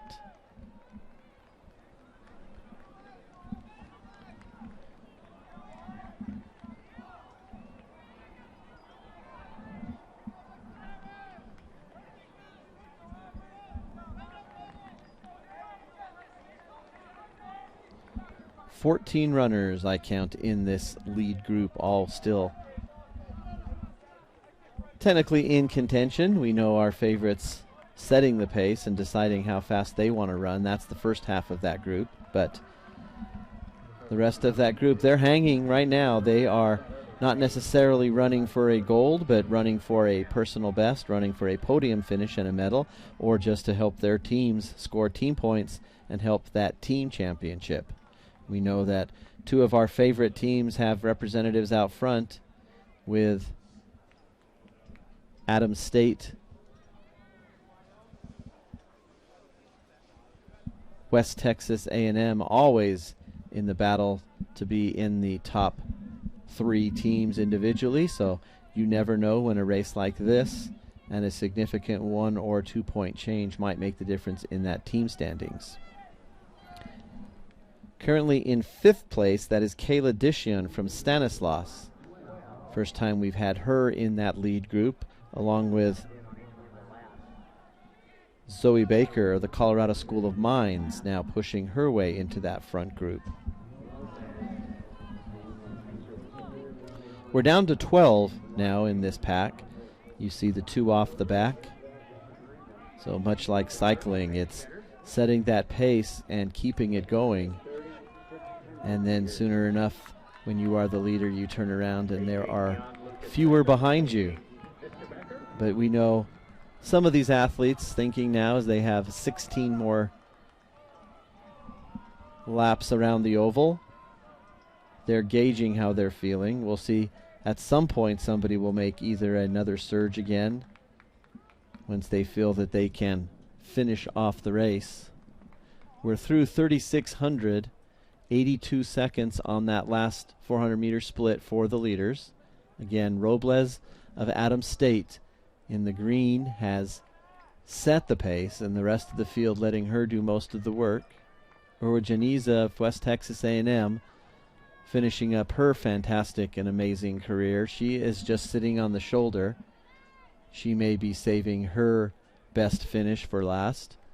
Esvelt from Seattle Pacific, Clay from Catawba, Dishian from Stanislaus State, Baker of the Colorado School of Mines, Anachich from Edinburgh is still in the lead group, Elizabeth Walmsley from Hillsdale, Hannah Hartwell from Fort Lewis, Najwa Kurati from Stanislaus State, Precious Robinson from Adams State hanging on at the back there, along with Molly Maxson of the Colorado School of Mines.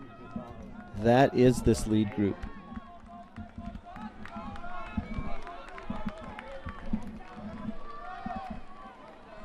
And as they hit their start-finish line here, this will be the 4,000-meter mark. So they are still a ways off from the halfway point in this race, but we have just about halved the field.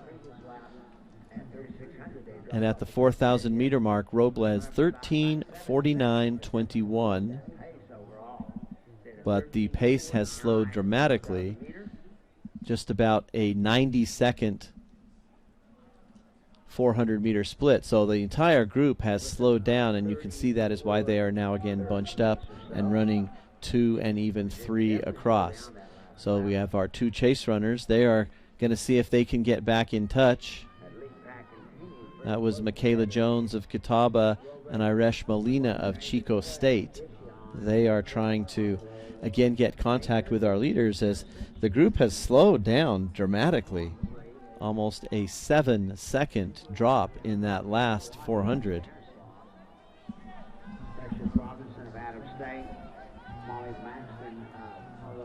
And again, packed up. So you see the strategy of a 10,000-meter race. It's not just like a road race where we go off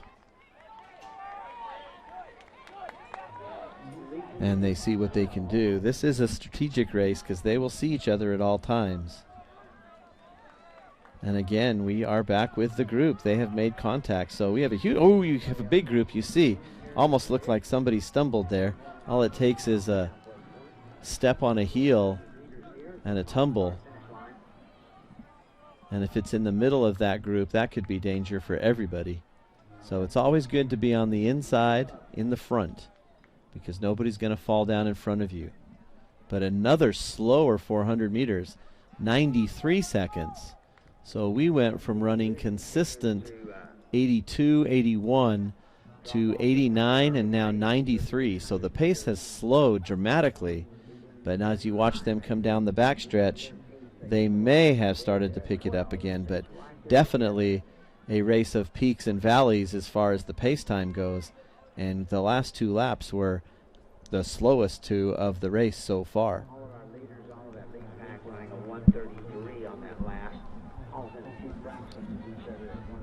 This will play into the hands of the finishers, the fastest finishers. If you feel like you've got some foot speed, you're quite content for that pace to go slowly.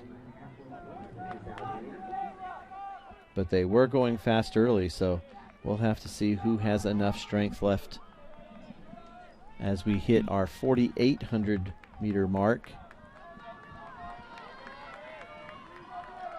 So we are just about half a lap away from the midpoint on this race.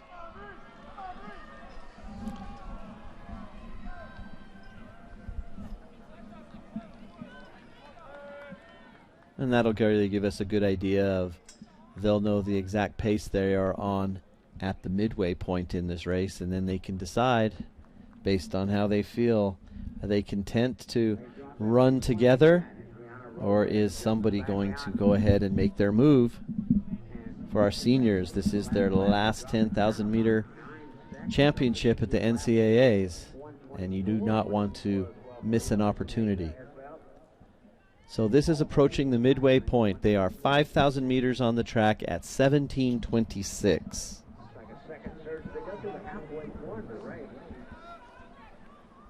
And that would be a pace of about 35 flat, so nobody's going to run their season best today unless we see a dramatic change in the second half of this race. But you can see there.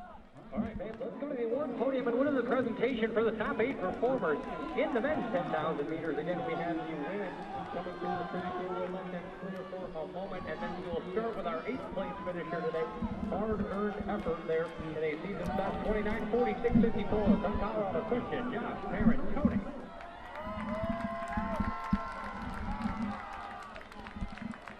Your 7th place finisher from Wingate, 29:39.84. There you see some of the chase pack on the in 6th, 29:39.40 from Mississippi College, young Lucas Becker. Your 5th choice finisher with a new personal best, 29:38.27 from Colorado Christian, Matthew Storr.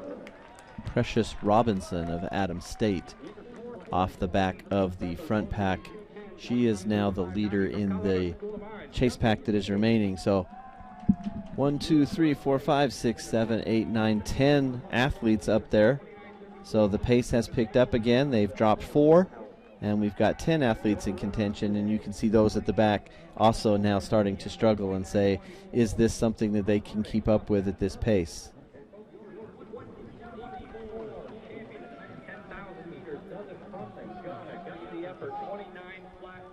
And signs can be deceptive. Some athletes feeling quite comfortable even though they may look like they are struggling, and some are managing to look calm and collected, but internally they are struggling, and you know that they may not have enough left. You see the jostling there. Every once in a while somebody having to reach up and push somebody out of the way. Nobody wants to get boxed in, and you can see now that as they are running side by side, it is starting to get a little physical down there, especially as they will soon start lapping runners on the track. She's now pressed a couple of laps.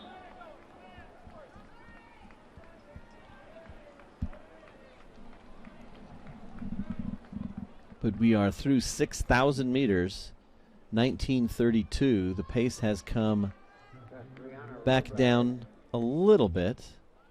We had that one lap that was 93 seconds for our leaders, then back down to 84, 81, 84. So they have picked the pace up again. And that is somewhat difficult for some athletes. Some athletes would definitely come out and prefer to run the same pace for the entire 10K. This speeding up, slowing down has definitely taken its toll on the pack. And maybe another break here, 5. But the 9, the next 4 come back, so we've got 9, so we have lost another one. Molly Maxson of the Colorado School of Mines has dropped from that first group. As we look at the rest of the field, they are all spread out on the track now in groups of 2 or solitary runners.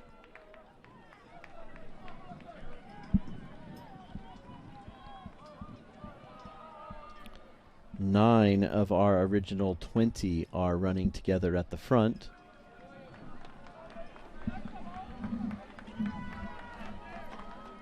And it looks like 10 other runners, so we may have lost one.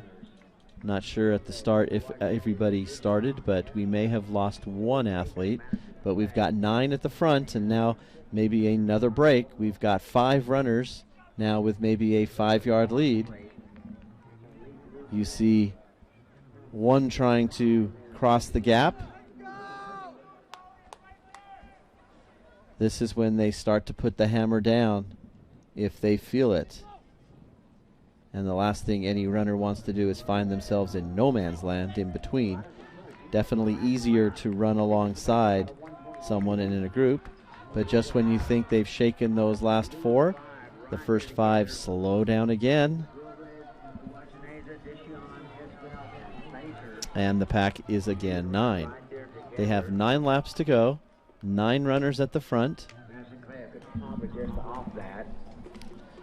And we may not get the fastest time of the season, but we're definitely going to get a fantastic finish, as they are now under their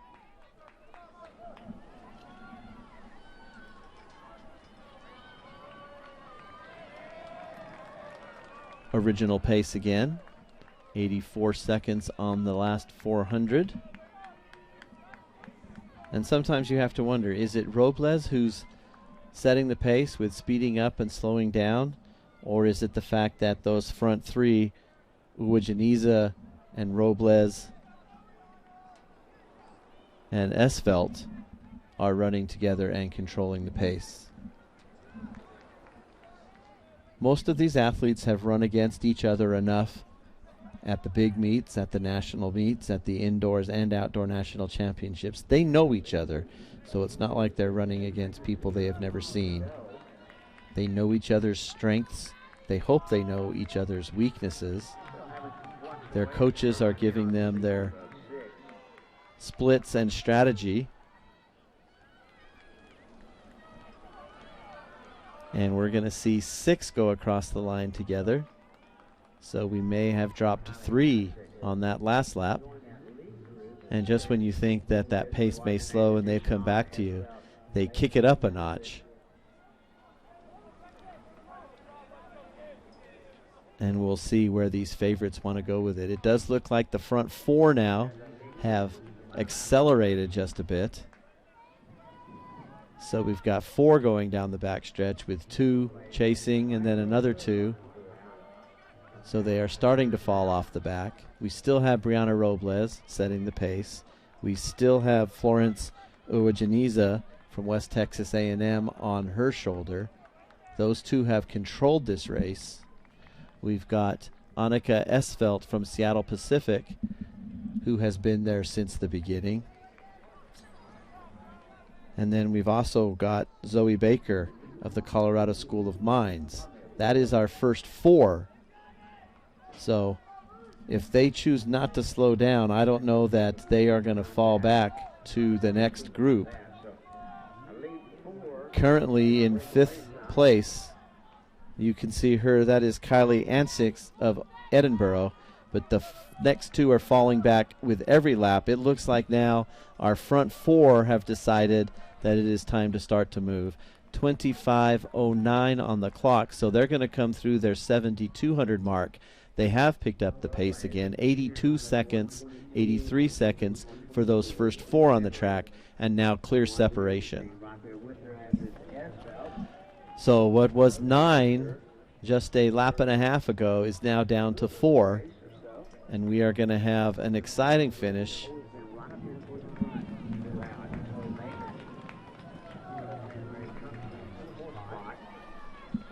Six and a half laps to go, and 4 runners in contention. And you see the common courtesy of the lap runners now moving out to let them pass on the inside. But definitely a break. 4 on the track. Robles in the green. Uwajaniza in the gray on maroon. Esvelt in the maroon on black. And in the striped singlet there, that is Baker from the Colorado School of Mines. Baker was 5th last year. Robles was 2nd. Uwajaniza was 3rd. So the one athlete there who may be not wondering what she is doing there, but the one we know the least about is Annika Esvelt from Seattle Pacific. But she had one of the best times this season. She ran 33:41, so definitely not an underdog position.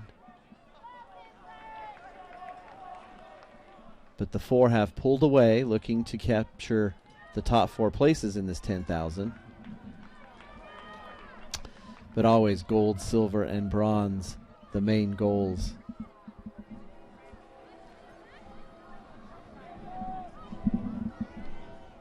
Robles has done all the work so far. Uwajaniza has sat right on her shoulder the entire time. We know that Uwajaniza winning the 5,000 meters indoors this year. Of course, Robles was 2nd.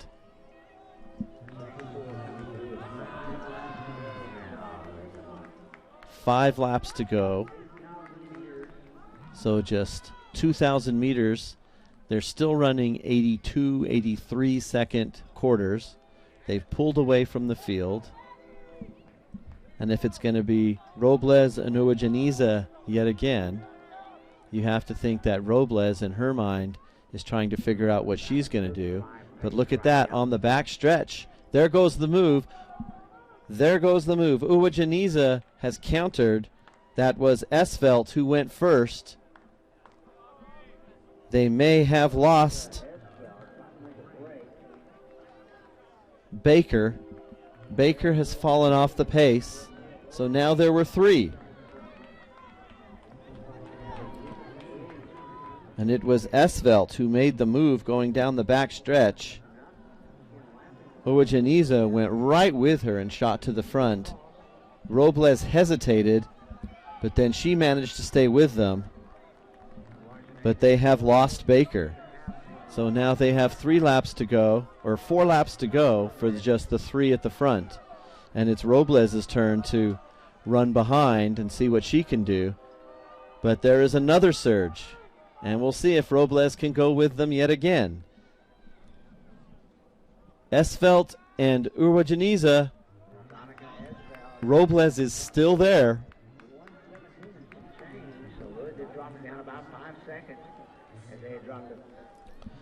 And you have to say that at this point in the final 4 laps, the favorite looks to be Florence Uwajaniza of West Texas A&M. She has looked the strongest. She has run most of the race on the shoulder of Robles, conserving as much as she can. We know she's won the 5,000, so she has the foot speed. Esvelt from Seattle Pacific, maybe the longest legs, the longest stride. And Robles, the veteran, just hoping she doesn't finish second yet again. But you can see now how the pace has increased as they lap runners down this home stretch. As they approach the start-finish line, they'll have 3 laps to go. The pace definitely picked up. They went from 82 to 77. So from 82 to 77, and now with 3 laps to go, that last 400 meters, another 77. So it's not about finishing and who's behind. It's let's pick up the pace and see what we can do. Still 3 there out front. They have completely lost the pack, and the other runners on the track now. Currently in 4th place. She is probably 60 yards behind, so should not be a factor. You're looking at gold, silver, and bronze finish but we don't know who's going to get what. As they come off the curve, Florence Uwajaniza, Annika Esvelt, and Brianna Robles. And they've gone again. Does Robles have another surge in her to stay tight? They've got just over 800 meters, 2 laps to go. Uwajaniza and Esvelt. And it looks like it's going to come down to gold and silver for the final 2.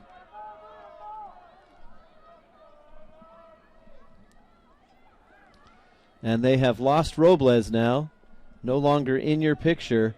So just about 700 meters to go. These are the 2 running for gold.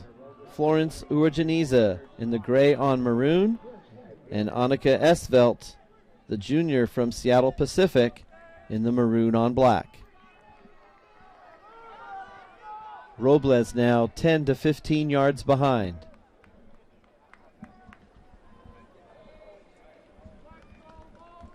You see Robles there. Now 20 yards. So she's falling further and further behind. Not much danger in falling out of bronze contention, but we know the veteran will continue to keep the pressure on. And if these 2 have broken too soon and they start to come back at all, Robles lurking. But we have just over 1 lap to go now. When they hit that start-finish line, you're going to hear the bell, and you're going to know who has 1 400-meter split left. Who's got the freshest legs? Who's going to make the move first? Uwajaniza, she's pushing her own pace, and she's starting to pull away. This may be it. She's had enough, and she knows what she's got left, and she has gone. This is the senior, Florence Uwajaniza from West Texas A&M. She feels like this is hers now. She has set this race up perfectly. She ran at the front on the shoulder of Robles for nearly 23 laps before making her first move. She's got 200 meters to go, and she looks very strong. Esvelt is actually now picked up the pace. They know they're all within 200 meters of the finish. But let's celebrate Florence Uwajaniza. She has been a fantastic runner for West Texas A&M, and we just lost her on the screen there, but there you see her. She's coming down. She's going to win this race. Very strong finish. Very strong finish. She is going to win. Esvelt is going to get silver. Robles is going to capture the bronze.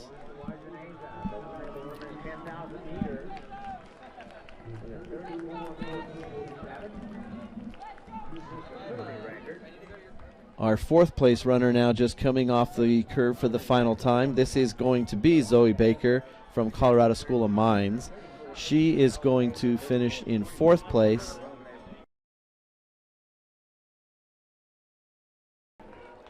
And now we should have still some runners with another lap to go. Hannah Hartwell of Fort Lewis is going to get a podium finish.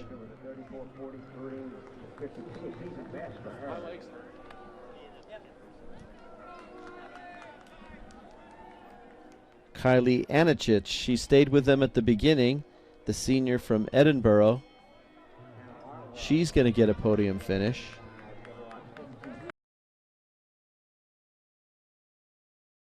Pouring down the stretch. 1 point here and there can always make a difference.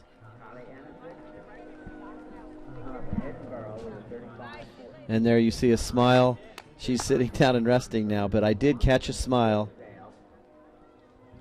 She knows that she's got it. The rest of the field starts to come in, but you see the times there. And how about that? A sub 71 second final 400 meter split. The fastest 400 meter split you see out there for the final lap. And that was all the difference in the world and what she needed to run away from Annika Esvelt from Seattle Pacific. And you can see all the times from our athletes as they are coming in. We'll see a lot of them here again on Saturday for the 5,000. But Uwajaniza, silver, Robles, the bronze. And there you see our winner. She's up again. She's smiling. She's happy. That's the first smile we've seen from her after this 10,000 meters, but she has earned it, not just for this race, but for the incredible career that she has had. It's not quite over yet, but she has been competing here, had great success, and led West Texas A&M to great team success. And as we get ready for these final athletes to run their final races on Saturday, we'll add up some of their past results and give you them their accolades as we see them one final time. We've presented the men's 10,000 with their awards, so you can see here this evening as the racers finish, we are going to be able to present our women's podium finish, and then we will have a recap of all of today's final events, our final events both on the track and in field events, and our recaps of the day one of the multi-events. So let's take a break here for right now as you see once again our women's 10,000 meter champion. She is very happy. Doesn't look like she just ran 25 laps around.